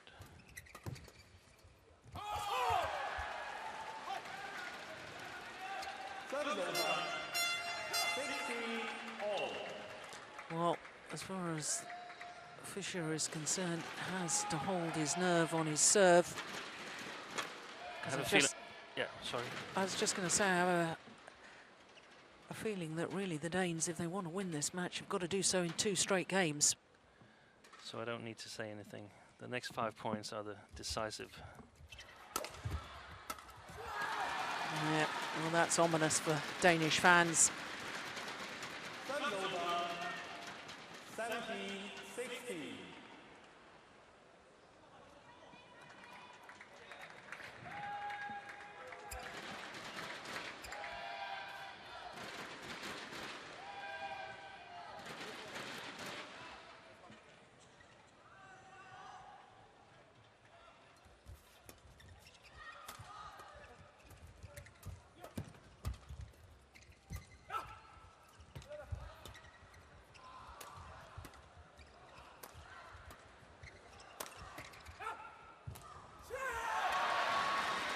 Yeah, and didn't seem to be the spark or belief in that rally from the Danes.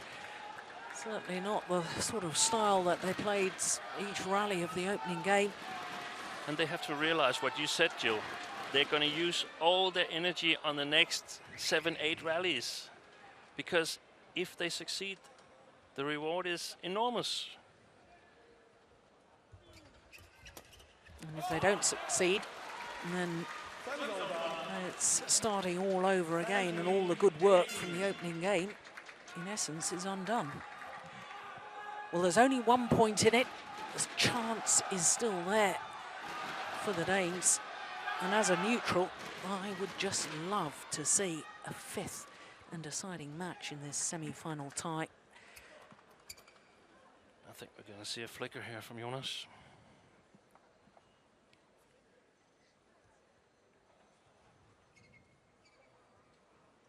Everybody a little bit jittery.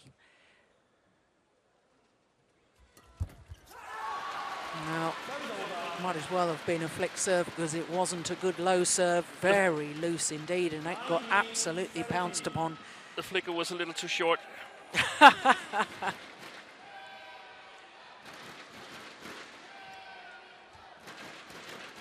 Koreans now 2 points away from converting and taking this second game.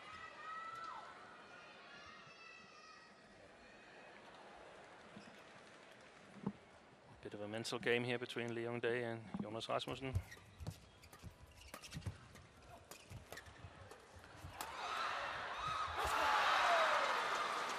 Well, all sorts of confusion on both sides of the net. Stayed on the Korean side.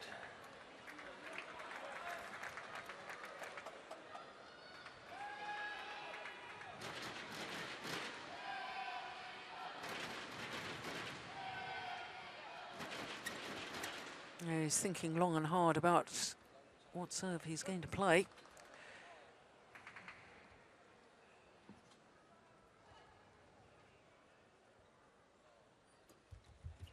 I'm not surprised. He went for the flick, and I think that Kim Sa-rang knew that because he didn't seem to be that far up court as he was waiting to receive serve. But that translates into the fact that Korea now have 2 game point opportunities.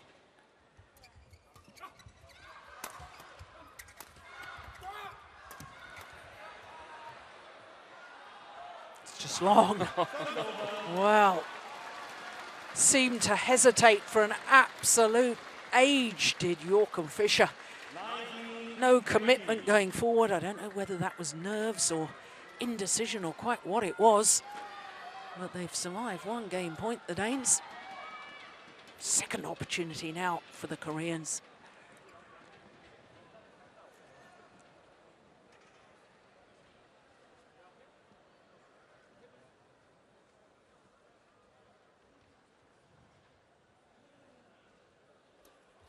Oh, and the flick has gone wide. Well, what a disappointing way for the second game to end. But all credit to the Koreans, who quite frankly, at a game and love 5 down, looked as if they were out of the match. But they've battled back, they've stolen the second game, and after 44 minutes, we will have a 3rd and deciding game. and all credit to the Koreans and especially to the Korean coaches, because they obviously needed to do big tactical changes between the two games.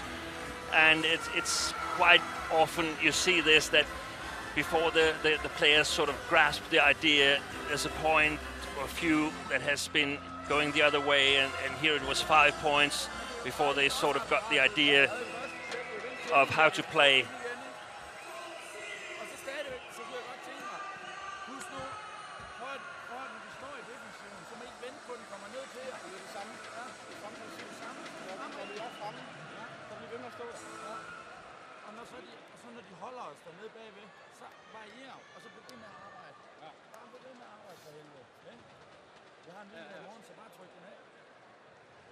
Det var ikke fordi jeg var træt sidste gang, det var for at være i. Hvis du føler for det, så synes jeg, at vi slipper med nogle gange. Hvis det er specielt i forholdsvis. Ja, i forholdsvis. Lige præcis. Altså i ligefældt. Ja. Men the Danes are talking a little bit about what they're going to do in the defense. It's necessary that they keep a sort of attacking attitude or aggressive attitude in the defense. They cannot just stand there and try and lift their way out of it. And they've also emphasized that when they attack themselves, it's so important that they vary their attack. So it's unpredictable. Probably before we got in on the interval, they've been discussing how they should get the attack in the first place.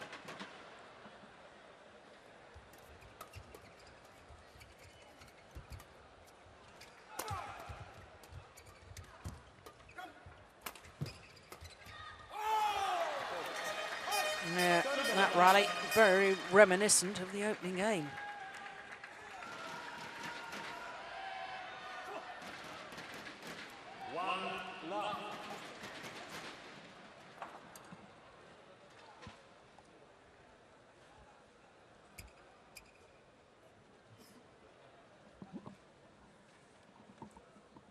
If I were Lee Young-dae, I would give everything on the short service here.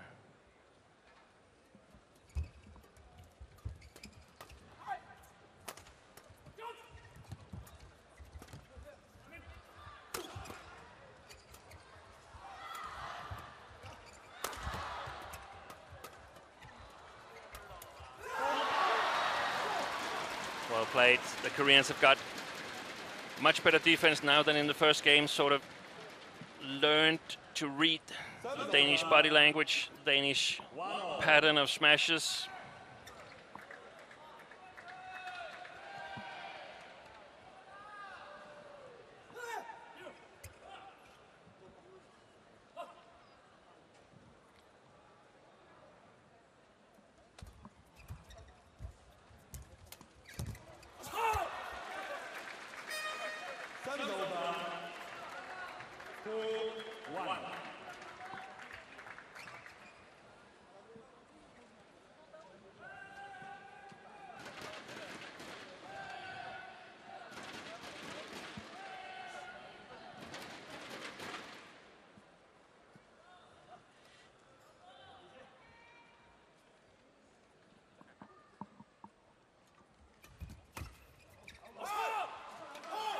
Yeah, well, the Koreans don't like the call.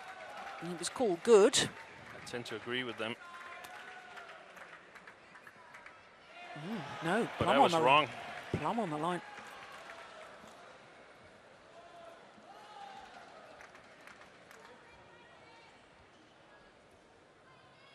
Play on, please.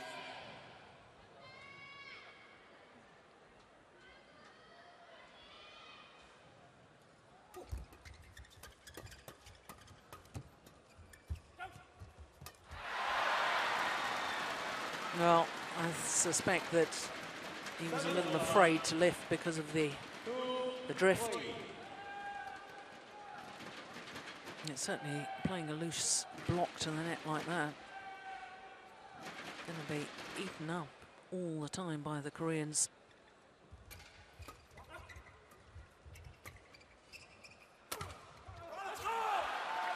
There's the indecision, there's the channel attack. Such an effective shot. Hit down the middle when two players on the opposite side of the net don't usually play together.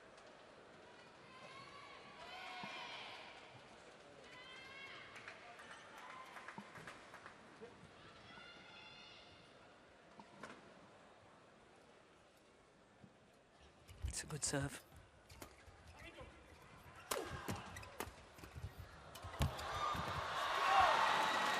What a transformation we've seen with Kim Sa-rang. He's playing it brilliantly now, and in the first game, he barely made a quality shot. Service over. 3-4.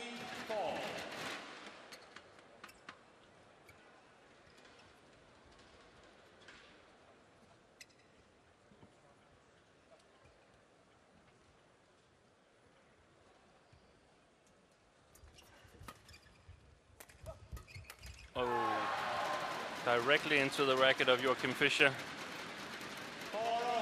But he thought it was going to go everywhere else.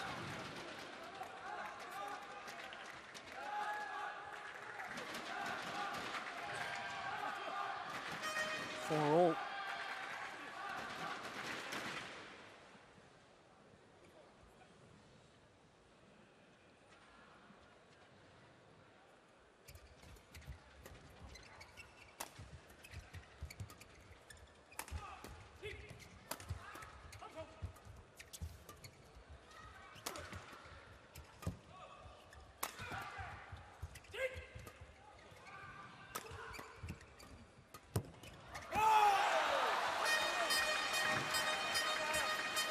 Point here for the Danes, but I must say the Koreans are doing a really good job of moving the Danes around.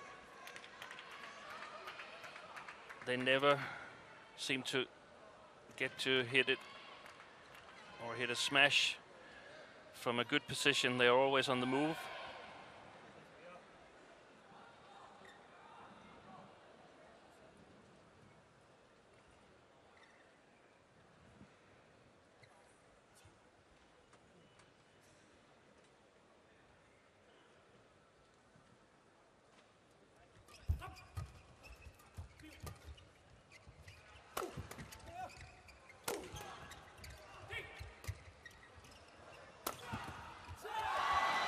It's clever attacking play from Kim Sa-rang. Doing the unusual, smashing across court, and Jonas Rasmussen really wasn't expecting that.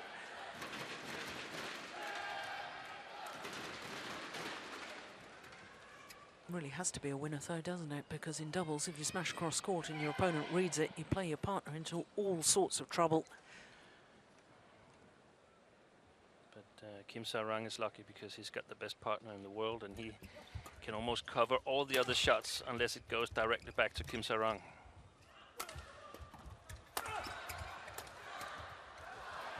Excellent defense.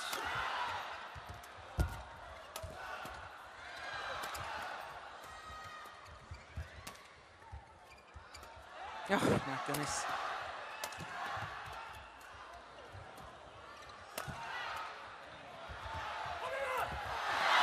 Yeah. And outside the picture we can see Lee Yong-dae celebrating, and I can understand why.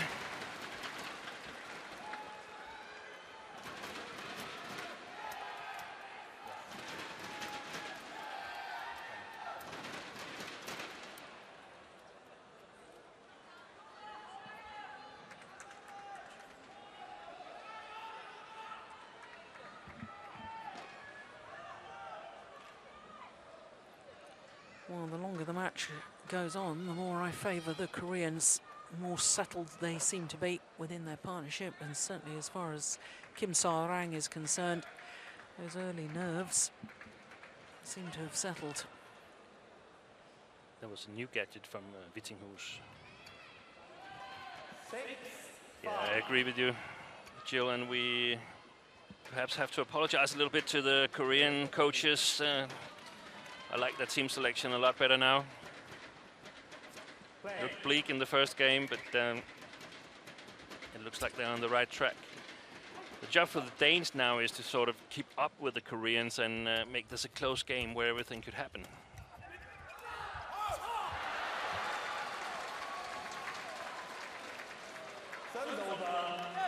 And even though he's played well, Kim Sarang, I still believe I would direct most of the shots at him, because I don't think Lee Yong-dae will stop playing quality shots.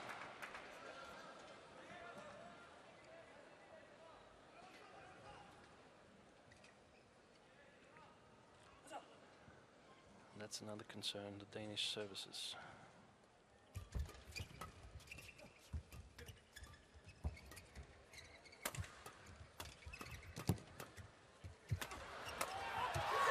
Yeah. And unlike a lot of other players, Lee Yong-dae keeps the lifts in his own side. He'd like the attack to be directed at him because he feels confident that he can cope with it, protects his partner.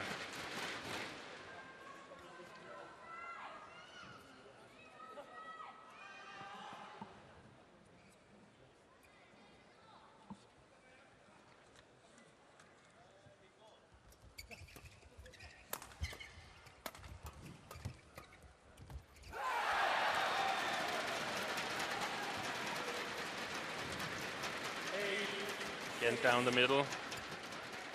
Very efficient to a new pairing and to a right-left-handed combination, and the Danes are both.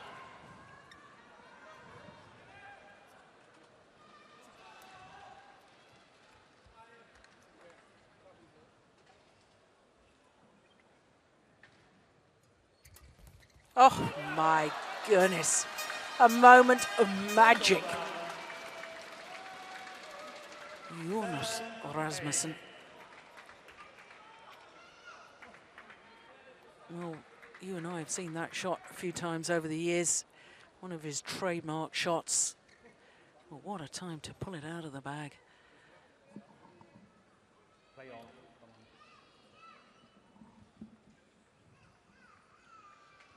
Taking his time again, Joachim. Good service this time. Oh, it's just a fraction wide. But it was a brilliant idea. Downwards to the backhand side. Yes, in between the two Koreans as well. Just past the net player, but the rear court player having to stretch forward.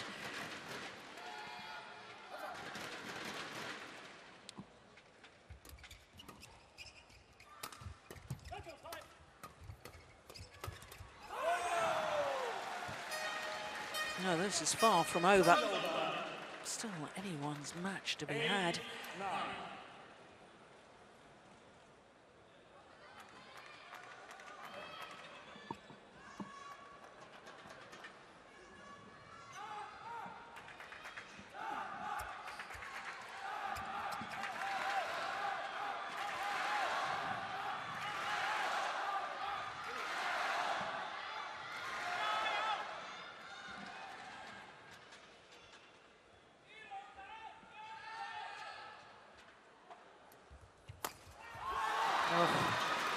Goodness me, he wasn't fooled by that flick serve at all, was he? Back so quickly, Lee Yong-dae. You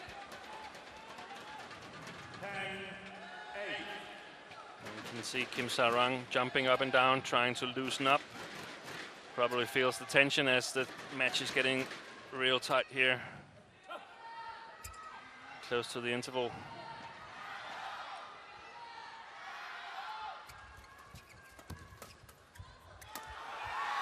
Yep, it's the interval now. And it is the Koreans who have a 3-point advantage.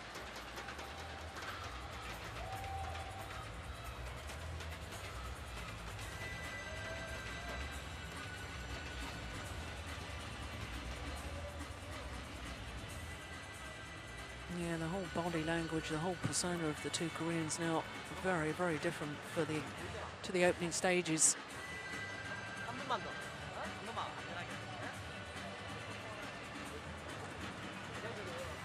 They are in a better position now. Their team is up 2-1 in the overall tie. That That should call for some extra confidence.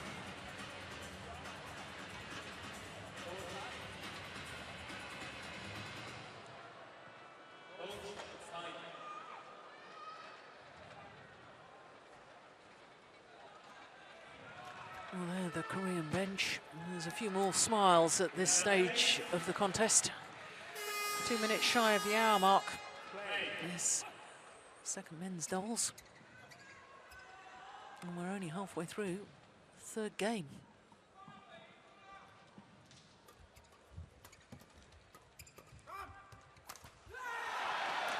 And they sort of lured the Danes into playing this flat game. They should play more stop shots, more blocks. They need to play them.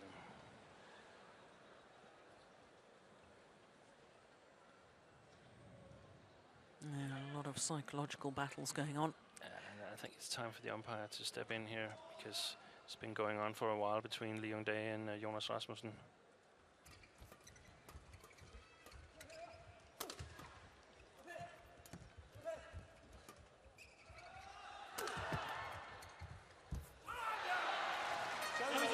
Yeah, and it continues more, because at the end of that rally, Jonas Rasmussen stands tall at the net and just stares at his opponents.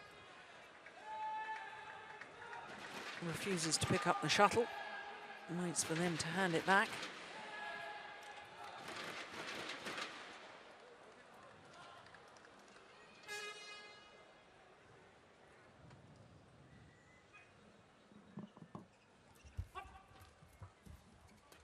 Excellent service return.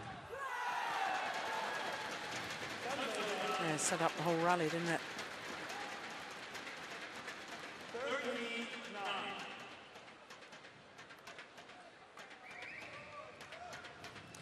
Well, you know, that first rally after the mid-game interval, and it was really a sort of soft point, if I can describe it like that. The Danes making the error quite early on, and it just occurred to me at the time that, you know, it's the first rally after the change of ends I always used to think was so important.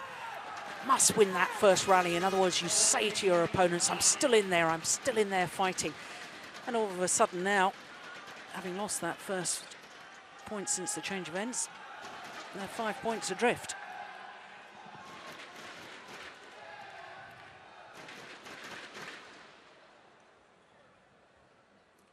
Oh, service fault called.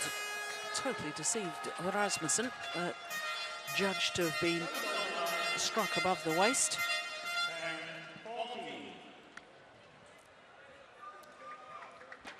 I've said it once during this, I've probably said it even twice or 3 times. I'll say it again. I feel the need for the umpires to review the decisions, to monitor the players, high-speed cameras. Is it correct what they think they see? And is there something that they don't see that they should have seen? On the serve, on you're the talking. serve. Yep. Yeah, well, I've said for some considerable time, I think the definition of a waist in badminton is really quite extraordinary.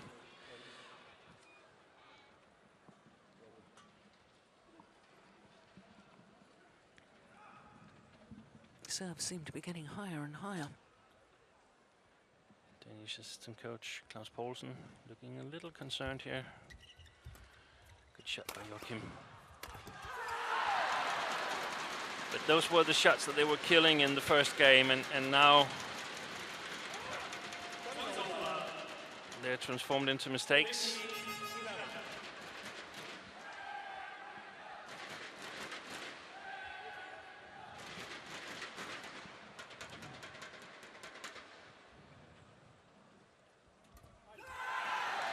Well, Koreans just beginning to stamp their authority on this third game.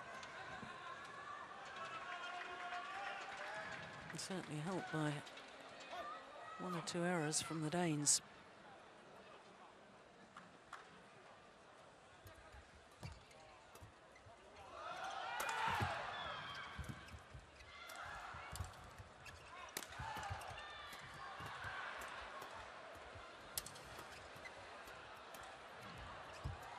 Oh, brilliant.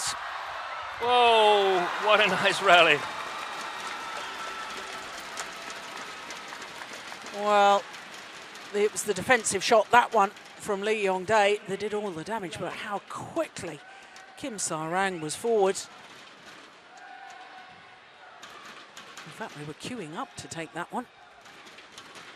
And the tables totally turned compared to the first game.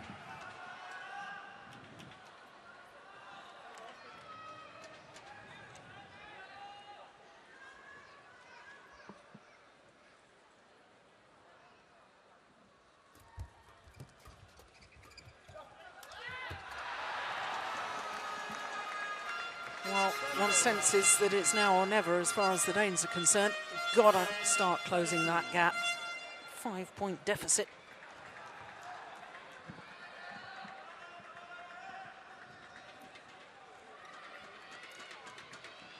I think they're smiling, the Koreans.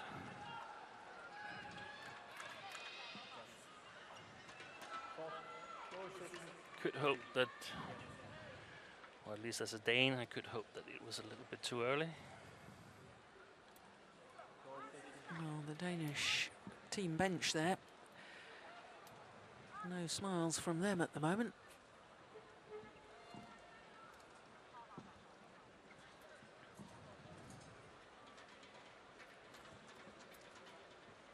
The umpire has been quite lenient with the players. Yes, I know the court has been mopped of the perspiration.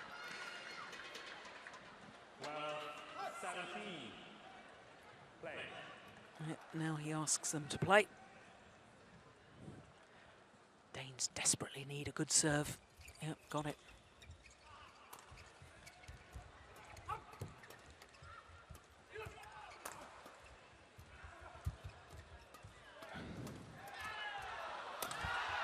Well, it all turned around the rally with a wonderful play from the front of the court from Lee Yong-dae. That's terrific.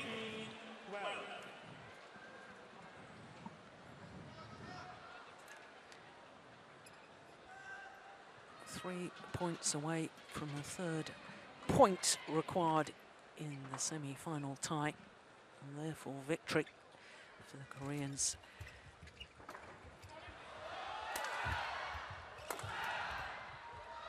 Oh, that was going wide. And that's gone long.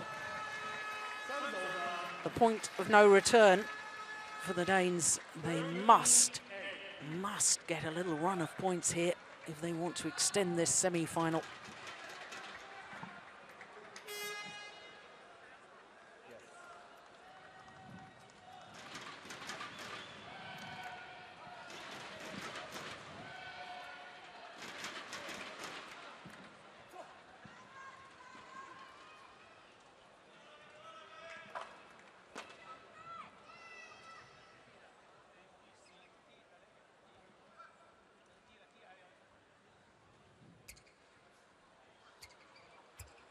Yeah, still the umpire says nothing.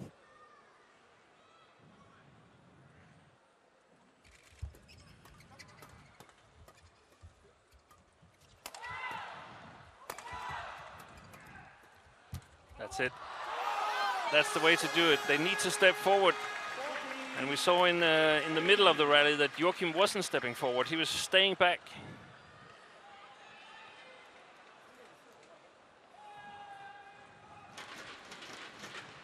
It calls for desperate measures now.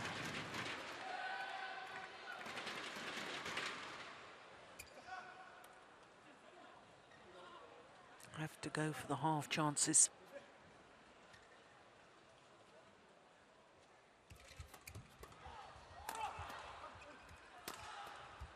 Keep it at him. Oh, dear me.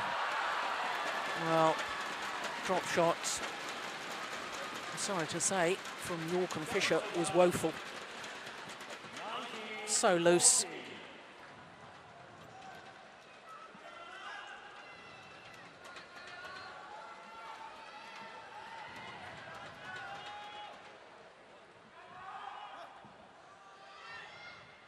Two points away from the final of the Thomas Cup.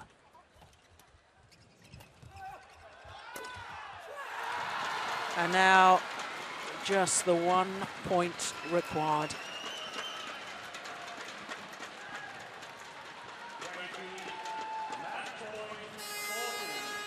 All the Korean team is standing up down here, applauding.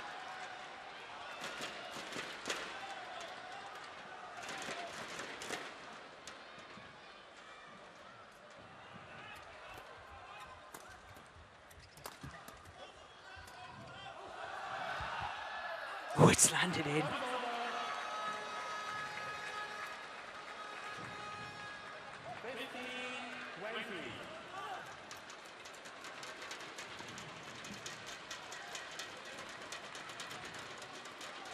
Seven excellent services needed from Joachim Fischer now.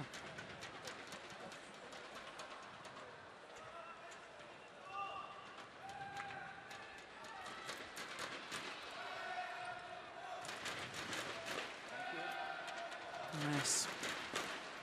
Ready to celebrate, should it happen.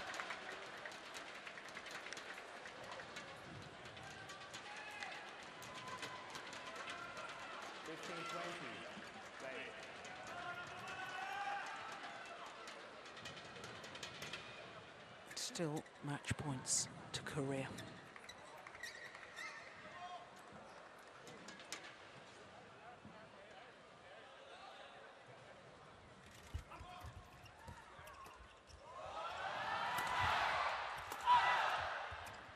Great defense.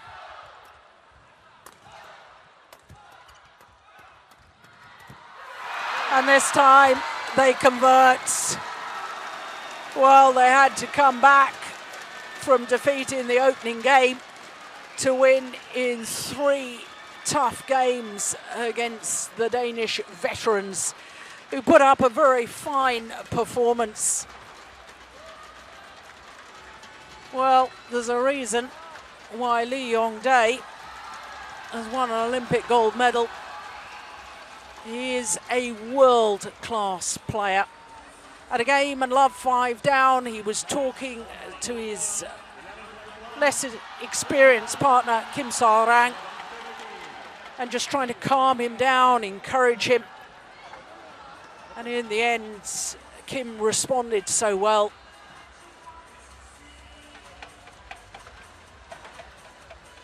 Just couldn't implement in the end, the Danes, the tactics that had served them so well in the opening game. There, the victory, and for Korea now in the final of the Thomas Cup for a second time by virtue of that win in the second men's doubles. Their confirmation of the score 11-21, 21-19, 21-15 in the deciding game. Well, the overhead winners really doing the damage. But it was a brave, brave fight by the Danes.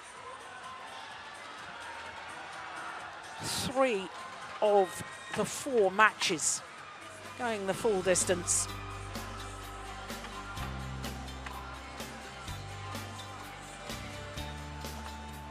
This, of course, was the second men's singles. The men's doubles produced some thrills and spills, and I certainly remember this rally.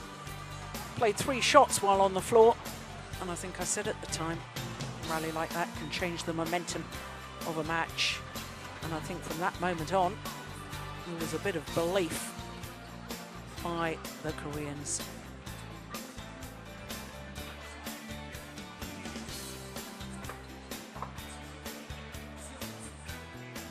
The delight to confirm that the 3rd point required in the semi-final tie against Denmark goes Korea's way, and it means that they will contest the Thomas Cup final for a second time. Of course, they were in the final of the Thomas Cup 4 years ago in Jakarta when they lost out to China 3-1 in the final, but they're through to a second Thomas Cup final with that 3-1 victory over Denmark. Who they'll play in Sunday's final has yet to be decided. and that will be decided later tonight. So there's confirmation. Korea are in the final of the Thomas Cup, having reached the final of the Hubei Cup yesterday. We will discover later on today who they will play in the final, China or Japan. That semi-final will happen in about an hour and 25 minutes.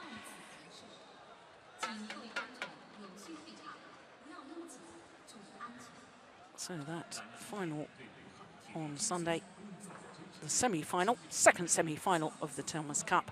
Later this evening, China against Japan.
Well, as I say, second semi-final is going to happen in about an hour and 20 minutes. Very much hope you'll be able to join us for China against Japan, second of the semi-finals tonight here from Wuhan. In the meantime, from all of us here, hope to see you later. Bye-bye. Please leave the venue orderly, avoiding crowding and be safe. Thank you for the support of work in Wuhan Sports Center. We are